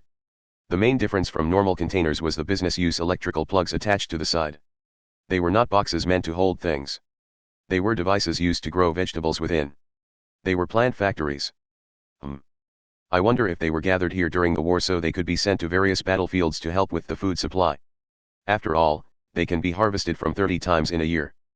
But the war ended too quickly and they just ended up being put to civilian use here. Obviously, growing vegetables in a snowy Arctic area like Baggage City was not easy, so the cuisine focused on meat. The plant factories had a plain but definite benefit for the residents of Baggage City. Kiara Inchiyu reached out toward the metal door of one of those saviors. She had the materials for the biological weapon in her clothes. Huh. A rattling noise came from the door. It would not open.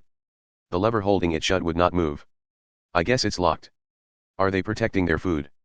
With a quizzical look, Kiara Inchiyu turned around. She then headed for the security room the keys were likely kept in. Ali's Biggin trembled within a small room.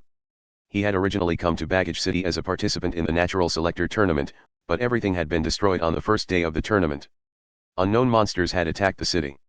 However, fleeing out into the streets only dumped you into a hell of -20 degrees and the nearest city was 130 kilometers away.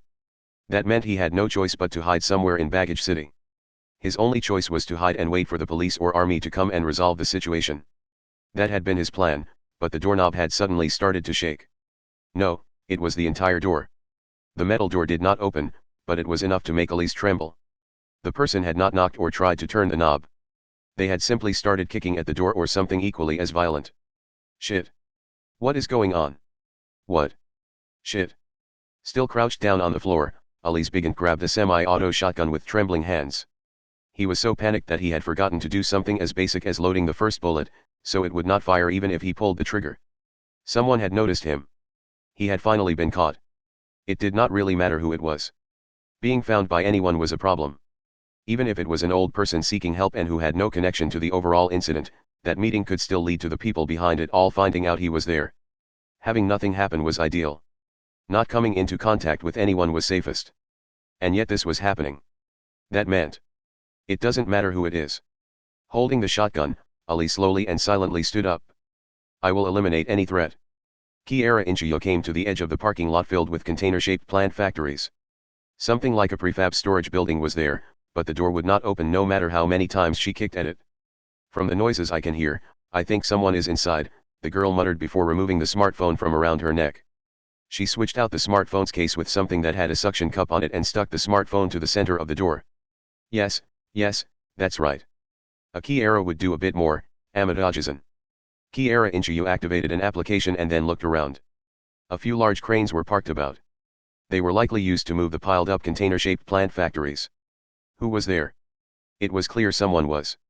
Still holding the shotgun, Ali's Biggin gulped audibly.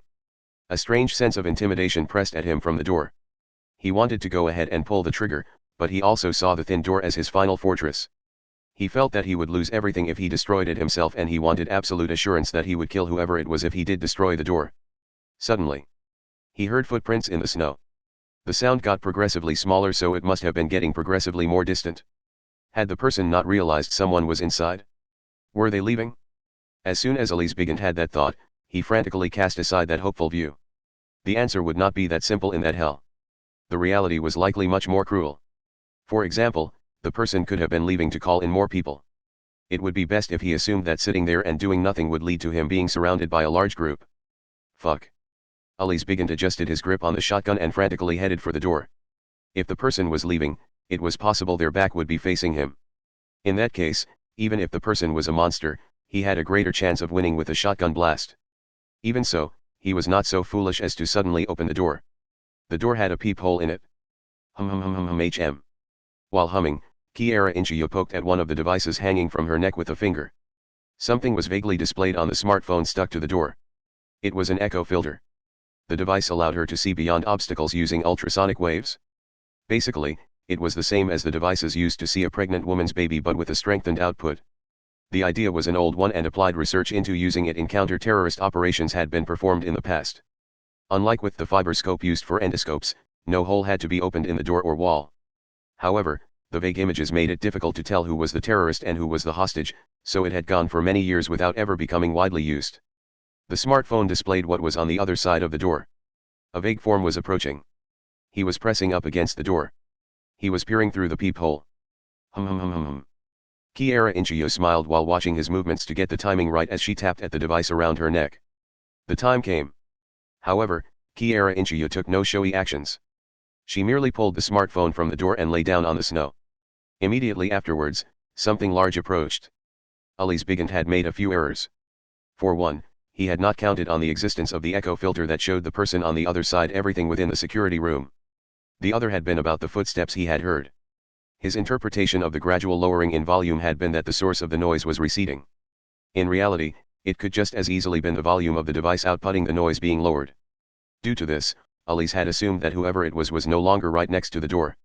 Inside the small room, his sources of visual information were limited. Without information, he was uneasy. He tried to put himself at ease by gaining some information. The auditory information of the slowly disappearing footsteps had shown him just how starved for information he was. It was like the delicious smells coming out to the street from a restaurant's kitchen. That was why Ali's Bigant's face had been naturally sucked in toward the peephole. He wanted to remedy that starvation. He had no idea that he was being led to do just that by someone. Immediately afterwards, a great dull noise pierced through the thick door. That should do it, muttered Kiara Inchiyo as she lay flat atop the snow. She had controlled a crane remotely. The plant factory container hanging from the wire had been swung like the giant metal ball used in building demolitions. The heavy plant factory had passed right above Kiara Inchiyo as she lay on the snow and slammed into the door. The door and the surrounding wall had been blown away. The steel door was buried into the opposite wall and a dark red liquid was flowing out from the gap between the door and the wall. She never even heard a scream. Wow, this is a messy room. It even has building materials scattered about. Kiara Inchiyo entered the cramped security room and grabbed a ring of keys from the wall. Yuh, came a groan. It seemed the source of the dark red liquid was still moving. Kiara Inchiyo looked around the crushed room, used one hand to grab a shotgun that was on the floor for some reason, and loaded the first bullet with a quick motion. A dull noise struck the door.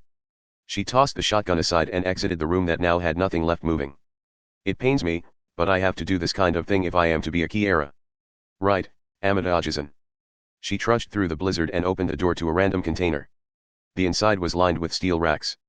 Each rack had cabbages lining it and red and green lights lit up the area. Oh. It's filled with LED lights. But I need a black light to cause the changes in the mold. She searched around for a bit and finally found what she was looking for. They were fluorescent lights only about as long as chopsticks. However, they were blue. They were black lights that emitted ultraviolet rays. Kiara Inchiyo gathered a few black lights and placed them at complicated angles. She then delicately adjusted the balance by using a photometer that used the camera on her smartphone. The genetic information of microscopic life forms was easily damaged. They had almost no defense against ultraviolet rays or cosmic rays. However, it was incredibly difficult to use that to get a desired result. Now then. Kiara Inchiyo grabbed a cabbage from a random rack and lightly munched on it. She immediately regretted it due to how bitter it was. At this output, it should take about an hour. Right, Amada-Ajizan. Subpoint 28. Kumokawa Maria and Safley Open Days left the domed facility the medical room had been in and entered the white.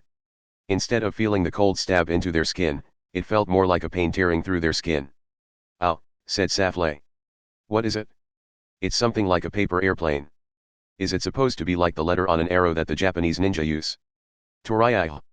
While Kumokawa frowned in confusion, Safley tossed the paper airplane back in the direction it had come from. Safley looked up into the sky in annoyance and said, -20 degrees. How long can we last dressed like this? Just think of it like being in a giant refrigerator. After about 30 minutes, we'll pass out, and after an hour, our lives will be in danger. So Kiara Inchiyo can't last long either. If she has some kind of countermeasure, Who knows how long she can last? Don't forget that she is the one that set things up like this. The plant factories were not all that far away. The container-shaped plant factories had been piled up in a parking lot connected to the domed facility.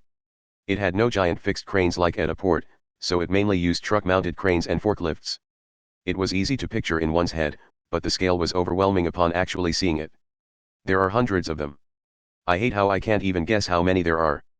This is gonna hurt my pride. Kiara Inchiyu is using ultraviolet rays to destroy the genetic information and turn this special mold into a biological weapon. But how many samples does she have? If she divided them into multiple containers and is performing the process in parallel, we need to destroy all of those. I would bet she did just that to have some insurance against failure. So we don't even know how many we have to destroy. Safley clicked her tongue in annoyance. We may have to start thinking on the scale of destroying all of the containers. Yeah, maybe so. If we just try to guess the correct containers, we would run out of time. Safley had only been speaking out of self-derision, so she was surprised when Kumokawa actually took the idea seriously. No, no, no. There are hundreds of them. I don't know how long it would take to create this biological weapon, but it would take a day or two to destroy all of them. I never said we had to crush them individually like empty cans. Kumokawa Maria waved her index finger back and forth. These plant factories run on electricity. The lights, air conditioning, and circulation of the nutrient liquid have to keep going 24/7. A car battery isn't going to cut it. They must be drawing electrical power from an external source. Each and every one has to do that. When used on the battlefield, they likely had solar panels to generate power, but there was very little sunlight in that snowy area. They needed to be connected by cables. Then, we have our answer. It looks like my pride can swell once more. If we destroy this external power source, the black lights emitting the ultraviolet rays will all stop. Kiara Inchiyo will be unable to complete her biological weapon. Kumokawa Maria looked around the area. To avoid disconnect ions due to the weight of the snow, there were no power lines supported by poles. The power cable must have run below ground. Safley clicked her tongue and said, I guess this won't be that easy. Should we head back underground? No. Kumokawa Maria approached one of the plant factories in the pile. She carefully read what was written in the alphabet on the surface. The power unit takes 300 volts and 50 amps. That's a fairly specialized current. It's different from both Japan and Baggage City's household power. Maybe it's some kind of military format. Don't expect me to understand any numbers that have nothing to do with protein content. It means the power can't be used directly taken from the power lines. Most likely, there is a transformer facility somewhere around here. If we destroy that, all of the plant factories should stop running. The girl in the maid uniform looked around the area and spotted an area surrounded by a fence in the white scenery. The area was about 10 meters square. Inside, a few vending machine-like objects were lined up. That's the transformer facility, shouted Kumokawa Maria. At that same moment, the door to one of the containers at the surface was kicked open from the inside. A girl with a smartphone, a 1-seg television, and such devices hanging from her neck exited holding a can of black tea between her two hands. Yes, if you think a bit, that weakness is obvious, she said in a troubled voice. Safley lightly grabbed Kumokawa Maria's clothes. Hey, since she came out of there, is that container? Whether it's one of the correct ones or not, it's still more definite if we destroy the transformers to stop all of them. So you get it? If you had just destroyed this one and felt satisfied with that, I would have won. Kiara Inchiyo shrank down and warmed herself with the can of tea. But since you know how important the transformers are, I have to come out and counterattack. I'd say we're the ones counterattacking. Yes, that's right. I understand, Amada-Ajisen. Kiara Inchiyo started speaking to someone else. The smartphone and 1-seg television around her neck displayed one strange graph after another. Now that things have gotten like this, I cannot avoid fighting. Unfortunately, very unfortunately, that is what a Kiara must do. I must smash them to pieces. Safley clicked her tongue, dropped her center of gravity slightly, and took a ready stance. Here she comes. Are you ready to fight a monster? I'm so ready I have to correct you. She isn't coming here. I'm headed for her. The three clashed within the -20-degree blizzard. Meanwhile, the countdown continued until the biological weapon left by Kiara Ransuya was ready. Subpoint 29. Kiara Inchiyo was said to lack a certain Kiara-ness even as a member of that family. Her early life stood out in a way even among the Kiaras. It was because of the ordinary people. It was because of those claiming to be on the side of justice. Those people took Kiara Inchiyo away when she was very young. They did not do anything to her. All they did was imprison her in a dark room with no exit. Kieras became Kiera-like because they were taught by other Kieras. If the young Kiera Inchiyo was taken away from the other Kieras while learning all the basic knowledge of being human such as language and customs, she might turn out to be something other than Kiera-like. That was the thought process. In reality, that was nothing more than the justification someone gave for the cliched revenge they took out of jealousy of the Kiera family that continued to create genius after genius no matter how twisted they might be. He did not kill her. He did not even cause her pain. He merely threw her into a room and let time pass without teaching her anything.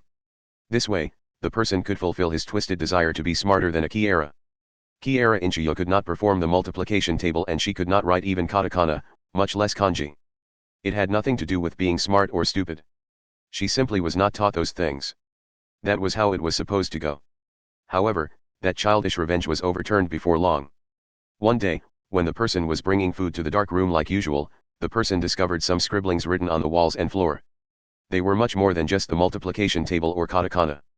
They were incredibly complex collections of equations written in a strange code that Kiera Inchiyo herself had developed.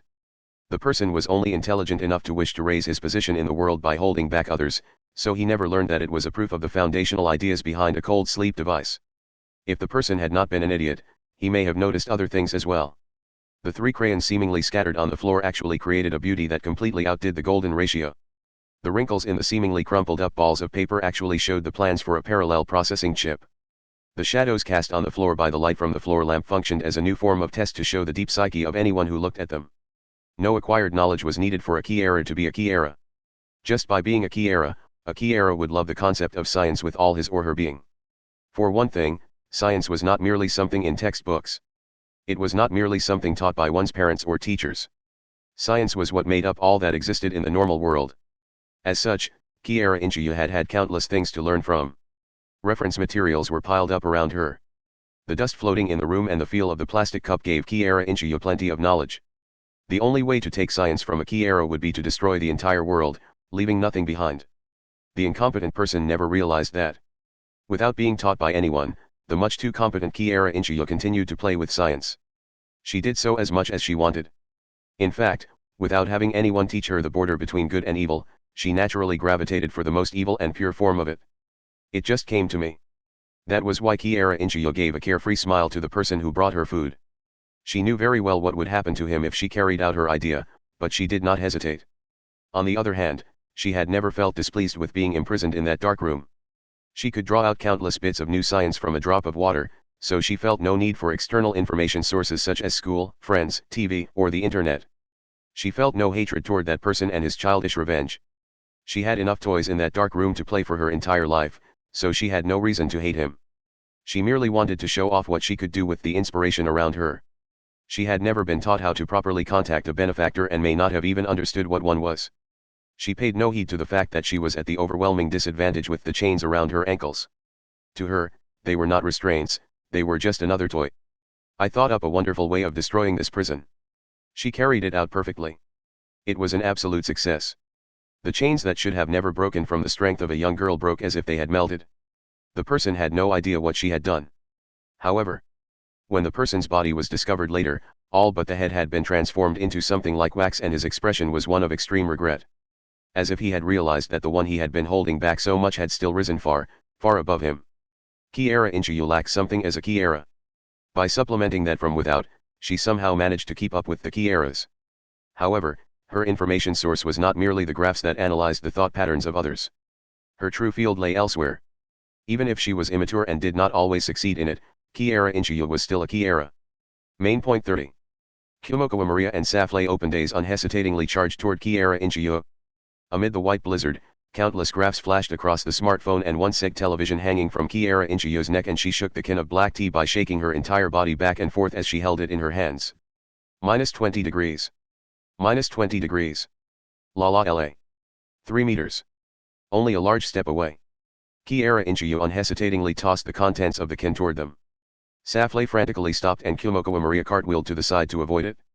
The tea should have had steam rising from it, but it started to freeze in midair. The volume of objects changed when they changed state such as from liquid to solid. If they had been hit by the tea, it may have torn up the surface of their bodies. However, it would not have been a fatal blow. While continuing to cartwheel, Kumokawa Maria changed direction. By bringing down her long leg that was pointed straight up, she aimed for Kiera Inchiyo's head. In response, Kiara Inchiyo threw the empty can at Kumokawa Maria's feet, or rather hands. Kumokawa Maria had to alter her course a bit to avoid it, and that created an opening. How naive! How naive! In the time she had created, Kiara Inchiyo brought one hand around to her back. She pulled something out from her sweater. It was a multipurpose lighter. Unlike a normal one, it had a trigger like a gun and the opening was located 30 centimeters out from where it was held. Kiara Inchiyo took a light step back to keep Safley open days in the edge of her vision as the older girl tried to circle around from a different direction. She spun the multipurpose lighter around on her index finger and then raised her arm. Ready, set. She pulled her finger on the trigger. A dry clicking noise rang out. At a slight diagonal from the top of her head, the multipurpose lighter lit at a position just barely away from the nearby pile of plant factory containers. Go. A strange flame enveloped an entire container. Of course, a mere lighter could not produce such a flame. The extent and way which it spread was odd. You prepared oil beforehand, shouted Safley as she protected her face from the light and heat. Not just that. The sound of something heavy sliding could be heard. It was coming from the gaps between the containers. The second layer of containers was solidly sliding.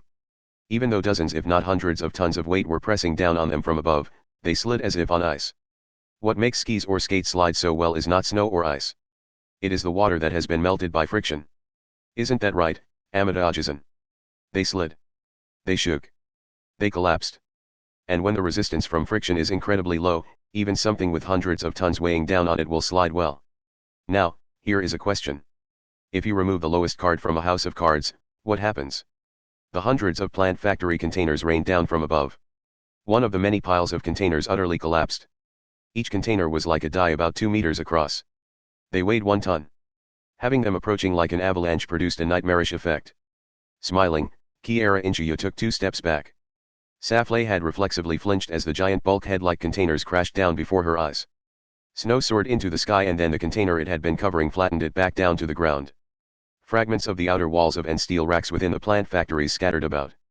As that meteor shower of destruction rained down, Kiara Inchiyo spun the multipurpose lighter around on her index finger and brought the opening up to her mouth.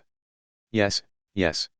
Shouting so loudly is embarrassing, but doing so is what it is to be a Kiara, right? She whispered into the weapon that had caused the disaster as if it were a microphone. She then raised her voice. Okay, then. This exciting attraction that takes contestants from the audience has begun. Now, will anyone be able to achieve victory and take home the prize? As she shouted, Kiara Inchiyo waved the multipurpose lighter around some more. The container with the developing biological weapon within was not around her. She caused a second and third wave with the piles that had just barely escaped collapsing before. Because containers were falling near Kiara Inchiyo as well, she was unable to see what was happening to Safley and Kumokawa Maria. However, she could gather information from the sky above using a helicopter-like toy that was linked to her smartphone. If all the piles collapsed that she assumed would, it would all be over. Kiara Inchiyo had set the containers to avalanche down on everywhere but a very small safe area. That was what a Kiara was. The resourcefulness or battle ability of the opponent did not matter. They shook the stage of the battle itself, destroyed the pre-established rules, and defeated the excellent students who did so well in the preparations. The containers are falling around me too, so they will function as a giant hurdle keeping them away. Kiara Inchiyo smiled as she fired flames at a nearby plant factory to collapse the pile due to the reduced friction provided by the film of water. The enemy is blocked by the mental wall of fear and the physical wall of the obstacles. Once they are unable to move and can only cower in place, I will finish them off with a solid carpet bombing. But immediately afterwards, Kiara Inchiyo's thoughts were cut off. Kumokawa Maria's long leg had come roaring down onto the top of her head. The obstacles were 2-meter dice. Kumokawa had run toward the container, jumped up on its wall, climbed up with both hands, rolled across the top, and brought down her heel while dropping down next to Kiara Inchiyo. Explained step by step like that, it was not impossible. Someone who had trained as a street performer may have been able to pull it off in one long flowing motion. However, hundreds of containers were raining down. If even one of those hit her, it would have crushed her body. The odds of success could not even be guessed at. Normally, that would have put mental restraints on someone. She should not have been able to pull off that series of athletics. Someone bound by the fear of a Kiara should not have been able to do it. Gah. Did my Kiara not activate properly so it did not act as enough of a restraint? Kiara Inchiyo moved back away from Kumokawa Maria with the unnatural movement of a toy missing a gear. She left the safe area she had set up for herself. Meanwhile, Kumokawa Maria realized the value of the spot Kiara Inchiyo had been staying in, so she simply stayed where she was. You are quite different from the Kiara I know, she said while breathing visible breaths. I do not think Kiara Kagon would prepare all this. If he was that skillful, he would never have caused that incident and left the school. Do you think you have defeated the Kiaras just because you pushed back Amada Ajisen? The pattern of the graphs displayed on the smartphone and one seg television hanging from Kiara Inchiyu's neck underwent a clear change. The girl's lips moved. Ransuyu Ajisen, Jensei Aji-san, Biario Bazin, Naoda-chan, Yutetsu Onichan, Juryo Oniakan, Kanchao Onichan, Chokuryo Akan, Tutai Ajisen, Kagon Ajisen, Bunri Oniakan, Susai-chan, Kenbai Obazin, Bunchi Oniakan, Thurston Obazin, Kauton Onichan. With her arms spread wide, Kiara Inchiyu announced, I may indeed lack something as a Kiara, but I am supported by the combat patterns of 5,000 Kiaras. Mere undergrowth that has not taken a step into the darkness of Academy City cannot hope to break this great tree. She was inputting new combat patterns. The Kiara was budding. Faced with that monster.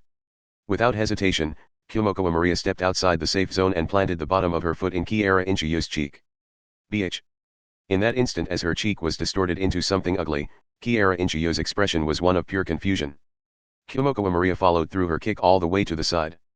BGHVRBCHE. While letting out that cry that did not form any words, Kiara Inchiyu collapsed on top of the snow. Kumoko Maria paid no heed to the containers raining down from overhead and stepped forward. She was going to finish this. She would defeat Kiara Inchiyu and destroy the mold being turned into a biological weapon. BH, GH. Kiara Inchiyu continued to retreat as she stood up while holding her bloody nose and mouth. There are two reasons that you lost, said Kumoko Maria. I don't know about this 5,000 Kiaras thing, but how did you analyze their combat patterns? Did you give them a psychological test? Did you borrow the help of a psychometer? Or did you just stalk them and watch them? Whatever you did, I have one thing to ask you. Did you truly succeed in analyzing their combat patterns 100% accurately? Do you really think someone who has to supplement her own skill with external sources could perfectly come to that result? You look like you don't like what I'm saying. Then let us put it to the test. One thing that caught my attention was your use of the name Kiara Kagon.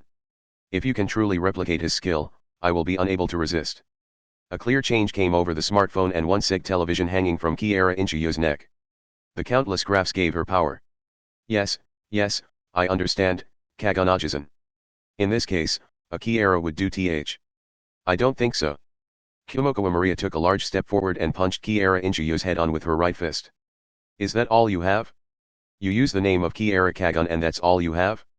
Then the quality of your analysis is as good as proven. You simply cannot replicate anyone with that toy.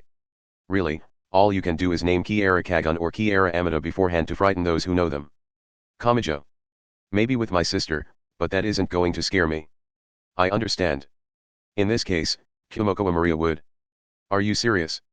Each time Kiara Inchiyu's movements changed, Kumoko Maria used her four limbs in ever-changing attacks to beat her down. As Kiara Inchiyu received countless counters, her looks changed. Kumoko Maria ignored her and continued speaking. She may have only been so violent because they were both girls. Whether you have 5,000 Kiaras or Kamijotuma as your 10,000th personality, that is nothing more than having the same cards as an opponent in a card game. You have not become Kamijotuma. You have only put together the same deck as him. No matter what deck you put together, you are making the decision of which cards to use in battle on your own. That was why she could not win. It was not about whether she had a rare card or not. If Kiara Inchiyu did not have skill as a player, that would not help. You set all the rules up perfectly, but you cannot role-play properly. That is why you said such strange things for being Kiara Kagon. It's the same in battle. Your mistakes in judgment changed the idiosyncrasies of the deck to something else. I can't win. That's right. With my intellect and with the use of any Kiara or Kamijotuma or Kumoko Maria, I can't win. To be honest, it feels like playing chess against a really shitty AI opponent. Kiara Inchiyu's eyes shook. Even the synchronization between left and right ended. However, she forcibly pushed away that confusion and hesitation. The graphs on the devices hanging from her neck grew even more muddled. Ignoring the shake of Kumoko Maria's head, Kiara Inchiyu shouted out. No, I will win. I have a solution. I am a Kiara too. A Kiara is a Kiara just by being a Kiara. That's what Amada Ajichan, Ransuyu Ajichan, Kagon Ajichan, and Bihario Bazin are all telling me. From the point that you think Kiara Kagon would say that, your analysis of him is clearly wrong. The Kiara Kagon I know would not say that, muttered Kumokawa, but it did not seem to reach the other girl. An odd clicking noise came from the multipurpose lighter in Inchiyu's hand. To turn it into a weapon, She must have altered the emitter for the gas to turn it into something like a flamethrower. With the strange graphs in her eyes, Kiara Inchiyo charged forward. In that instant, Kiara Inchiyo had a single chance for victory. It may have been true that she could not defeat Kumoko Maria with the strategies from the graphs. However, she had one more Kiara. One Kiara remained to her. That was Kiara Inchiyo herself. Because it was her, she did not need to analyze that Kiara and did not have to input the combat pattern in the form of graphs. Even if it was inexperienced, she had one final Kiara pattern.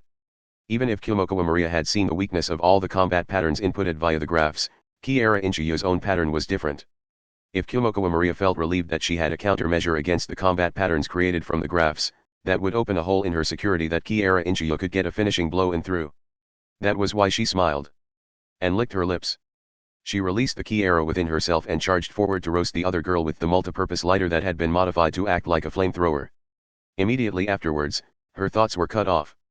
The Kiara in her vanished. This had been caused by Kumoko Maria's leg. A merciless roundhouse kick had hit Kiara Inchiyo in the temple. I told you there were two reasons you had lost, spat out Kumoko Maria as she stopped her rotation. She continued to speak to Kiara Inchiyo who had sunk into the snow. Even as you used all those decks, a hint of yourself remained. As you fought, that hint drew an outline. To put it simply, I was able to analyze your combat pattern before you ever used your own deck, so there was no problem. It was no threat. I was able to counter-attack your deck easily. Just like with all the other Kiaras. You. A hard click rang out. The multipurpose lighter Kiara Inchiyo held spewed a 2-meter flame. As she writhed in the white snow, Kiara Inchiyo's dark pupil stared directly at Kumoko Maria. If you aim that at me, I'm pretty sure the reflected heat will burn you as well. Well, I doubt you'll listen. She attacked again. This was not one of the complex combat patterns like before. She merely charged. She was prepared to be defeated herself as long as she defeated Kumokawa.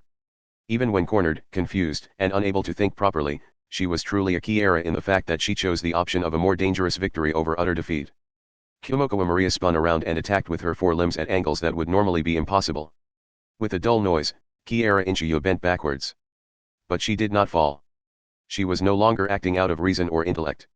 She was acting out of a purely instinctual Kiara part of herself. She did not have the normal thought processes that led to evading or defending when pain was coming. Kiara Inchiyo adjusted her grip on the multipurpose lighter. She held her index finger down as hard as she could on the trigger-like portion. That lighter that had clearly had the amount of outputted gas altered could fire 2-meter flames for 30 continuous seconds like a flamethrower. Time to dance in the flames, you whore. Immediately afterwards, a dull noise rang out. Kiara Inchiyo's right hand was pierced through by a blade that looked like a gardening trowel. It was the kunao used by the Kuga ninja. Ga. Strength left her index finger. Kiara Inchiyo heard a voice even as she saw Kumoko Maria's knee headed for her temple. The voice came from Saflay Open Days, who had finally managed to climb over the containers blocking her way. I don't really know that girl. I just invited in all the people I thought I could use. Did you not realize a ninja and a man obsessed with electromagnetic waves was here as well as that maid? Well, the ninja did sound me out first with a paper airplane. Kiara Inchiyo looked over at the weapon located a bit away from her hand. She focused on the words of Kumoko Maria's that slipped into her ears. That is how you properly use comrades. Not through combat patterns and decks. Immediately afterwards, a hammer-like impact knocked Kiara Inchiyo completely unconscious. A few of the piles of plant factories had been destroyed, but over half of them remained standing. A figure lay on her stomach 20 meters up on one of those snow-covered containers. They safely defeated a Kiara. By destroying the transformers, they have stopped the alteration of Ron Suyo-chan's mold into a biological weapon. The voice giggled. The owner of that voice that might sound gentle at first was Kiara Biauri. Having finished tying up the unconscious Kiara Inchiyo, her targets, Kumoko Maria, Umaishuri, and Saflay Open Days, had all gathered in one place. They were chatting and joking to relieve their tension. Well, I suppose this is the time to target them. If I had interrupted the battle, they may have made unexpected movements that would throw off my aim. And more importantly, Inchiyo-chan would have noticed me and attacked. Waiting for them to stop moving first is the best way to make them give up. Kiara Biauri pulled out thick metal nails. An unpleasant noise like cracking plastic came from her arm. Originally, it had not been just her legs depending on the hashtag 2S dark matter. The alteration had reached her entire body. When Kiara Inchiyo had seemed to borrow the strength of Kamijotuma, she had been satisfied with just crushing Kiara Biauri's upper body.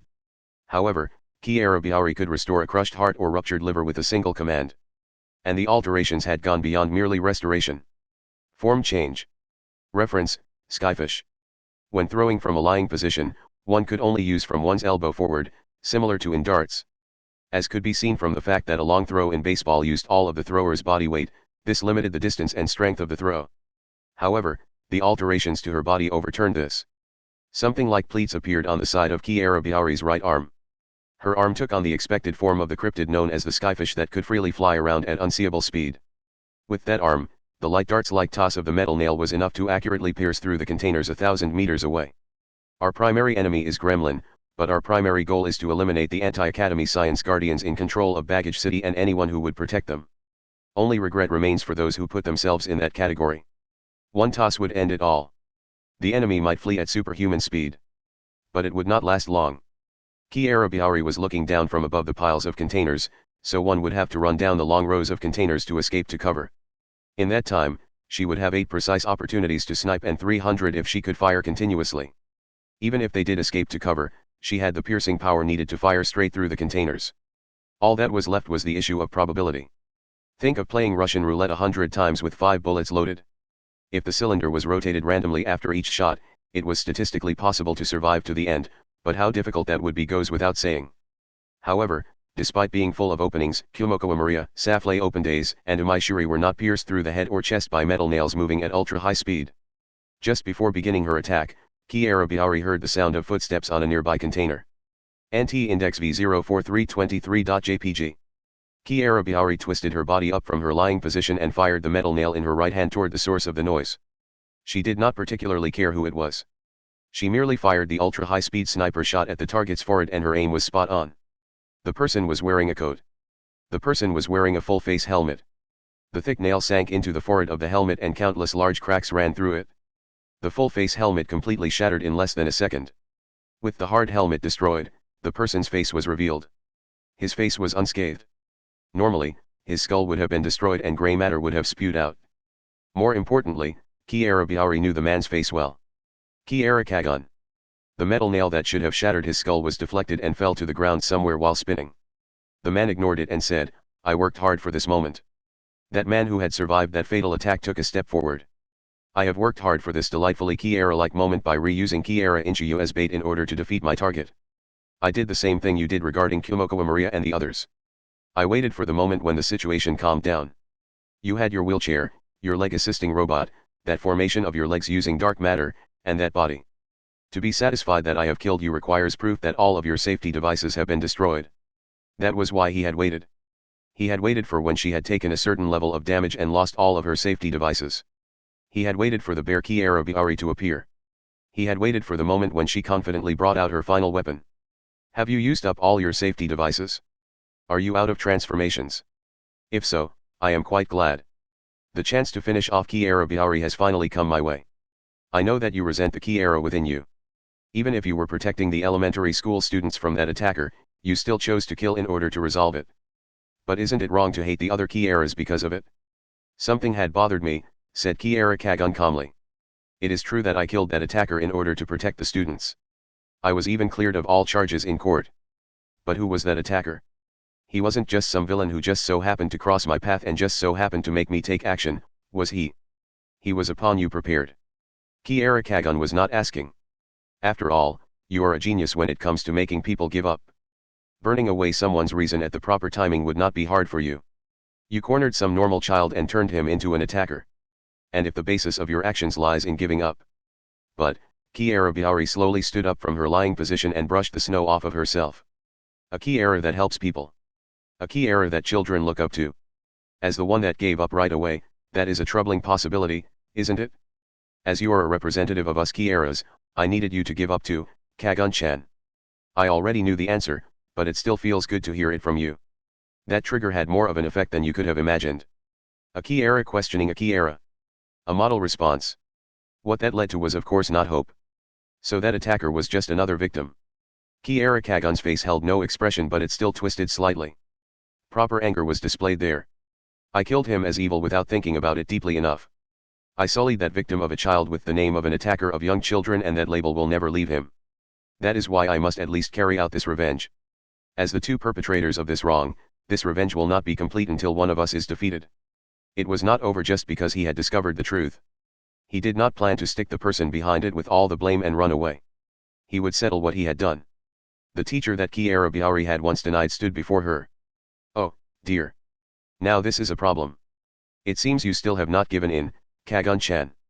A cracking noise came from within Kira's smiling body. She was clearly preparing for some kind of attack. The one you want to protect is not that attacker who is already dead, is it? It does not matter if it is someone you see has hope within Kira like Naoda-chan, someone from Academy City like Kumoko Maria, or even outsiders like Safley Open Days or Umaishuri. That is the type of teacher you were. NT Index V0433331.jpg.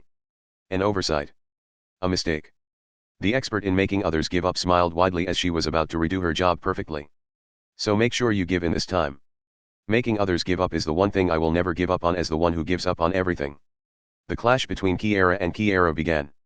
Main. 31. The plant factory containers were piled up, and 20 meters above, Kira Kagun and Kira clashed.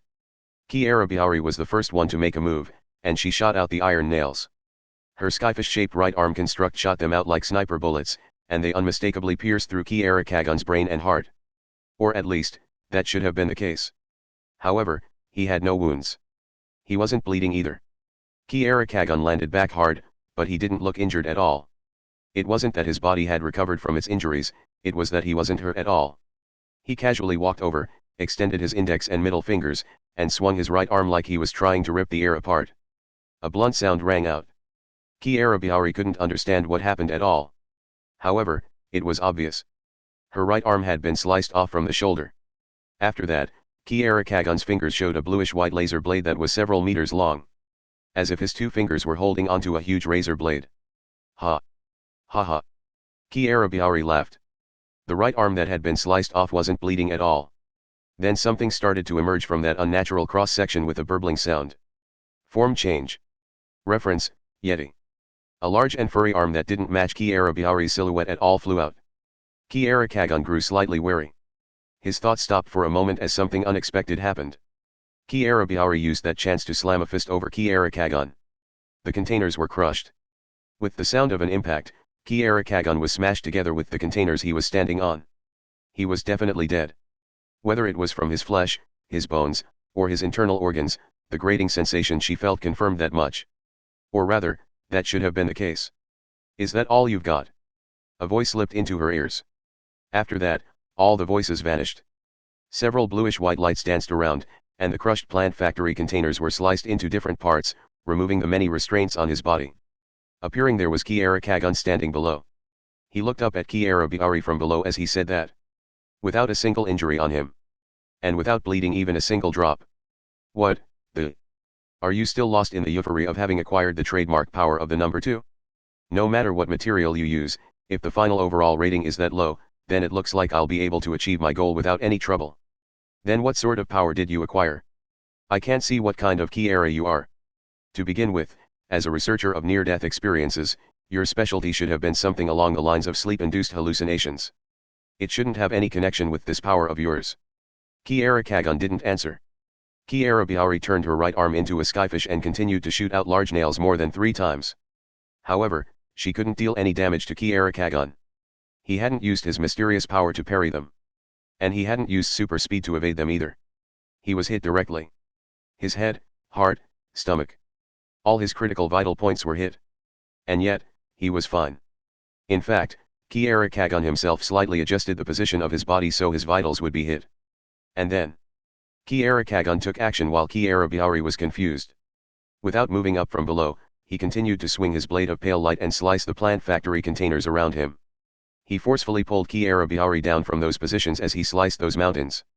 Kira continued to close in on Kira Kagun cautiously as she fell together with the metal remains of the containers, and thought. That's strange. I can tell because I'm a Kira. Kiras all have a strong connection to science. On the other hand, those who have studied every scientific domain should be able to make some guesses about the Kira's science-bound tactics, and yet. She promptly mowed down on Kira Kagun with her Yeti-structured right arm, but the man, who didn't even take a single damage, was completely unperturbed by it. He continued to move forward in large steps without even bothering to dodge, with his right index and middle fingers glued together, and the bluish-white laser blade coming out from them before he started to swing it casually. I can't give up. That guy's. Kiara Kagon's power. What form of science is it based o dash? Her thoughts were cut off. Kiara Biari's face was cleaved diagonally. It slipped off. Whether it was the skull or the brain, they all slid down gracefully like a bamboo tube. The brain was destroyed. It was death. Immediately after that decisive moment, a new development suddenly occurred. Form change. Reference, Little Gray. The half part of her lips that was left on the upper part of her body articulated those words. The tips of the 5 fingers on Kiara Biari's left hand swelled up. They were now about the size of an orange. Or, to use another metaphor, an infant's skull. That was the ability to manufacture brains. If so, then any resident of Academy City would probably consider further possibilities. Right after that, that inexplicable power was activated, and Kiara Kagon was caught in a tremendous explosion. After turning her right arm into a giant's arm, the monster with 5 brains in her left hand smirked slowly. The gray dust spread in the middle of the snowstorm as she said, originally, this was the side effect of an experiment to see if it was possible to manufacture brains and have them use powers. The experiment itself was a failure. So in the end, the theory that the brain is but one part of the body is indeed correct. Simply put, the brain can't function as a brain unless it goes through a human body. Her broken smile would reconstruct her amiable face over time. Well, I can only use this power at level 2 or level 3. But even a rudimentary telekinesis would be enough to dispose of 5 people if their bodies are bundled together efficiently. In the form of a wave attack that peels off flesh and blood from the bones, that is. It would make for quite an effective surprise attack, wouldn't it? Ripping out her heart wouldn't stop her. Severing her brain wouldn't stop her. If they could be manufactured, they could be replaced. If they could be replaced, losing them wasn't a problem. Kiara Biari had become an existence that was more than why humans were humans. This is what it means to be a Kiara. One who uses the common ground of mankind known as science to exceed the limits of human imagination. Do you understand the essence of what I'm saying? Of course, I knew that. Kiara Biari's smile froze as she suddenly heard a man's voice. Then, she noticed. The grey dust was blown away. Kiara Kagon, who should have been blown to bits, was standing with all his limbs intact. His coat and shirt had all been blown away as he stood in the -20 degrees region with his upper body naked. However, his upper body wasn't even bleeding a single drop of blood, as if he was the same as before. When did you restore your body? It was never damaged in the first place. It can't be damaged. That's the way my body has been modified. Kiara Biari's legs trembled. What made Kiara Biari more uneasy than the fighting power of her opponent was her inability to understand what it was based on. Even amongst the Kiaras, she was a Kiara who belonged in the upper group. Even if it was in a field she didn't specialize in, she could tell with one look what sort of science was employed. But despite that, she couldn't understand his power at all. Even though she was witnessing the inexplicable phenomenon, she couldn't understand the trick behind it one bit. Kiara Biari herself was an existence that could mass-produce as many brains and hearts as she wanted, but this followed different laws. Even after comparing it with all the scientific facts she knew, she couldn't come up with a hypothesis that would explain Kiara Kagon's current ability. What was it then? Was it possible to create such a phenomenon that twisted the human order without the aid of any power or law? No. Kiara Biari muttered. There were such things rules that even she, who was well versed in all sorts of science, couldn't understand. Something that existed outside the wide category of science. Kiara Biari herself should have witnessed it. Here in Baggage City, she had even been cornered by it once. Indeed. Don't tell me, you're a member of Gremlin. Even among the Kiaras, who were said to have mastered every supernatural law in the world of science by pushing forward with all sorts of unorthodox activities, there was still a realm unknown to them. Magic. Or rather, the magician controlling it. What are you talking about? Kiara Kagon, on the other hand, stretched his right index and middle fingers, and the bluish-white blade extended once again. I'm a Kiara, remember? Why shouldn't I do something my opponent would never imagine? You, goddamn heretic. Kiara Biari couldn't help but blurt out words that had been said by so many dejected losers until now. But at the same time, she was thinking. She began to analyze the phenomenon before her anew, taking into account the possibility that it was something beyond her awareness. If he really had the ability to nullify all damage, he wouldn't have specifically chosen this day to attack me.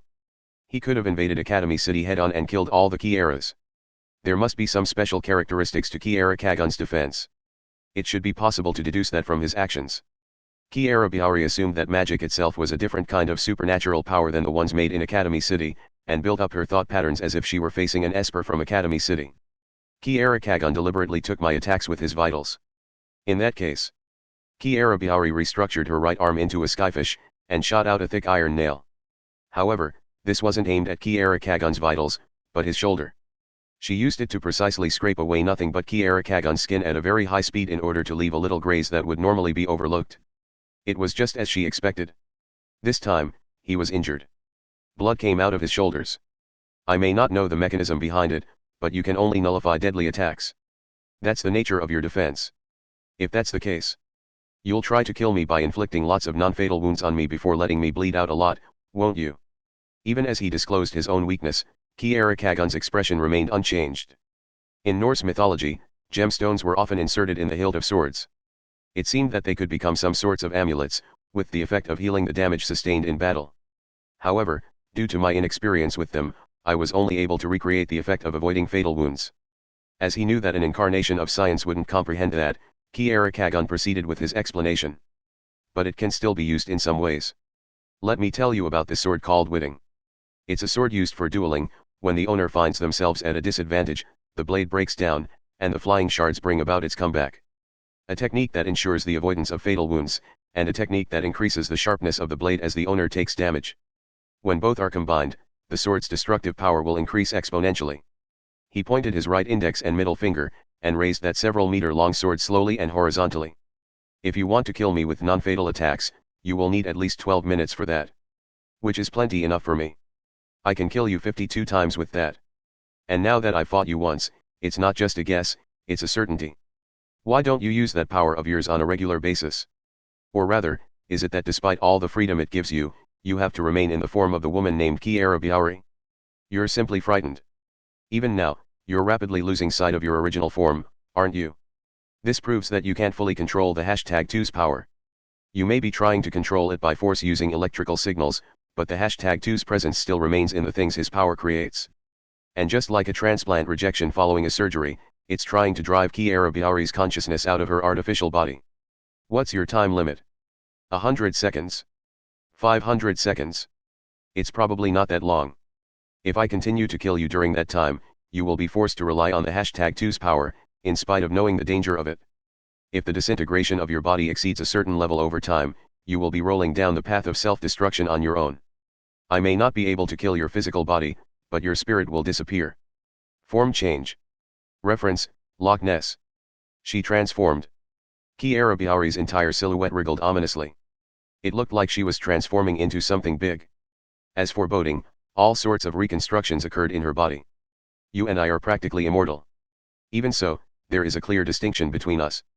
It's whether one can recover from damage or defend against it.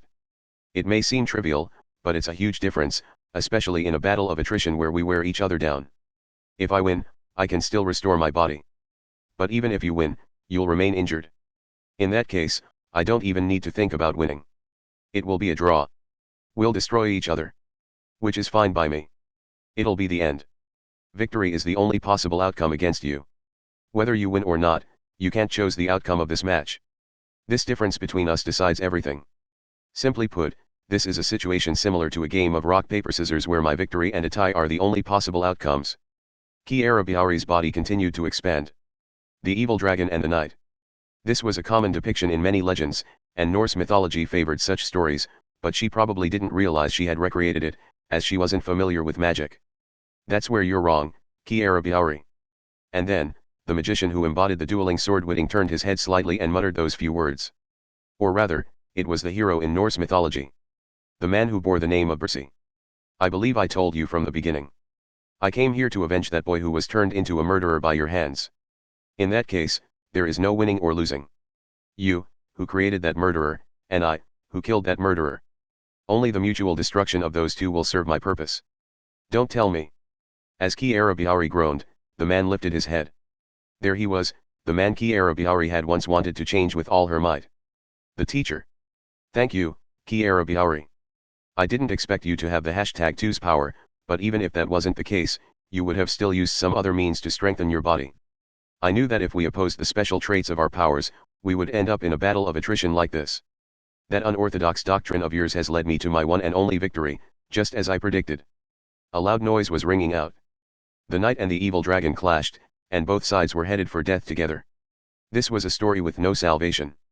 At the same time, it was about a murderous boy who couldn't be saved and was killed. And how a little revenge was fulfilled. Period. 32. Even when she was on the ground, Kyomoko Maria could see the storm. The monsters were fighting in a bloodfest in the middle of the plant factory containers that had been severed and crushed into rubble. This was obviously different from the normal concept of winning or losing. Defense was non-existent, and just like the words implied, they were killing each other. It was this kind of battle.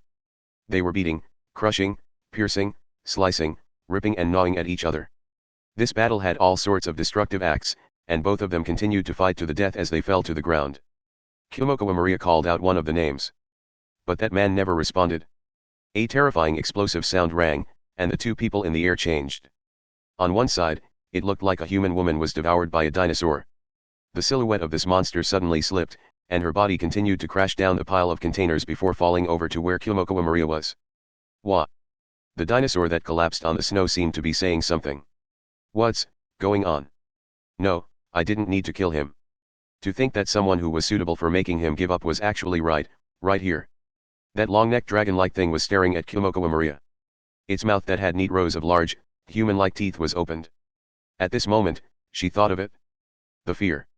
What she had experienced before. It was the same feeling as when she saw that person wielding the knife near the elementary school gate, when she was glared at. However, the weapon this time wouldn't attack Kyomoko Maria. Not this time. Above. As if trying to use his right hand to stab into the head of the dinosaur, that man collapsed from the pile of containers. That man lost his left arm, his upper body was stained with blood, and his skin wasn't intact.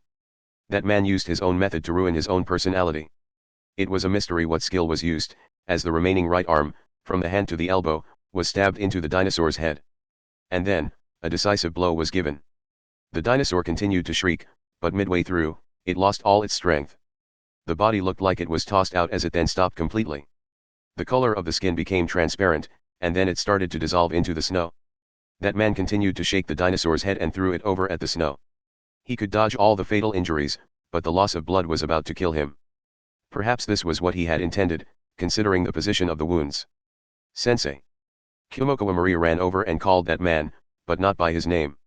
He collapsed on the ground and used his unfocused eyes to look over at the source of the voice. But to the man, it was unknown whether he knew her or not. Most likely, he lost all his memories before and after that incident. He wondered where he was. As he thought about it, he lost his ability to think about anything else. The man seemed to see a different person as he looked up at Kyomoko Maria's face. He lost his strength in his body, but his lips continued to tremble. It seemed like he said something. So, RRY.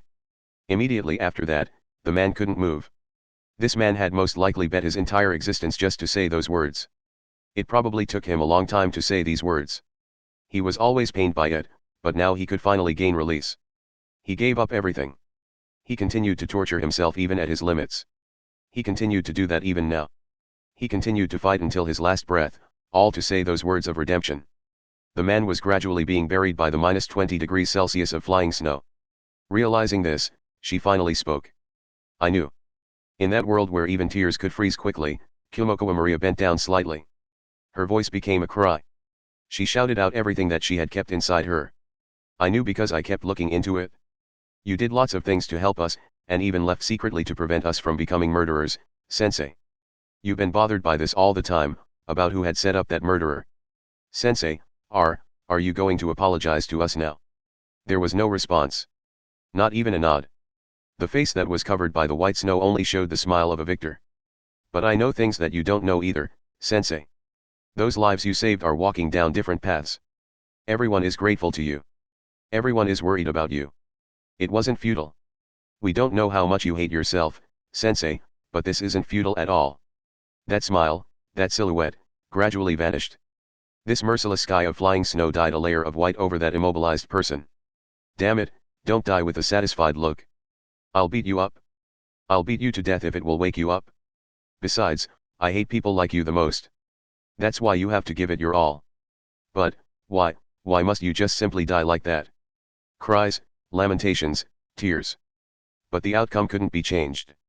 In this world, and because it was this world, Kiara Kagon made a decision, and Kyomoko Maria was still alive in this world. It wasn't a waste to exchange his life for those who chose to give their lives up. All the Kiaras who had swept through Baggage City were stopped. However, there was the presence of another organization in the city. Gremlin. One of them. Seemingly hopping on one leg as she moved about, Marian's engineer, who had a messy-looking bandage on her eye, stood on the plant factory, and stared coldly at the scene below. From their words, she knew that Kiara Kagon, no, Percy was truly dead.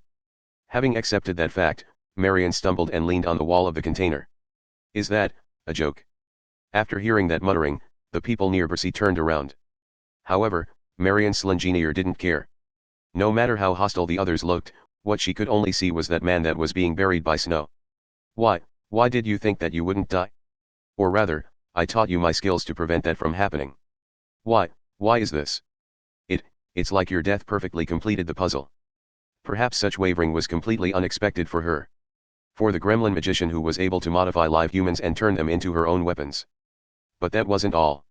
She could do lots of inhumane things to many people, but to put it simply, that was to clearly define who were her friends or foes. She could help her enemies, she could betray her friends, but those vague things had nothing to do with this. Marian Slengenier was the sort of person who would wreck the entire world for the sake of those she recognized as her allies. Was it me? Did I nudge you down this path? No, that's not it. You're not that sort of person. Even if I didn't teach you, you would take a different path to complete this puzzle. You're that sort of person. It's because you're that sort of person that I wanted to avoid you. I should have avoided you. Marian clearly faced it. Her partner's death. What's this? No. Even when she faced this directly, she couldn't accept it. What's going on? A sudden change occurred around Marian's surroundings. The place that should have been empty suddenly rang out. The smartphone Marian Slengenier was holding onto rang. Even though she didn't pick it up, it switched to a magic message. Uthanis. The name of the main god in Norse mythology. The voice of Gremlin's magic god arrived. You can't do that, Marian. You're using too much force. The experiments up until now will crumble if you keep this up. You're irritating. She whispered. She said that with a vengeful tone, ignoring the magic god. If I had used my strength in the beginning, this wouldn't have happened. If a magic god like you appeared in this world, Percy wouldn't have died. And so would I. You, don't tell me, you're going to use it? Of course I'm going to. Don't I have to use it? It's too late to do anything, so let's just back away like this and end everything. So what about the experiments? So what about Gremlin? So what about a magic god? How can I swallow this without killing off everyone in Baggage City that killed Berzasiainith? Marian Slengenier roared as she reached for her overalls. She didn't draw out the golden tool. She drew out a sheathed sword. Dane Slave. NT Index V04356-357.jpg. In the Norse mythology, it was one of the signs of the final war, Ragnarok. It was a legendary magic sword where humanity could start a war to continue Ragnarok and continue to bring the greatest devastation by swinging it. The creator knew more than anyone how terrifying it was, hence its name. But at this moment, she grabbed the scabbard of the sword without hesitation. She held onto it hard, and shouted. This is his funeral. Your skulls and millions more will become Percy's grave. Sub. 33. Kiara Kagon met Marian Slengenier 3 years prior. At the time, World War III had yet to happen, so of course the category of gremlin did not yet exist as it was created by the war. In a way, Kiara Kagon may have been closer to Marian Slengenier than just a gremlin magician. Well, I had known him for a long time like Mjolnir. I knew that he would not eat raw shellfish. At the time, Marian had not been creating the weapons of the gods. She had been trying to improve the tools of the Dvergr.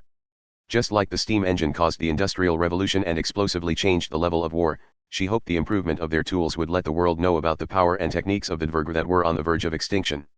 She searched for the skilled people she needed for her goal and the one she chose was the wandering Kiara Kagon. And as a result, I do not understand how these techniques work and therefore I cannot work up any personal interest in them. But from what I can see, you have already perfected a golden ratio as far as equipment goes.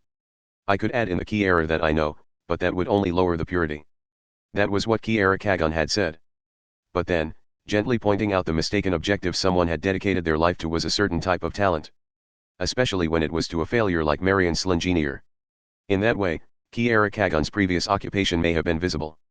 Marian Slengenier directly taught Kiara Kagon very little. Just by having the existence of magic proven to him, Kiara Kagon then put together spells and the means of refining magic power almost entirely on his own. Marian Slengenier gave the following complaint to Mjolnir. He's not worth teaching. There are tons of things I could teach him, but when I teach him even one thing according to the textbook, it becomes something else within him. In the end, having him learn things on his own is the only way. All I can do is correct things.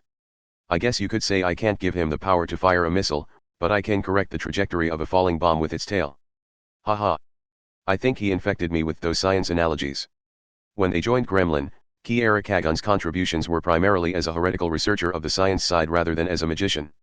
Whenever Gremlin magicians used scientific technology, Kiara Kagon's knowledge was at the base of it.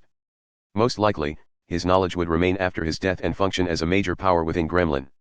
In the end, Kiara Kagon had been unable to escape even after leaving Academy City. He had left Academy City in search of some new power, but how powerful a magician was he?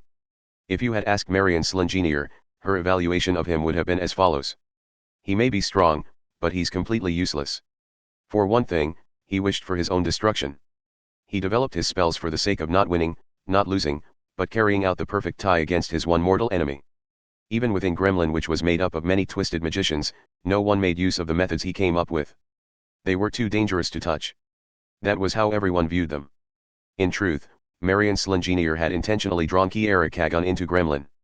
He had been necessary not as a magician but as a scientist, and she had thought that would put an end to his reckless, that was the only way she could view it, desire for revenge. But it did not work. Kiara Kagon had indeed become very busy as one of the few science-oriented cores of Gremlin, but in his spare time he still improved his spells, learned from the techniques of the other magicians, and further intensified his already dangerous magic. Most likely, he would have carried out his revenge no matter what. Even if he was looking at a cute baby bird, he would likely have been thinking about how he could use it to carry out his revenge. Seeing that, Marion Slingenier changed her tactics. His revenge would not be stopped. So she would support him with everything she had and make him overwhelmingly strong. She strengthened him so that he could return safely even if he carried out his reckless revenge. That way, she could change the result of the revenge he was planning. She had thought that would suffice. She had thought she could save her comrade from his delusions of revenge. If your revenge is over and you've survived and have nothing left, you can come back to me. Marion Slingenier had constantly said that as if it was a joke. However, it was not a joke at all. Kiara Kagon had always given a vague smile in response, but he had never once nodded. He had already made up his mind. She had changed nothing. She had not saved him. In the end, Marion Slingenier had only been able to watch her comrade head off to his death. Kiara Kagon had carried out his revenge that brought an end to everything that had caused that incident, including himself. As such, she would do the same. Even if it had no meaning. Even if it would save no one there. Marion Slingenier bared her fangs at everything that had led to that man's death, including herself. A_cardinal_error.34. The trio Kyomoko Maria, Umaishuri, and Safley Open Days noticed the change. A new figure that appeared like a shadow. Marion Slingenier. It was hard to tell where she was hurt. She was dragging a leg, and her eye was barely covered by gauze. Anyone would feel pain to see that. However, what was worth noticing wasn't her appearance. Kyomoko Maria saw that she was holding the scabbard with a Western-styled sword in it. This is bad. She had fought against opponents who could use inexplicable powers and powers that didn't follow the norm, but that sword was giving off such pressure that even Kyomoko Maria was shocked. Amidst the hill of plant factory containers, Kyomoko Maria's throat cried out. Doesn't look like we can talk peacefully here. This is a dangerous place. Umaishuri murmured. She had once forced Marion Slingenier to retreat, but she realized that the values back then weren't worth referencing. That sword had some existence that caused her to have this thought. But that's the shape of a sword. The attack range is already limited. First, we run off in 3 directions to divert the enemy's target. Once one of us gets chased, the other 2 can attack from the blind spots. We'll still have a chance of winning. Do we need a flying device? I'm not used to this. Safley was smiling so casually that it was intriguing, but it would be the best move if they could suggest it to themselves. They would really end up dead if they couldn't move due to fear. Kyomoko Maria's eyes were locked onto Marion. She grabbed Safley beside her. What can we use? You haven't reached the realm of martial arts, so I don't really want to take it out, but if it's a hunting tool made in Australia. Boomerang. Simpler than that. We would tie rocks on both ends of a thin rope and use centrifugal force to throw it out. This is something that's used to bind birds' feet together, but it can be used to aim at a human head. Centrifugal force, is it? Kyomoko Maria muttered. Then it certainly matches my ability. How about you? Safley asked Umaishuri, who spun the gardening trowel-type kunao gently in her hands. In my country, guns and gunpowder came in late, so this thing is good enough. Though, it's going to rust if I keep using it. They decided their plan. No matter what the enemy did, They had to run away from her attack range. It was a basic thing, but everything was a matter of life and death, whether it be the control of distance or the fight to determine the winner. And no matter how it started, no matter what destructive power that sword had, once they had thrown out that flying tool, it would definitely cause damage to the enemy. They could then win like that. If we don't run off in the wrong direction, if we don't run into a dead end made by the containers of the plant factories, we'll have a chance of winning. Kumoko Maria and company forced themselves to focus and try to be positive. However, Phil. Marion's engineer said just that. She casually raised the sword that was still sheathed. Just like that. She turned all their hopes to nothing. Lightning came down from the sky and went through the golden sword. An explosion occurred. With Marion's engineer at the center, a large flash erupted as shockwaves went in all directions. The asphalt shook mysteriously, and this instability caused the plant factory containers to collapse like they were critically hit. The snow danced around, and they were blown away by the shockwave. Whether it was Kumoko Maria, Umaishiri, or Safley Open Days, they were already worn out trying to quickly raise their hands to protect their bodies. What? The sky was distorted. It wasn't as simple as the thick clouds that were sending down snow scattering away. It was true that one could see the round clear sky as the clouds were blown aside. But before that, what should have been a blue-colored sky changed abnormally. It was like a TV set with the screen jumping about. There was an obvious instability. That flash. It looked like it had come from a different dimension as it broke through the clear sky. What is that? Your brains alone won't be able to understand that. Marion angrily said that. Then, the golden sword was raised above her head, and the sheath let out a mysterious bluish-white spark. It's coming. Kumoko Maria had a disastrous premonition for unknown reasons and quickly ran as she shouted at Umaishiri and Safley Open Days. Scatter away. The enemy's using a sword. If we can distract her according to plan. She didn't even have the time to finish her words. Marion's engineer merely used the thumb holding the sheath of the sword and easily pushed the sword's guard. Merely several millimeters. Just like that. There wasn't any horrifying light, and there wasn't any huge explosion that couldn't be resisted. She didn't carry out such a distinct attack. However, several millimeters alone were enough to show the true face of that blade. She didn't even do anything, but Umaishiri's heart stopped. Beside her, Kumoko Maria couldn't understand what happened. Suddenly, Umaishiri went limp and collapsed on the white snow. There were no signs of bleeding or fractures. It was a state where it was believable that she could be in a coma. However, this was a -20 degrees Celsius hell. It would be obvious if she could breathe by looking at the frost coming from her mouth. Obviously, Umaishiri had stopped breathing. Stopped by someone. Why? She's dead? Really, just like that, so simply? What happened? Is it poison gas? No, we're facing the wind here. It's impossible to do such little actions in this situation. The sound of Marion's engineer moving her fingers and sheathing the sword rang out softly. She then raised her right hand straight and pointed the sheath like a lunge. She didn't say anything. And the thing that was sealed inside the sheath, that thing filled with calamity, was again about to open. Damn it. I don't know what's going on, but we have to find some place to hide. Kumoko Maria's words were interrupted midway through. At that moment, Safley Open Days, whose eyes were wide, slowly collapsed into the snow. Her heart stopped. She died in the actual sense. The human life, and the pride with it, were all taken away so simply. The demon of several millimeters. The thing that could be seen between the sheath and the guard, the golden blade flashing with red light. The soft sound rang abnormally. It was the sound of Marion's engineer sheathing the sword silently. Absolutely abnormal. Such difference. This wasn't at a level they could handle by simply using wits and planning. In the end, they couldn't even get ready for battle. The sword Marion's engineer had was way too destructive. Then, Marion went silent and pointed the sheath at Kumoko Maria. The sword was sheathed in, and both sides kept their distance. Strictly speaking, she wasn't actually being pointed at, but Kumoko Maria naturally felt that she was aimed at. It felt like there was a lump in her throat. It felt like a needle was pierced into her from behind and obstructed her movements. As she faced the enemy, Kumoko Maria finally noticed. She finally noticed it. What exactly had caused Umaishiri and Safley Open Days' hearts to stop? The reason? Don't tell me that sword didn't do anything. Kumoko Maria widened her eyes and blankly muttered. Marion's engineer hadn't drawn her sword. Even so, that existence continued to enter Kumoko Maria's body. Or rather, she tried to mutter out its true identity. It's just that we felt fear. We didn't want to stand before that golden sword before it activated its ability. In such a situation, it was a good thing that the heart stopped before something worse happened. A full 100 points. This wasn't the same type as the high-level horror key era Inchiya used theoretically to increase its effect. It was instinct, or her soul, at work. Anyway, it was fear that was coming out from those primitive yet inexplicable places. Because of that, this was already far more than what the brain could consider. She couldn't dodge it. Once she had the ability to sense the terror, that terror will erase all evidence of life. In that case, that sword had the effect of killing all humans in the world before it was unsheathed. Then, in that case, if, just if, that sword was unsheathed, what would happen? Then, it's about time. Marion Slingenier moved her lips. Her thumb was placed on the guard of the golden sword. Die, culprit. The blade in the sheath started to move like it was sliding out. She could see the edge. The sword that could make people realize that resistance would be more horrifying than death. Kumoko Maria couldn't do anything.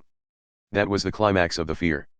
Whether she's to run away or close her eyes, these little actions were already sealed. Clearly. Something strange is happening. Kumoko Maria's consciousness was fading. She couldn't connect the memories before and after. The scene in front of her was dyed bright red. The feeling of up and down vanished. She could feel neither hot nor cold. She just stood in a dazed manner as if everyone were as messy as a bowl of gruel. Then, she noticed. She couldn't be certain of what happened, but the fact that Kumoko Maria could raise doubts showed that she was alive. It wasn't the fear of being unable to think that caused the heart to stop. For some reason, Marion Slingenier's sword didn't move. No, in the end, she didn't know what the sword itself did. It was just that Kumoko Maria herself inadvertently felt fear and gave up on living.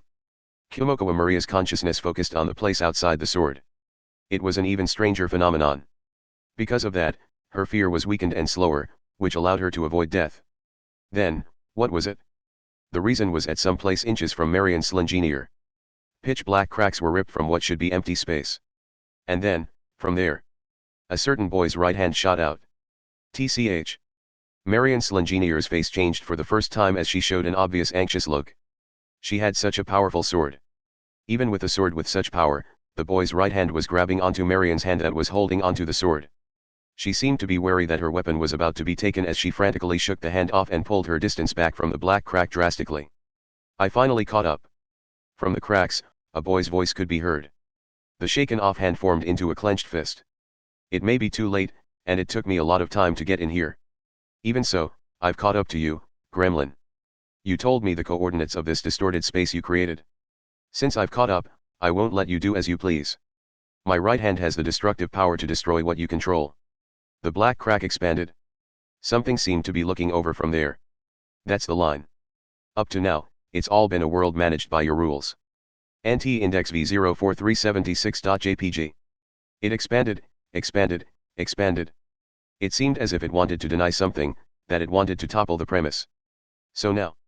He took a step forward from the crack that had increasingly opened. And he clearly stepped into this world. Now we're going to finish things by my rules. Kamijutuma appeared. Immediately after, all the other cracks that were embedded shattered. It was as if everything Kumoko Maria had witnessed up to this point was just a grand illusion. Connection process. The scientific Esper powers developed by Academy City had their base in quantum theory. In quantum theory, the world was thought about at an exceedingly small level, and it was a strange field in which Newtonian mechanics such as an apple falling to the earth when you let it go did not apply. The object was definitely there, but it went somewhere else when observed by someone. An object in a box could only be expressed in possibility or probability. It was not said to be there or said to be not there. It could only be said to 70% exist. If you thought about it in the terms of the normal world of science, such as in terms of drink cans or oranges, the ideas of quantum theory made no sense whatsoever. However, if you controlled the microscopic world with the observer of a human mind, the macroscopic world, that is, what could be seen with the naked eye, could be controlled. That was what Academy City's Esper powers were. However, there was another theory that was the counter to the microscopic quantum theory. Holism. In that theory, the entire expanding universe was treated as a single large system or network, and things were viewed at the largest scale that humans could manage. This once branched off to Gaia theory, which viewed the entire Earth as a single environment or ecosystem, but the life forms on the Earth were also affected by solar winds and the gravitational pull of the Moon. If you also added in the time axis and other dimensions to that large world, you were no longer dealing with just a single planet. In that way, many had gone back to the origins of the theory and talking in true wholes once more. Gremlin had used Baggage City as a giant testing ground to complete the foundational theory behind Esper powers that used that holism. The theory itself was simple. It was the opposite of the butterfly effect that said the beating of a butterfly's wings could cause storms. In other words, a major change on the global scale could cause flames to come from your palm. Just saying that the large affected the small may make it a little hard to understand. However, we are constantly undergoing changes caused by large things. For example, take the theory of relativity. Setting aside the precise definition, let us focus on the part that says the flow of time slows the closer an object gets to the speed of light. A human riding in a car and a human riding in an airplane are in different times that would cause a slight immeasurable error. So let us make the scale larger. What about a human on Earth versus a human on the Moon? What about a human on the Moon versus a human on Mars? Due to rotation and revolution, those people would be within different speeds and therefore different times. Now let us bring the scale up to the whole. The universe was created in the Big Bang and is constantly expanding moment by moment. Of course, we of humanity live in the universe and are all moving at the speed of that expansion. This puts us in the relativistic time created by the Big Bang. Now, let us go through a thought experiment. The universe is expanding equally in every direction, but what if the expansion speed of a single local area changed? The change in speed would create a change in time. An exceedingly large phenomenon would change the concept of time for a tiny human. Of course, that is merely an example. However, if you could bend or ball up the entire universe, the side effect of that power would cause an exceedingly microscopic phenomenon that would be immeasurable even with an electron microscope. Does it seem like a rather roundabout method? Do you think that if someone had power great enough to alter the expansion speed of the universe, they should just use that power to directly crush the planet or the galaxy? However, a holistic esper would only notice the flames coming from their palm. Even if some distant galaxy was crushed in the process, that would be all they could comprehend. Just like how a person in a car cannot notice that someone standing on the Earth is in a different time. As such, an esper created from the whole might only reach a level 2 or 3 on Academy City's scale. Even if some truly ridiculous thing was occurring in reality, no one would notice it, so it might as well not have been happening. Ironically, this was the same as the concept of zero in quantum theory. What Gremlin had been doing was the first step toward that. Before actually creating a holistic esper, they were carrying out an experiment to see if a small supernatural phenomenon would occur when the world was greatly distorted. That's right. The tournament in Baggage City, the clash between Kiera and Gremlin, and the war between science and magic. Each of those movements was nothing more than an experiment to see if the exceedingly large-scale battles would cause exceedingly microscopic changes. For Gremlin, the punishment sent by Academy City was just another part of their plan. Kiera Kagon was from Academy City and had been a central part of their darkness. He had secretly intercepted the scope of the unit sent in by Academy City. With that knowledge, he had carried out final adjustments to give Gremlin the advantage. That scenario had been hidden even from Gremlin. If they had known the scenario beforehand, they could not achieve the same results. It was all an experiment to develop esper powers from the result of the battles. If they succeeded, it would not only be the most powerful, it would be a brand new system of powers. The type of experiment was the same as what the number one had once gone through. Since that was the result he had eventually come up with, Kiera Kagon may have never truly escaped the curse of the science of Academy City's dark side no matter how much he hated it. But then, when he found out Kiera Biari would be part of the strategy, he took advantage of the fact that he could not tell anyone else the scenario and made a major change to the plan at the last second. If the small phenomenon caused by the major distortion was detected, they would finally alter a hopeful candidate's brain to develop an actual holistic esper. So what was the result? The result was clear. Since Kamijutuma's right hand had negated something, something needing to be negated must have been there. Let us take Kamiju and the others proper present as zero and the future created by the holistic experiment as 1. Gremlin surely thought they were controlling a holistic experiment. Until partway through, that was true. Gremlin's major preparations in Baggage City had indeed created a result in their experiment to show that a distortion that should not exist leads to esper powers. However, when the small distortion had appeared, Gremlin and Baggage City which were in the present had begun to be forcibly drawn in by the holistic result in the future. It was like scientists losing control of the black hole they had created. And so things became distorted. If the present was 0 and the future was 1, then, until Kamiju had arrived, Baggage City, which should have been a 0, had been drawn in and the time and space had been distorted toward the future making it a 0.5 or a 0.7. That was why something had been off about the place in which Kiera and Gremlin clashed despite the fact that it should have been Baggage City. NT Index V04386-387.jpg. The normal laws did not apply and they began to be bound by some strange laws that made tragedies occur much more easily. At the same time, what did it mean that that distortion had been destroyed by the power of that right hand? The answer was simple. The cold laws that had taken effect no longer applied. Even if the tragedies that had occurred could not be repaired and even if those that had died could not be brought back to life. Kamijotuma's right hand would do the conquering now. Chapter N, Even if there is death.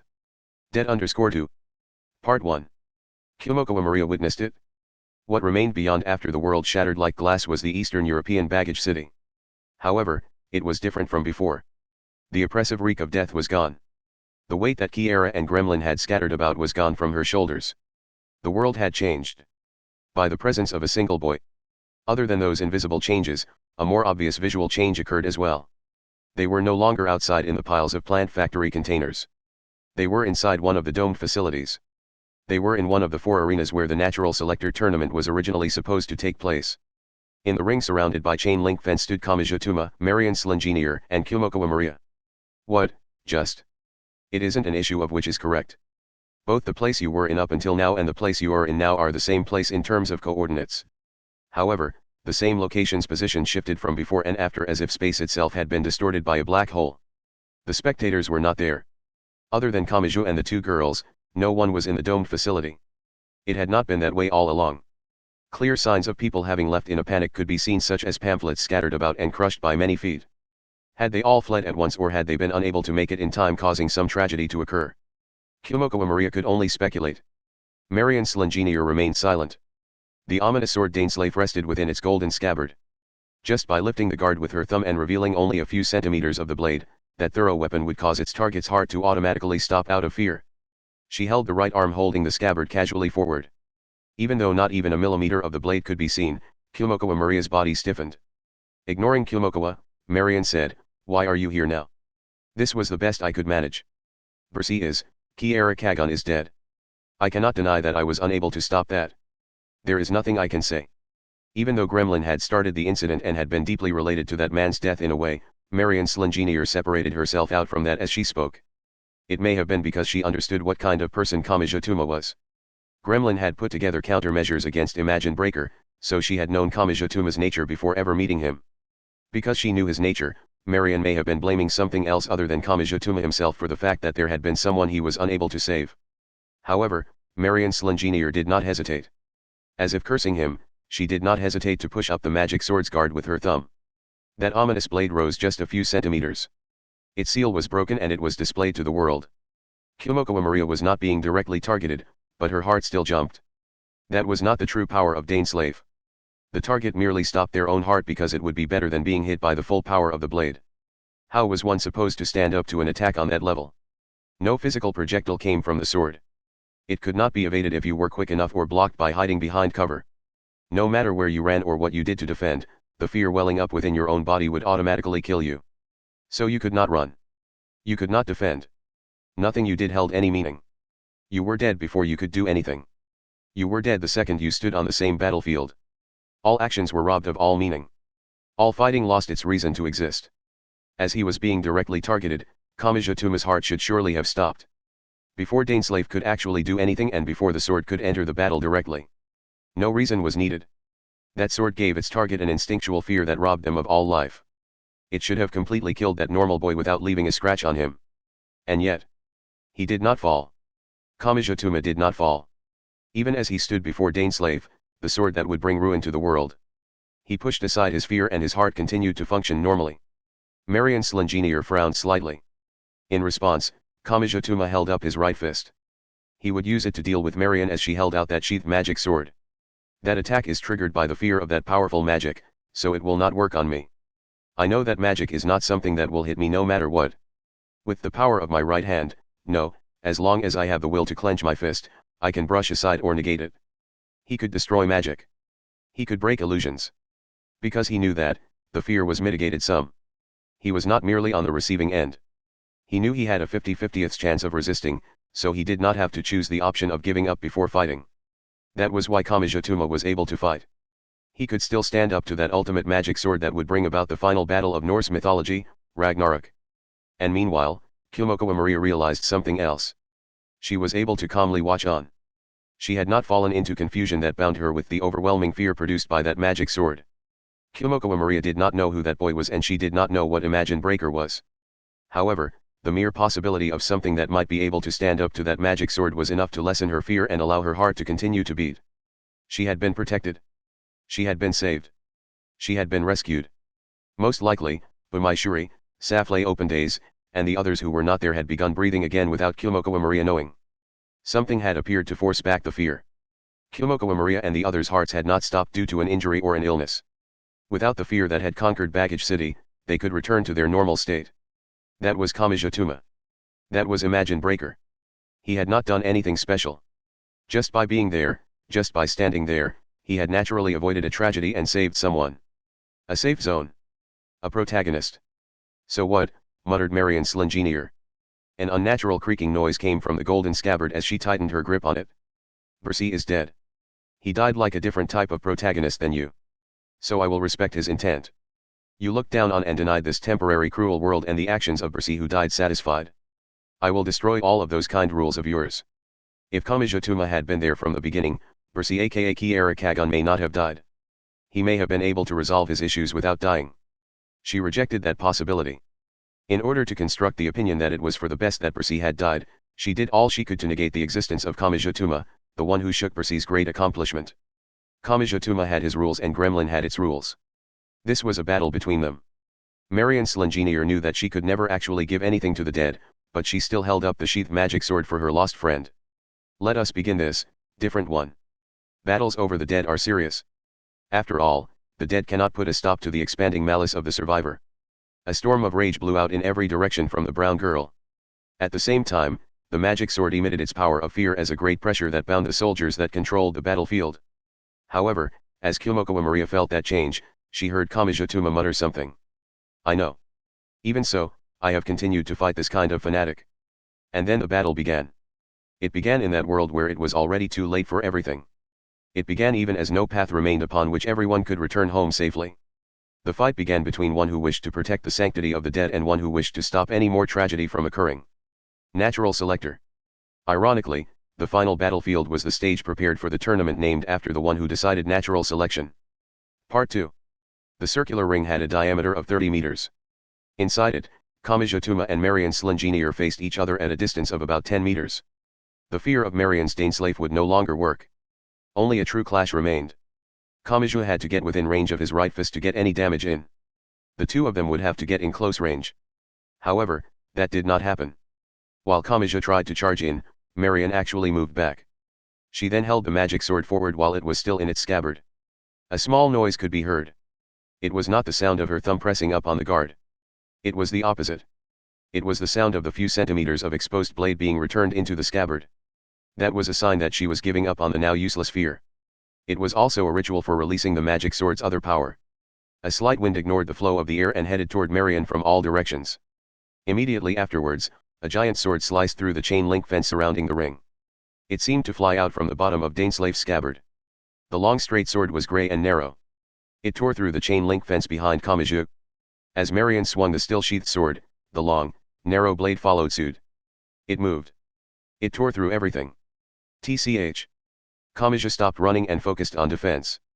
The large sword came flying horizontally for his neck and he immediately held up his right hand and tried to negate Marion's magic. However, he noticed something partway through. The end of the little finger on his right hand was slightly cut. The meaning of the few drops of blood was clear. I can't block it with Imagine Breaker. Didn't we tell you we have countermeasures?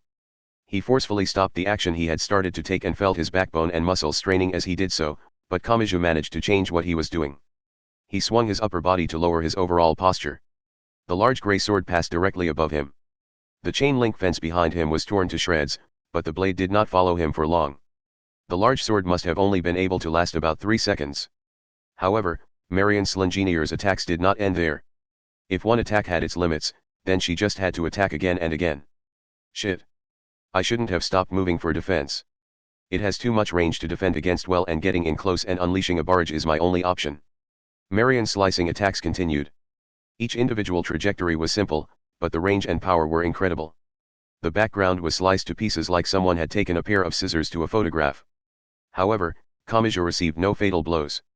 The destruction had spread through the chain link fence, the concrete floor, and even the spectator seats.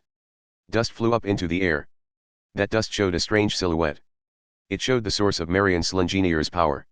It showed the process by which the grey swords were created and a hint as to how to avoid it.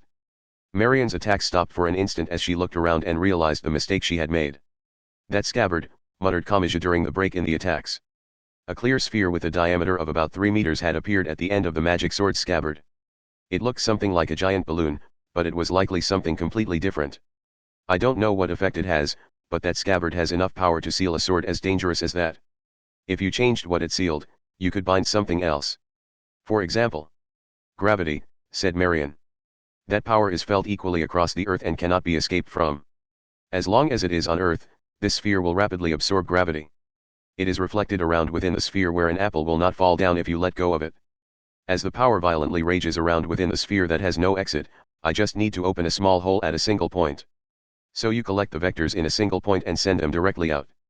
And the sphere has the dust and dirt from the air wrapped up in it all. That's like the machine tools used to cut steel plates by firing high-pressure water with artificial diamond dust mixed in. The 3-meter clear sphere suddenly compressed to the size of a golf ball. A large gray sword fired out, slicing through the vaguely visible dust. Kamachi twisted his body with all his strength. Only the clear sphere that was a magical extension of the scabbard was magical in nature. The large swords fired from it were merely a physical phenomenon created by the distorted flow of gravity pushing the dust and dirt. That was why Imagine Breaker could not defend against it. If he held up his right hand, it would just be severed. However, Marion betrayed his expectations and did not swing the blade around. Instead she charged straight toward him with the sheathed magic sword after he had ruined his form to evade. She reached him in no time at all. Rather than the long-distance attack with just the scabbard, this was the more natural form of attack. The much more dangerous attack came for him. Without creating a gravity sword, Marion swung the sheathed magic sword in one hand from the bottom right to the upper left. The end of scabbard was aimed for Kamachi's temple. If one of the large swords was produced at that range of only a few centimeters, Kamachi's entire body would be sliced in two. Kamachi used reason to suppress the urge to protect his face with his arm out of pure fear, and he focused on evading. Suddenly, he was surrounded by darkness in every direction. Kamachi's thoughts fell into chaos. Nothingness surrounded him. Immediately afterwards, he realized what had happened. This time, it wasn't the air. Was I sealed inside the sphere?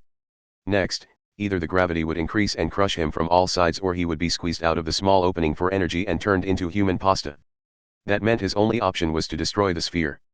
The large swords created by gravity were one thing, but the sphere extended from the scabbard could be destroyed by his right hand. However, with only darkness surrounding him, he had no idea how wide the sphere was. Marion's attack could begin before he managed to run to the edge of the sphere. Kamachi wanted speed. He did not look around. He aimed directly down. No matter how far the sphere had expanded, his feet would be on the bottom of the sphere. So Kamachi crouched down and struck the ground beneath his feet with his right fist. The darkness around him shattered. The torn-up circular ring returned to Kamachi's vision. The great change to his surroundings threw his vision into chaos. Marion's engineer approached. The hand not holding the scabbard was swinging a gold saw down toward Kamachi's head as he crouched. His right hand moved. The human-altering spiritual item shattered to pieces and the light-reflecting fragments flew through the air. And Marion smiled. As Kamachi raised his right hand above his head, she looked toward his unguarded body. She tightened her grip on Dainsleif's scabbard. A 3-meter clear sphere appeared from the end of the scabbard, and it filled with the dust, dirt, and gravity used to create the large swords. Kamachi frantically tried to stand up, but he did not finish the action. It would be over in the next blow. With the appearance of the next large sword, Kamachi's body would be bisected between top and bottom. Part 3.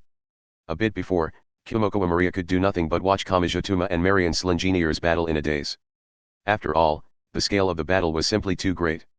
The clash between Kiara and Gremlin that had covered Baggage City had been incredible. And this was a battle between two people who had enough power to smash that other fight to pieces. Even though her limbs were functioning properly and she stood in the same location, Kazuma Maria felt like she was reading it from a report. Even if she knew the details, she could not interfere. That was obvious. It was wrong to even think of struggling. The battle was so great and the scene so grand that the gears needed to act in the present to change the future seemed missing. However, even when people read a set report or watch a set film, they still sometimes raise a cry. Even as they know it will not get through and it will not change anything, the words still come out. Sitting on the floor, Kazuma Maria forced out some such words. The teacher I was searching for may have disappeared long ago. He may not have been the person I thought he was. Her words were those of an outsider. Her words would change nothing. He may have worked with Gremlin under the name Percy and taken on all sorts of dirty jobs. He may have hurt many people and desired to hurt many more. But she did not stop. She did not stop. Kazuma Maria's mouth moved even as she knew it was useless. But that was not all there was to Kiara Kagon. Her muttering turned to a shout. The strength increased for the very reason that nothing would come of it. He did not start out as Percy. Gremlin is not the only thing in his past. Even if he was on the side of those that wanted to destroy the world, and even if he did horrible things as Kiara Kagun, he was still the teacher that listened to everyone's worries at one point. She no longer cared about her pride. Even if shouting like that hurt her pride, it would not break. Even if it was pointless, meaningless, and would change nothing. She was not so distorted as to think that was shameful. Please. Please, shouted Kumokawa Maria. Do not remove the word teacher from his gravestone. Do not let that word be buried by some unknown enemy that only wishes for slaughter and destruction and who comforts herself with that sword. And that time came. Kamijatuma's form collapsed and Marion Slingenier made her preparations for her attack. And of course, the brown magician did not hesitate. She immediately took action to bisect the boy who stood in the way of her goal. But Kumokawa Maria heard it. Amid that mayhem on a grand scale that felt like a report of the past that she could not interfere in. She heard the response from that boy that made her feel feebly connected to it all. Understood. Immediately after that one-word response, Kamijatuma and Marion Slingenier both moved at the same time. Part 4. Kamijatuma's form collapsed. He could not evade now. He could not punch Marion even though she was so close. While in that half-standing state, he could not move his body weight and could therefore not make any powerful movements. Kamijatuma immediately moved his left hand rather than his right. He reached out for one of the gold sparkles floating in the air. It was one of the fragments of the human-altering tool Marion Slingenier had used. It had already been shattered by Imagine Breaker and lost all its effectiveness as a spiritual item. Kamija grabbed it and used it to cut his own clothing. He grabbed the portion of his sleeve he had cut off. He threw it. The speed did not matter. What mattered was accurate control. He only tossed the scrap of cloth with the strength of someone jokingly tossing an eraser, and it was not headed for Marion Slingenier. It was headed for the scabbard of the magic sword. More accurately, it was headed for the clear sphere that had expanded out from the bottom of it. The Imagine Breaker countermeasure Marion had prepared was a purely physical phenomenon.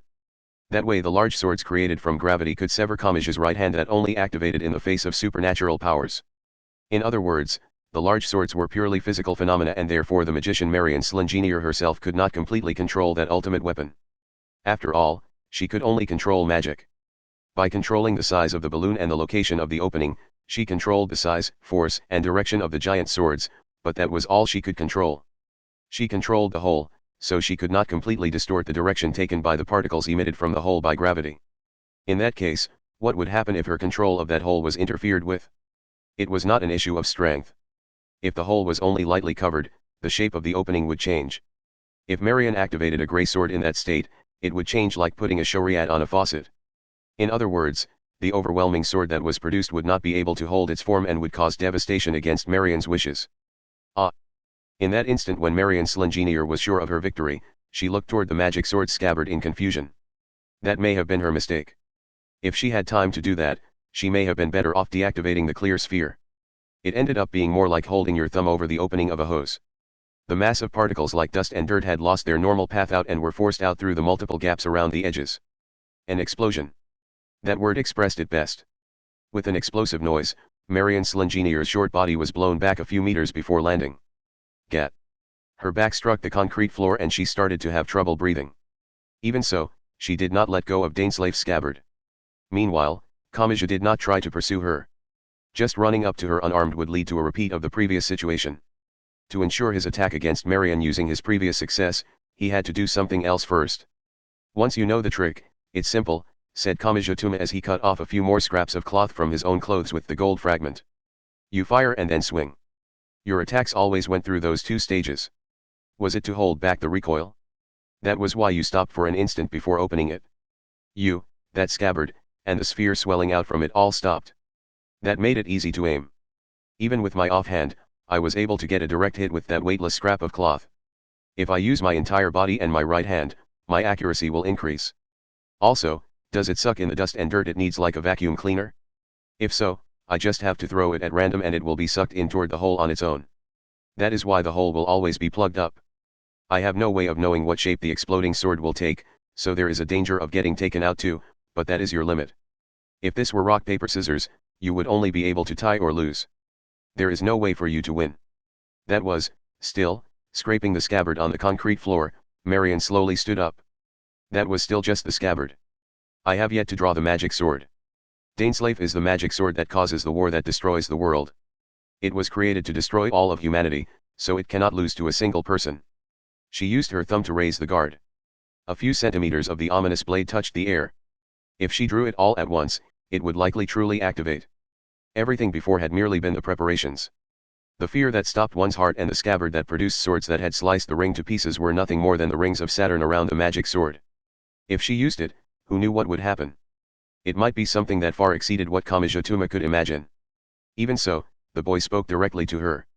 You won't draw it? What? If you could use such a great power at any time, you would have drawn that sword from the beginning.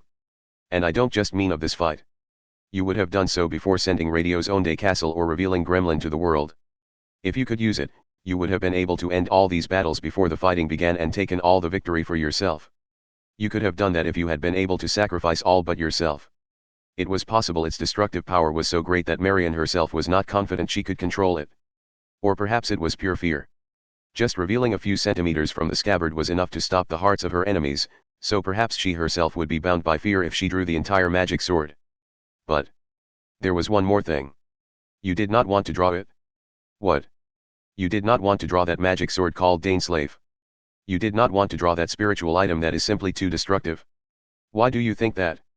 I don't know how much of the world it would destroy, but it would definitely destroy more than you want to be destroyed, said Kamijo as he consciously regulated his breathing and clenched the scraps of cloth in his hand.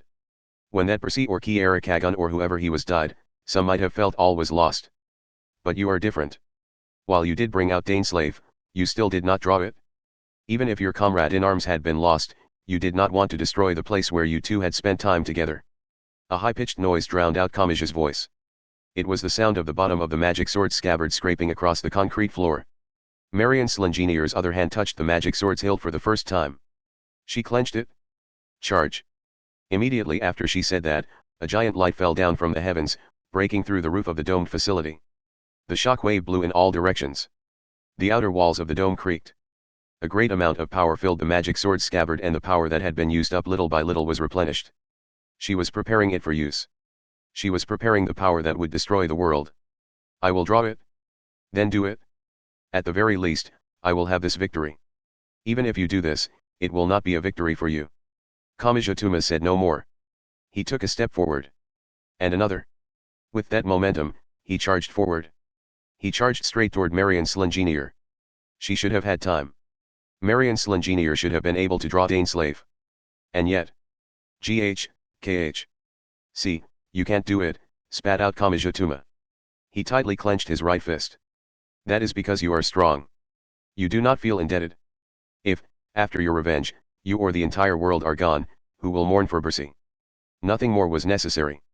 The gold scabbard and the boy's fist crossed. With a dull noise, it was all over. Part 5. It's over, muttered Kumoko Maria as she sat on the floor. The circular ring had been sliced to pieces and the roof of the domed facility had been torn apart as well. It had been supported by artificially raised air pressure, but the framework seemed to be just barely holding it up for the moment. Of course, they had no idea how long that would last. Kumoko suddenly felt a great cold. The destroyed domed ceiling had let in the -20-degree weather, but it was also possible Kumoko Maria's senses were finally returning to her. That battle had made her doubt whether she was actually sensing anything properly. The battle had been greatly distanced from the standard of Academy City, and even those from outside Academy City could probably have noticed that it was different. Kamijatuma, the one who had caused it, cut across the ring that had been casually sliced to pieces. He was headed for Daneslave, which had fallen from Marion Slenginier's hand. What are you going to do? I can destroy even this, Kamija said without turning around. Marion couldn't draw it, but someone else might be able to. They might be able to hold back the fear and control it. In that case, I cannot allow it to get out. Who knows how destructive it is? As he answered, he unhesitatingly walked over to the magic sword that was the source of all that fear. Kumoko Maria felt that everything would finally be over once he destroyed it. The chain of superhuman battles between Kiara and Gremlin in Baggage City would finally be over. Kamija crouched down in front of the magic sword and Kumoko Maria asked him a question. How did you get here? How did you find out about what Gremlin was doing here? It seemed to be a different theory from what Academy City uses. It was Bercy. His quick response sent pain into Kumoko's chest. Kamija continued. I never actually met him face to face, but he left various hints around Baggage City that led me here.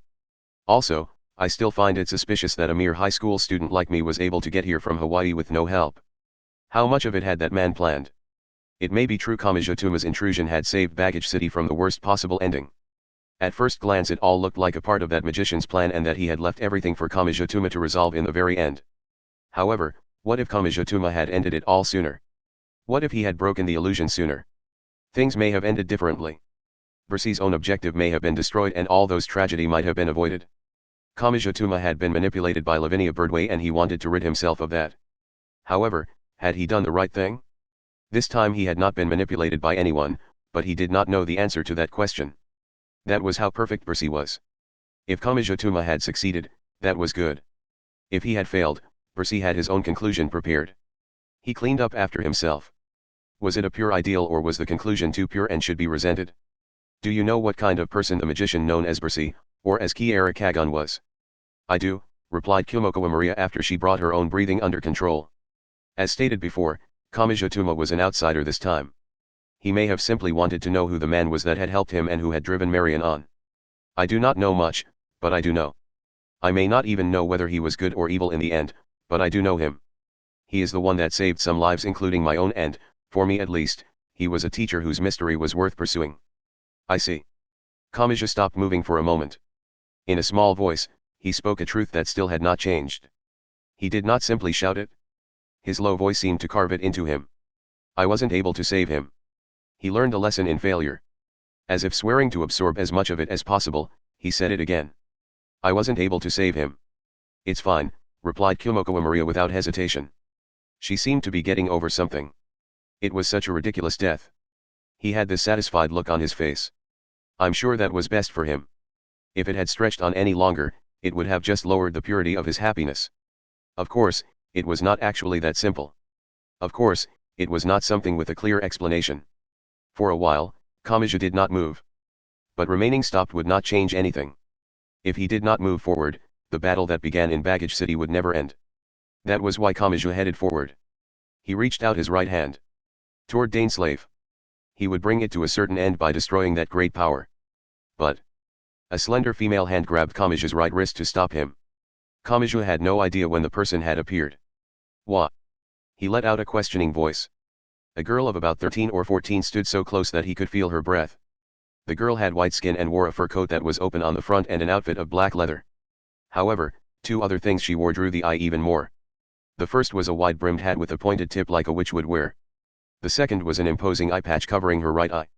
Whoever she was, Kamija concluded she was from the magic side and he went on full alert because she had grabbed his right wrist. However, what happened next went well beyond anything he could have expected. The eye patch girl whispered to him. This isn't over yet. Immediately afterwards. Without hesitation. The girl tightened her grip, crushing Kamija's right wrist and severing his hand. Profound destruction. 91BR991.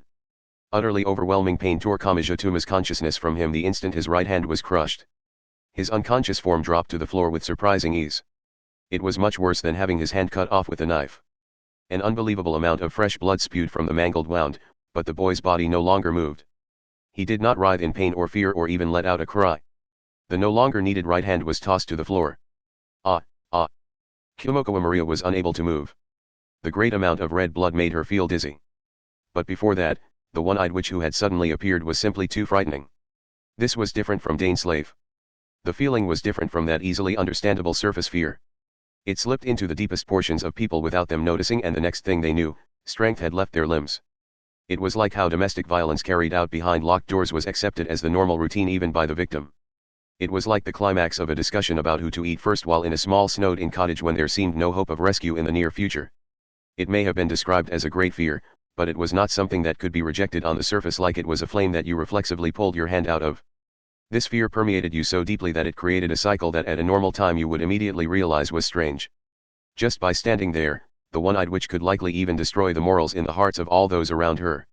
For example, if an army was going to fight that one-eyed witch, it was possible the soldiers would get into a fight over who would be forced to stand before her and they would end up killing each other. Meanwhile, the one-eyed girl grabbed Marion's Daneslave without even giving Kamiju another glance. The magic sword was still in its scabbard and she crushed it in her grip, scabbard and all. It broke apart. It was as if the weapon was made of chocolate. When Daneslave fell to the floor, it lost its golden glow. It then rusted over, which was impossible for pure gold. Even Kumoko Maria, who did not know much about the powers outside of Academy City, could tell the magic sword had completely lost its power. Honestly, why would she prepare something this dangerous? It may be a trait of the Dvergr, but why does she have to take the organization of gremlins so lightly? This ruins everything. I wish she would have thought about why I was holding back so much. She destroyed it because it was dangerous. That was the exact thought process as Kamijutuma. In that case, she could have just left it to Kamiju, but instead she had carelessly destroyed him. Why? She probably had no reason. She had spotted him first, so she had destroyed him first. When the other problem remained, she had destroyed it too. That was her thought process as she wielded that great power. No firm direction could be felt in it. Or perhaps, it was not needed to be felt. It was the ultimate form of power wielded as an individual. No thought was given to what effect it would have on the future. What? Who? Uthanus. The one-eyed witch named a god. Unlike a certain failure, I am a pure magic god. If that is not enough for you to understand, my words are wasted on you. You should just give up on understanding. Was there even any intent behind those words? Or did she just say that in her spare time, on a whim, out of boredom, because she felt like it? That was the same way that she killed people, overlooked people, or saved people. It was so simple. It was simpler than a game of King of the Castle. In fact, it was so simple that it actually made her true nature impossible to see. Suddenly, something changed. Something invisible blew out from the crushed remnants of Kamijutuma's right wrist. With a roar, it shot toward Uthanus without taking any real form. However, is that all? Uthanus's bloody hand grabbed something. The one-eyed witch tilted her head to the side in confusion. It seems you produced decent results during the final stages of World War III, but is this all one find when one opened the lid? She carelessly crushed it. The invisible power writhed and seemed to try to flee from Uthanus. But it was too late. She poured more strength into her bloody fingers, and this time the invisible power was torn apart and disappeared into thin air. The violence was overwhelming. The violence was enough to hold back that unknown power while it was still unknown. The one who produced that violence gave no thought to the effects it would have on her surroundings. Uthanus slowly held out her bloody hand. She grabbed the back of Marion Slingenier's overalls as the girl lay collapsed and unmoving. Uthanus then forcibly lifted her up. I'm going to the effort of collecting you, so make sure to be of some use, she muttered before turning her back on Kumoko Maria. But then she froze in place. The magic god had overlooked Kumoko Maria on a whim, but now had she decided to kill her on a whim? Kumoko Maria thought that was so, but she was wrong. Oh, it's the failure. Immediately after Uthanus's voice rang out, another person was now there. At some point, a blond young man had come to be in the ring. There was nowhere he could have been hidden. There had been no sign of him using Academy City Esper powers. And yet that blond young man stood there. It was not that he had suddenly appeared. Kumoko Maria could not put it that way. She had no idea when he had arrived. And the strangest thing of all was that the blond young man was facing Uthanus, who had wielded such great power. Magic god, he spat out rudely. It was as if he were declaring himself to be opposed to the one he named thusly. I am not here for you this time. Most of the chain link had been destroyed, but the blond young man still pointed toward the mainly useless exit of the ring. Hurry up and leave with the Dvergr. I have business with that Imagine Breaker. Uthanus remained silent for a bit. But then, a tremendous explosive noise burst out between Uthanus and the blond young man. Actually, it was not just one. Thousands and tens of thousands of explosive noises burst out at such short intervals that they all sounded like a single whole. However, Kumoko had no idea what had happened. She saw no visual phenomenon. She knew only one thing. That blond young man could rival that magic god named Uthanus. Give it up. This will settle nothing, said the young man. Most likely, Uthanus had only been testing him. After a few seconds, the explosive noises suddenly stopped. Do you think a mere failure can stand before a pure magic god? Spat out Uthanus. No, I don't think I can win. If I could, I would have killed you long ago. I will abstain from killing you as long as I have no means of doing so. That's all there is to it. So you've come to be killed by me. It isn't that either. You know that. You may be a magic god, but you are not perfect. Or rather, you are too perfect, and that gives you a troublesome characteristic. You know that, and that is why you have put together this exaggerated plan to free you from that dilemma. Infinite possibilities sounds good, but that gives you both the possibility of success and the possibility of failure. I suppose it's something like matter and antimatter. For everything, you must hold the possibility for success and the possibility for failure. No matter how much power you gather, you have a 50/50th chance. If you think of it like Russian roulette, it's like taking a shot with 3 bullets loaded. Let's be honest, Uthanus. While you possess the power to destroy the world, you also have a 50% chance of losing to a child in a game of rock paper scissors. It's almost a miracle that Kamijituma has lost twice. His misfortune must really be something. But given this condition, you cannot just wield your full power at random. You want to find a way to control those possibilities. Wanting to increase your possibilities for victory is natural, but when your possibilities for failure increase too, you need to find some way of dealing with that. 50/50ths is the most troublesome of all. The young man then pointed toward his own chest with his thumb. And he spoke. I am an impure example that stopped at the point where I should have become a magic god. In other words, I lose to you in overall power, but I am freed from that 50/50ths dilemma. After all, I am imperfect. Unlike your perfect balance, my odds of victory have a deviation. And you think that will let you win? No, I already told you I can't.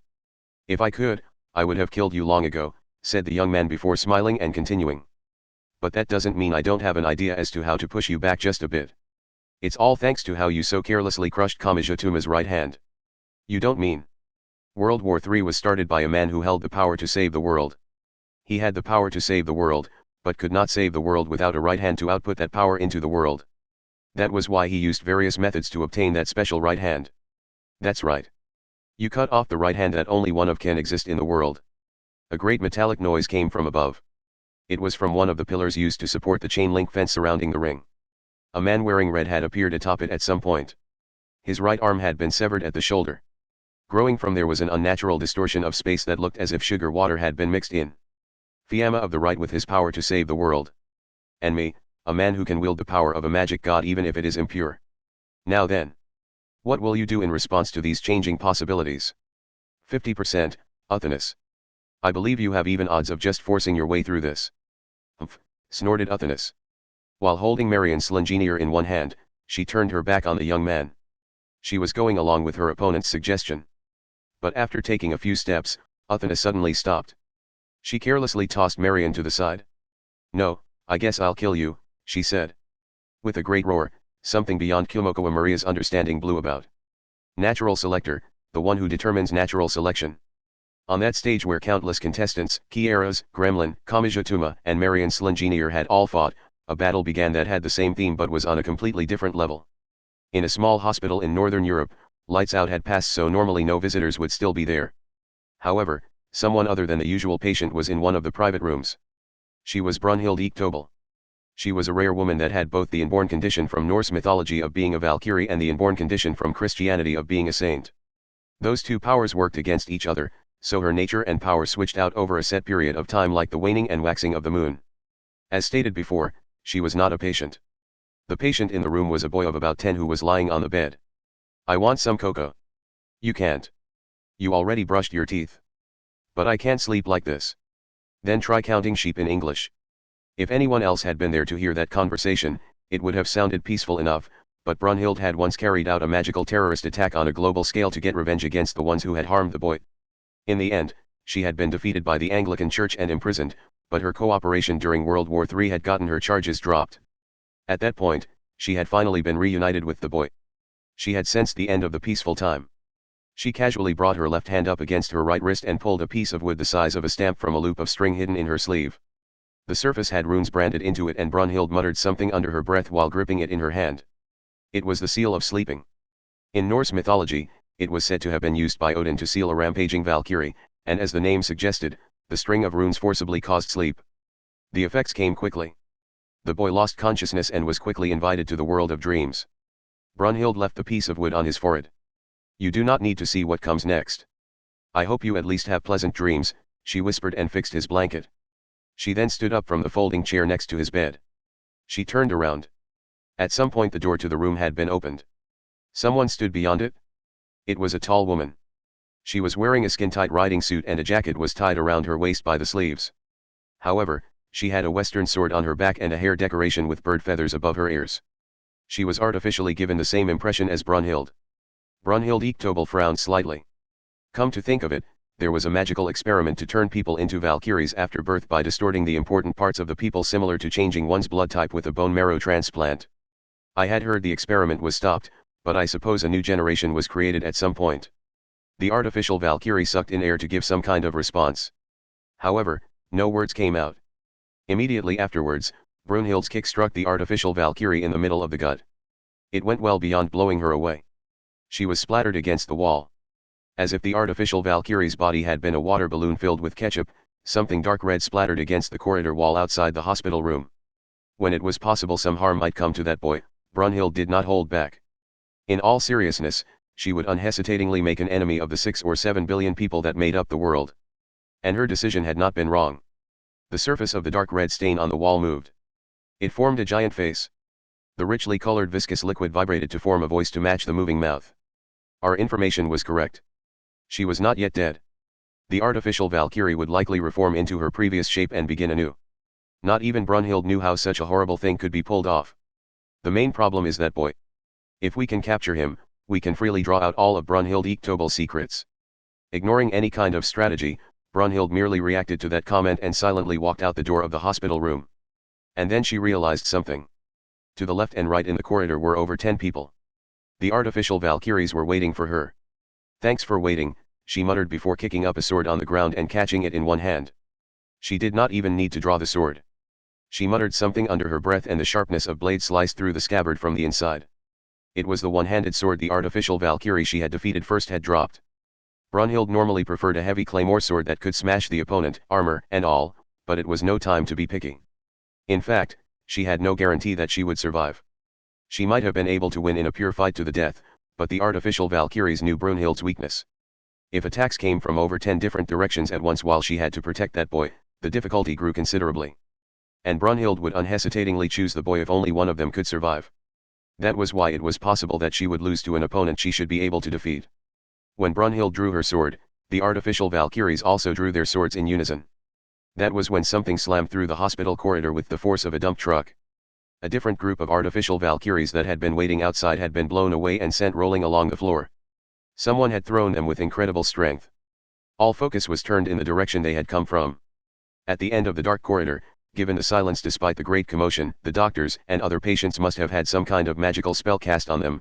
The faint light of the emergency exit sign provided enough illumination to see someone standing there. The strange woman wore a rough shirt and jeans as well as a work apron. Overall, this gave her the image of a maid. Also, Brunhild could detect a similar sense in the woman to herself. But not from the Norse side of things. It was a Christian sense. "A saint?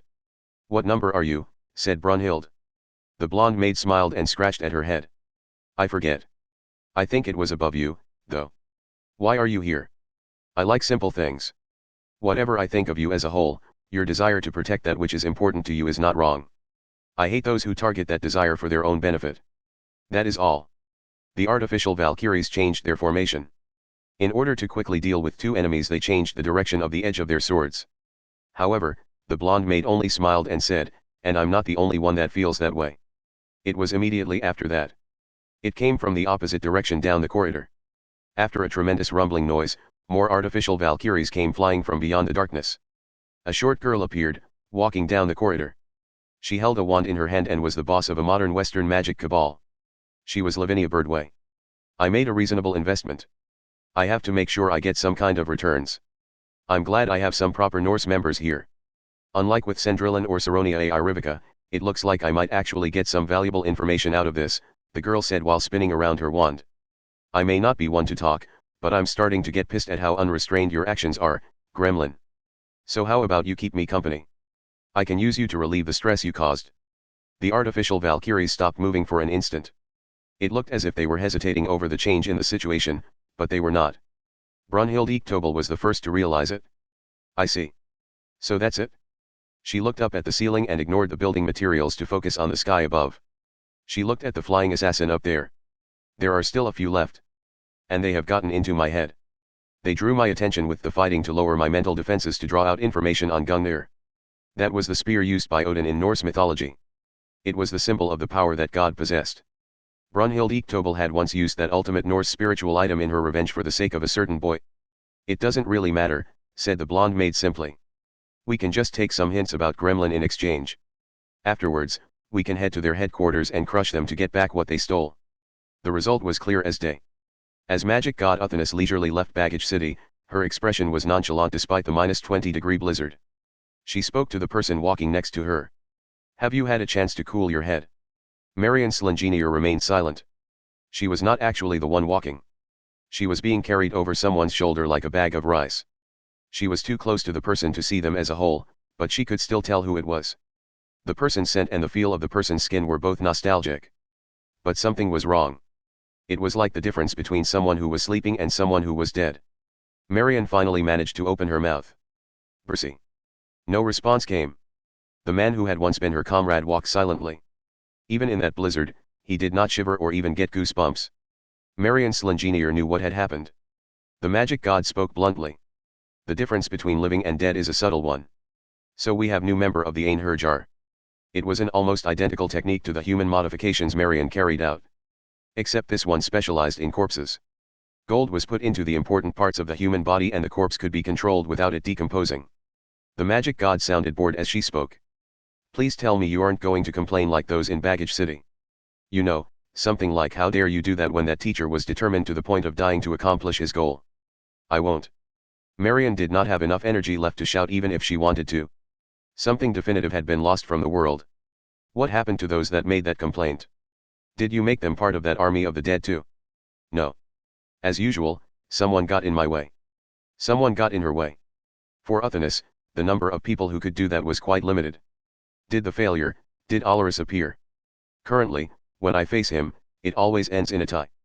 That's just how things are set up. I will need to do something about him too at some point. Her one weakness. A threat greater than Imagine Breaker. However, Uthanas's expression did not change as she spoke. For her, it was likely similar to looking at a puzzle she already knew how to solve. She did not need to think about it. She only had more work that required physical exertion like cleaning a messy room. Marion Slingenier asked a question while feeling an unnatural warmth from the corpse that did not decompose. What about the holism? Since Imagine Breaker shattered something like what we wanted was there. However, there are a few barriers we must get through before we can accomplish that phenomenon with a single brain. To be honest, I do not think a mere human can do it. If we need someone who is more than human, can't you just do it? A magic god is a part of the world of magic. I do not want to mix in Esper powers as well. The holistic Esper powers were different from Academy cities, so it was possible no side effects would occur. However, Uthana still seemed cautious. She was the magic god that stood above all others, but she was cautious. After a bit of silence, Marion said, then what is our next target?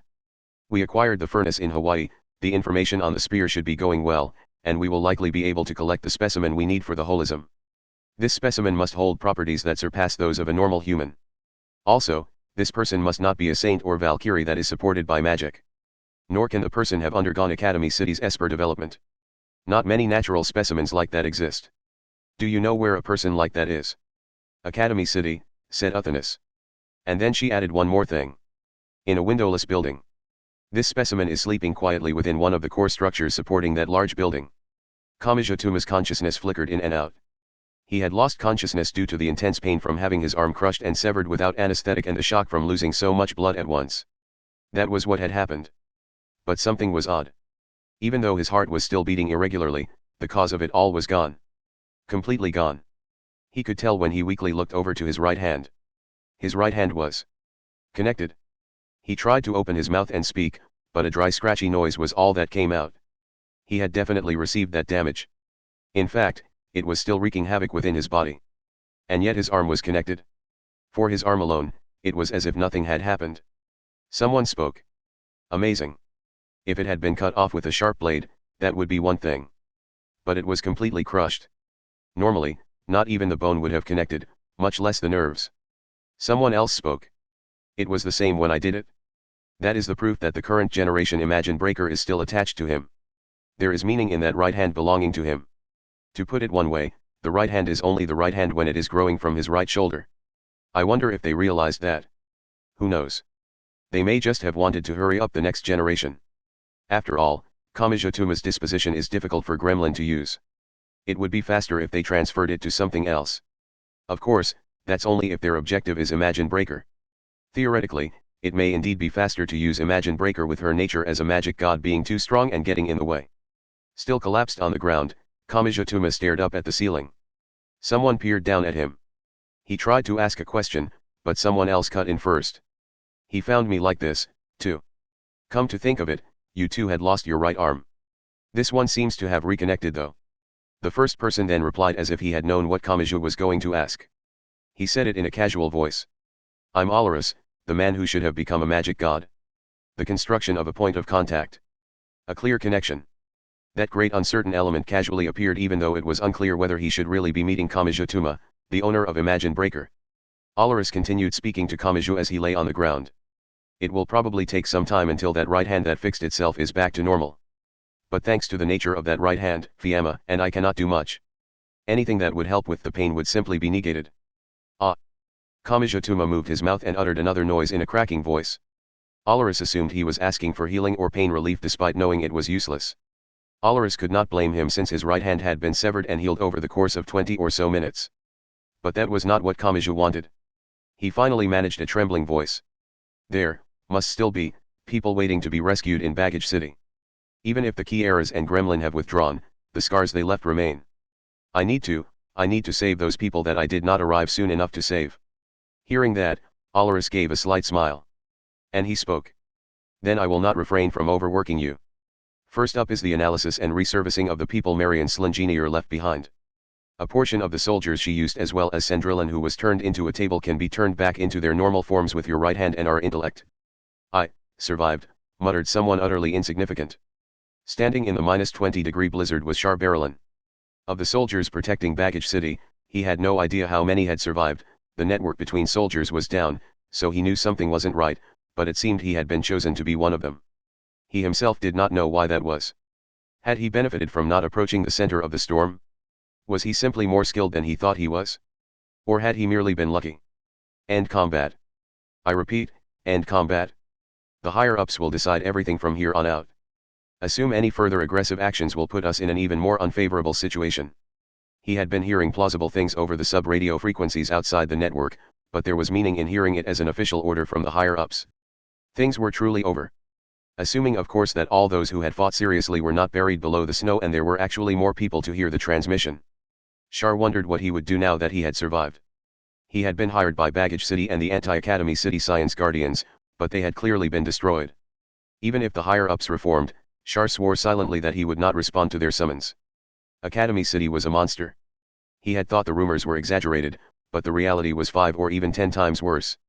A bit away from Shar's position, something had fallen into the snow. Even in the blizzard, it had not been completely covered by the snow, so it stuck out unnaturally. Is that the remains of an Academy City bomber? Naturally, that would make it a collection of technology. Shar had no idea how to handle something like that, but there would be people who would want it. And he could use some money for retirement. He was lucky. The luck that had gotten him through that battle was still with him. Thinking that, Shar reached out for the black fragment that was just big enough to hold in both arms. But then. Hurry, hurry. If the markers wear out, we'll have to dig up all this thick snow. Recover it all before then. Shar frantically hid behind a scrap vehicle. A number of powered suits had appeared with sluggish motions. Was that even the right term for them? Whatever they were, they looked like twisted dragonfly or scorpion costumes and they walked through the blizzard like a joke. He wondered why they spoke directly to each other rather than using a radio. Perhaps they were simply so unhuman-like that they would lose a sense of who they were without that human-like behavior. This goes for everything from the Academy City side and the Anti-Academy City Science Guardians side. Whether it is still usable or it is destroyed, gather everything. The data pheromone capillaries in the damaged items are made to burst. Follow the smell and recover them before the marker disappears. What do we do if anyone interferes? Eliminate them. It does not matter if they know what they have or not. Even if they think they have a piece of a UFO or believe it to be an OOP art, blow them to smithereens. The markers are weak to high heat, so the flames may have weakened the scent. Be careful. Shar Barrelin pulled back his outstretched arm and quickly moved away from the scraps. The speed with which he made such changes may have been why he had survived. A while after the turmoil in Baggage City had ended, a certain person arrived. She was a young woman that wore a ready-made cheap suit. She looked as if she were heading in for a job interview. However, the documents in the large envelope she held all held top-secret information that not even the leader of an entire nation was allowed to view. She was in control of something on the global level. The old man who had merely trembled deep within Baggage City was no match for her. The true tops of Baggage City and the Anti-Academy City Science Guardians had been completely crushed by the Kieras. This old man was only the one who set the policies of the giant organization. When a young woman that took on the world was visiting him, that old man's defeat was already certain. It was so certain that the right to decide had fallen to him. Everyone above him had been utterly destroyed. Now then, said the woman. I hope you now understand just how dangerous the things we hold in Academy City are. For that purpose, we lost 4 key eras. But I suppose that is a fair cost for such a demonstration. The number 2, Keikinti Itoku, also acquired a technique to form human cells using dark matter. The loss has already been compensated for. The number of victims had not even been 1/1000 of the number the woman had expected. Most likely, it was due to the actions of the irregular key error that the spectators outside of the battle had remained unharmed. The woman could not display it in simple numbers, so she was a little unsure if the fear had gotten across adequately. However, the old man was surprised by something else. A fair cost. Yes. A fair cost for getting across without words that these anti-Academy City grumblings are not only worthless but actually have a negative effect. As she smoothly spoke, the woman pointed at the documents she had spread out on the luxurious table. She tapped at what she pointing at. Don't tell me you thought those were the only key eras. If there are more, I am afraid, but it has the opposite effect, the old man said after just barely working up an almost non-existent bit of courage. If Academy City has more of those things, it is worse than we thought. This is a danger to the world. We must stand up to them for the sake of good. Especially now that you have shown us what they are. What a pain. The woman in the suit brought her hand to her forehead in annoyance. She then shook her head. You have it backwards. What? What do you think the key eras are? Please don't give me some hackneyed response about them being an elite force created by Academy City. She pushed a few of the documents aside with her index finger to reveal another document buried beneath them. She summarized what it said. It is a type of side effect. When people wish to misuse a field of pure science, someone appears to actually do it. That is what a key era is. Currently, most of the world's cutting-edge technology is held by Academy City. That is why the key eras are concentrated in Academy City. By concentrating them, they can be controlled. You don't mean. But if that concentration in Academy City is destroyed and science is scattered throughout the world, key eras will naturally start cropping up all over the world. They are currently bound to a single bloodline, but that is not a necessity. If you anti-Academy City science guardians expand, the world will be overrun by key eras along with the technology. Academy City will be unable to control that. There was one simple example. The heretical key era that had appeared in Baggage City. Key era Kagon, the member of Gremlin who had gone by the name Percy. It may have been because he joined with Gremlin that they had an environment that allowed them to use scientific technology. But it may not have just been that. Key era Kagon may have been destined to join Gremlin for the very reason that Gremlin planned to reinforce their magic with scientific technology. Now then, old man. The anti-Academy City Science Guardians were created in the name of not allowing Academy City to continue with its tyranny, but are you prepared to stick with that ideal of yours even if it creates a world that will be swallowed up by tons of naturally occurring key eras? The woman held out a single piece of paper. It was a contract with simple contents. Just by signing the bottom of the paper, the fight would be over for the old man and the others on his side. In the form of defeat, of course. Really, it was nothing more than a ritual to let the old man and the others know about the already decided outcome. You, squeezed out the old man as he held the fountain pen in a trembling hand. You speak of these key eras so easily. Who are you? In response, the woman gave a slight smile. She grabbed the white coat she had folded and placed over the back of her chair. She spread it out and put it on. It was no ordinary coat. It was a lab coat. I am a key era, too. Key era Yutetsu. I am one of those who will always appear as long as humans use science. That woman who had written off the loss of 4 key eras as a small sacrifice left Baggage City with a single piece of paper in hand. She did it so easily. It felt like nothing more than someone building a fence on the weekend after their dog had escaped from the yard.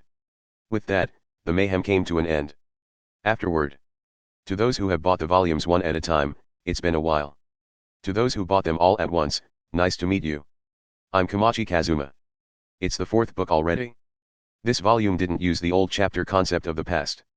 This was to create an effect where the reader won't be able to predict what will happen next or know who would die, and created a rule to reveal everything near the end. This little gimmick that requires one to think drove the entire story this time. This time, the main theme was about the relations between micro and macro. But as the story isn't divided into individual chapters this time, it may be difficult to comment on different episodes. Thus, this time, I'll break the rules and describe the characters that appeared.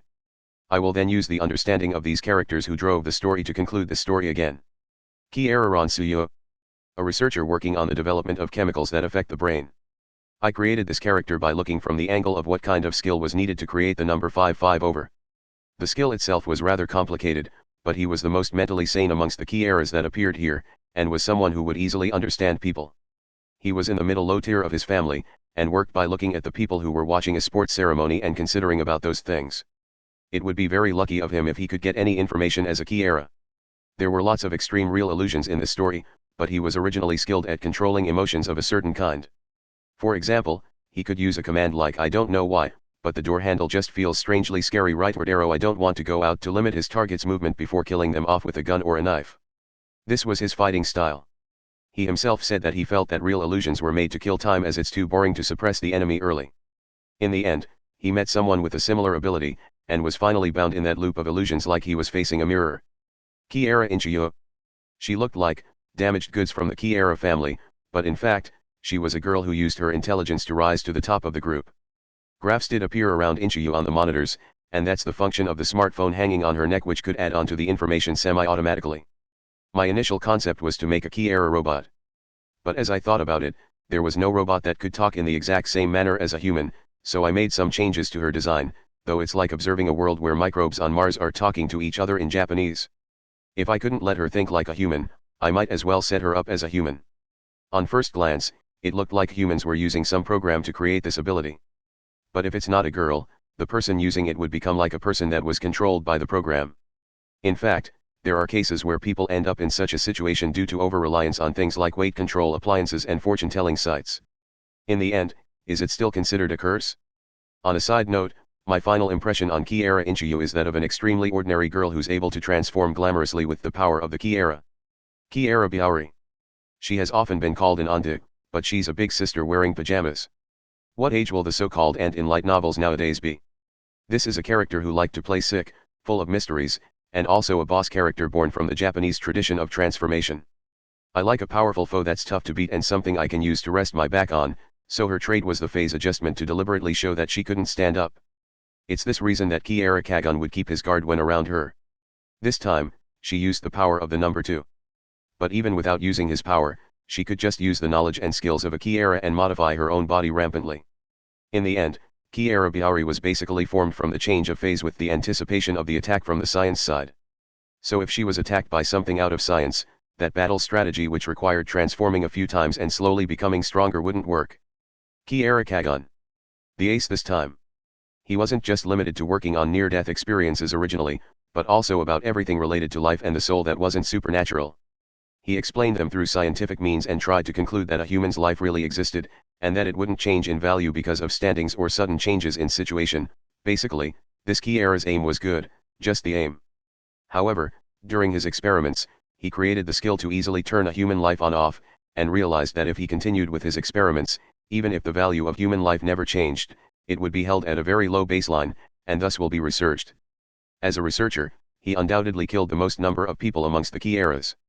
But the total damage he had done was 0, for he revived the dead, which made him someone with such amazing experience. He looked thoroughly like a kind teacher who ran off to seek revenge.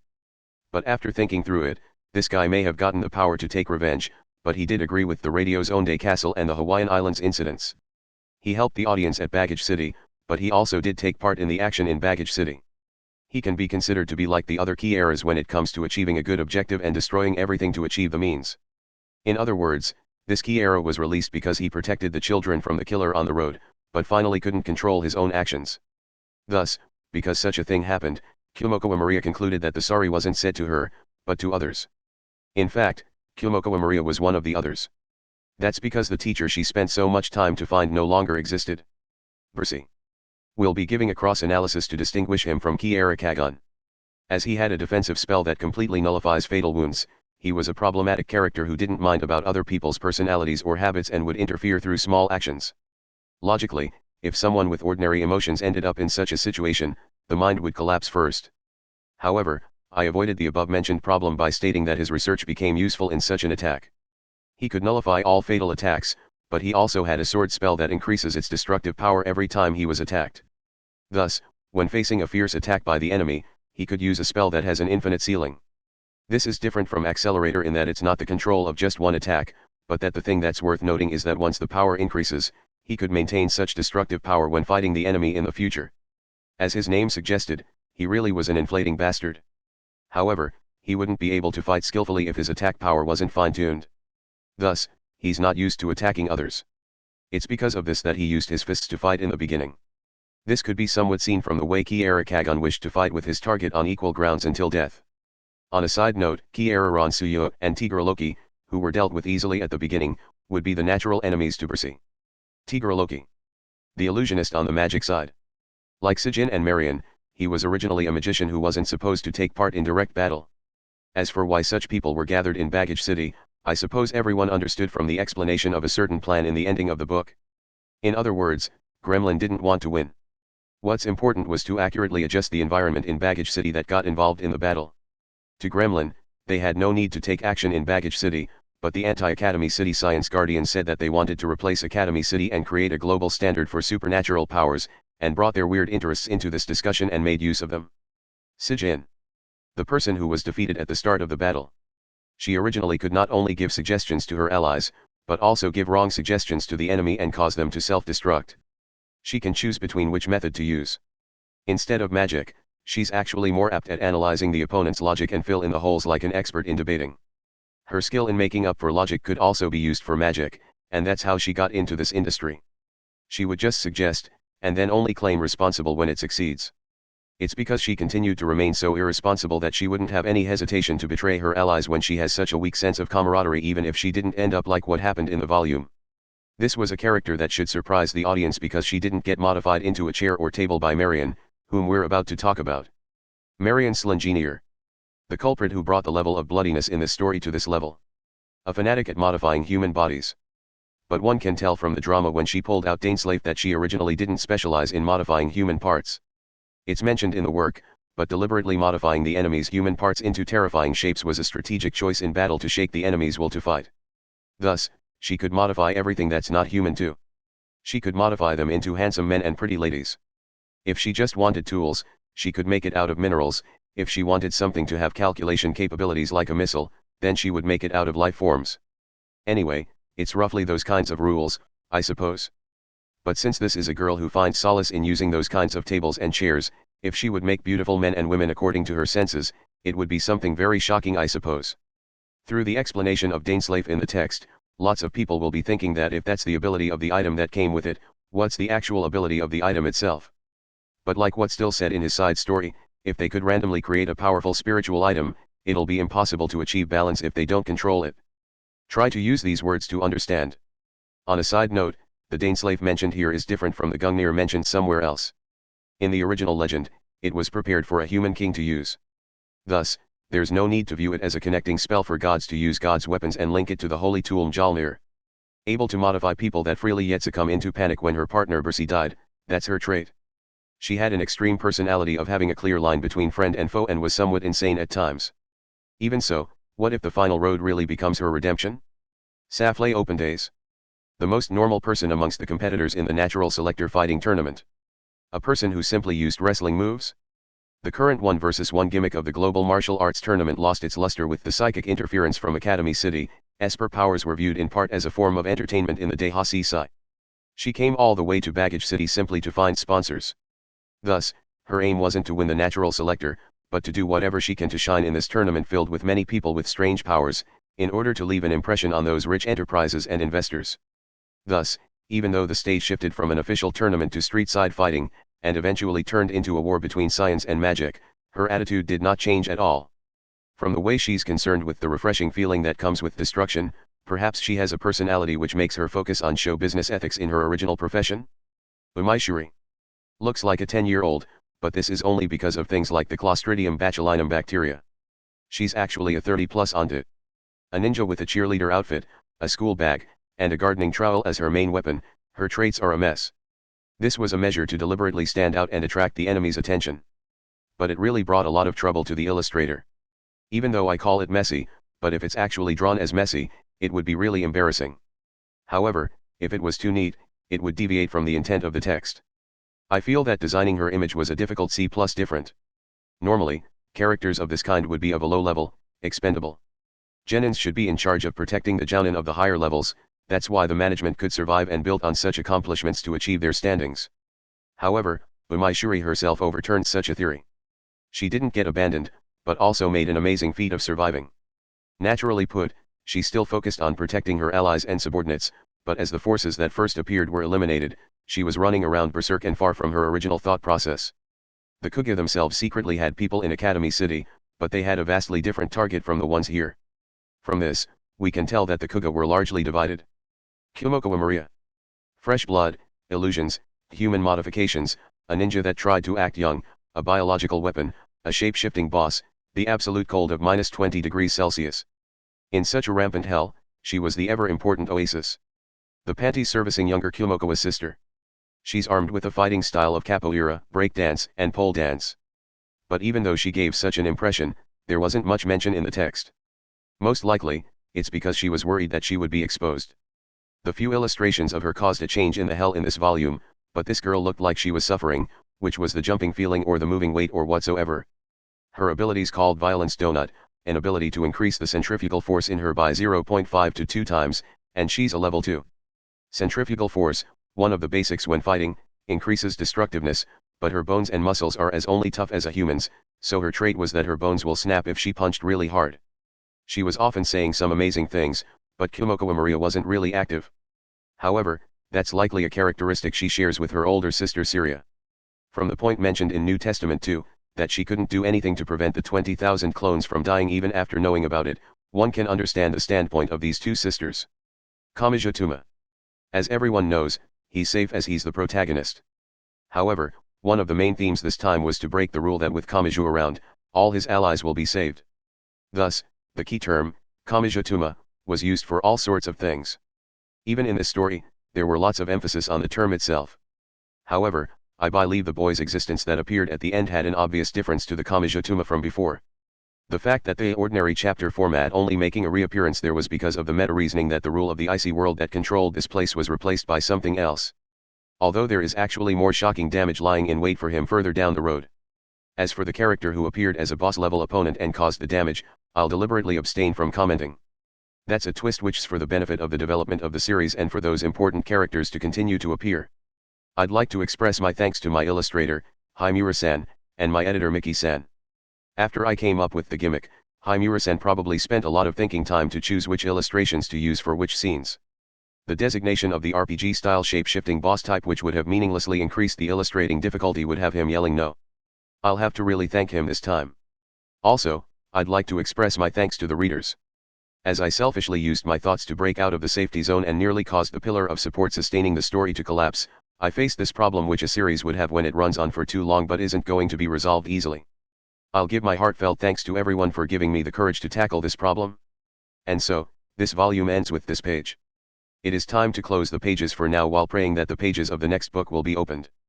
And I lay my pen down for now. A Valkyrie appeared, but I'll explain it in this volume, so please relax.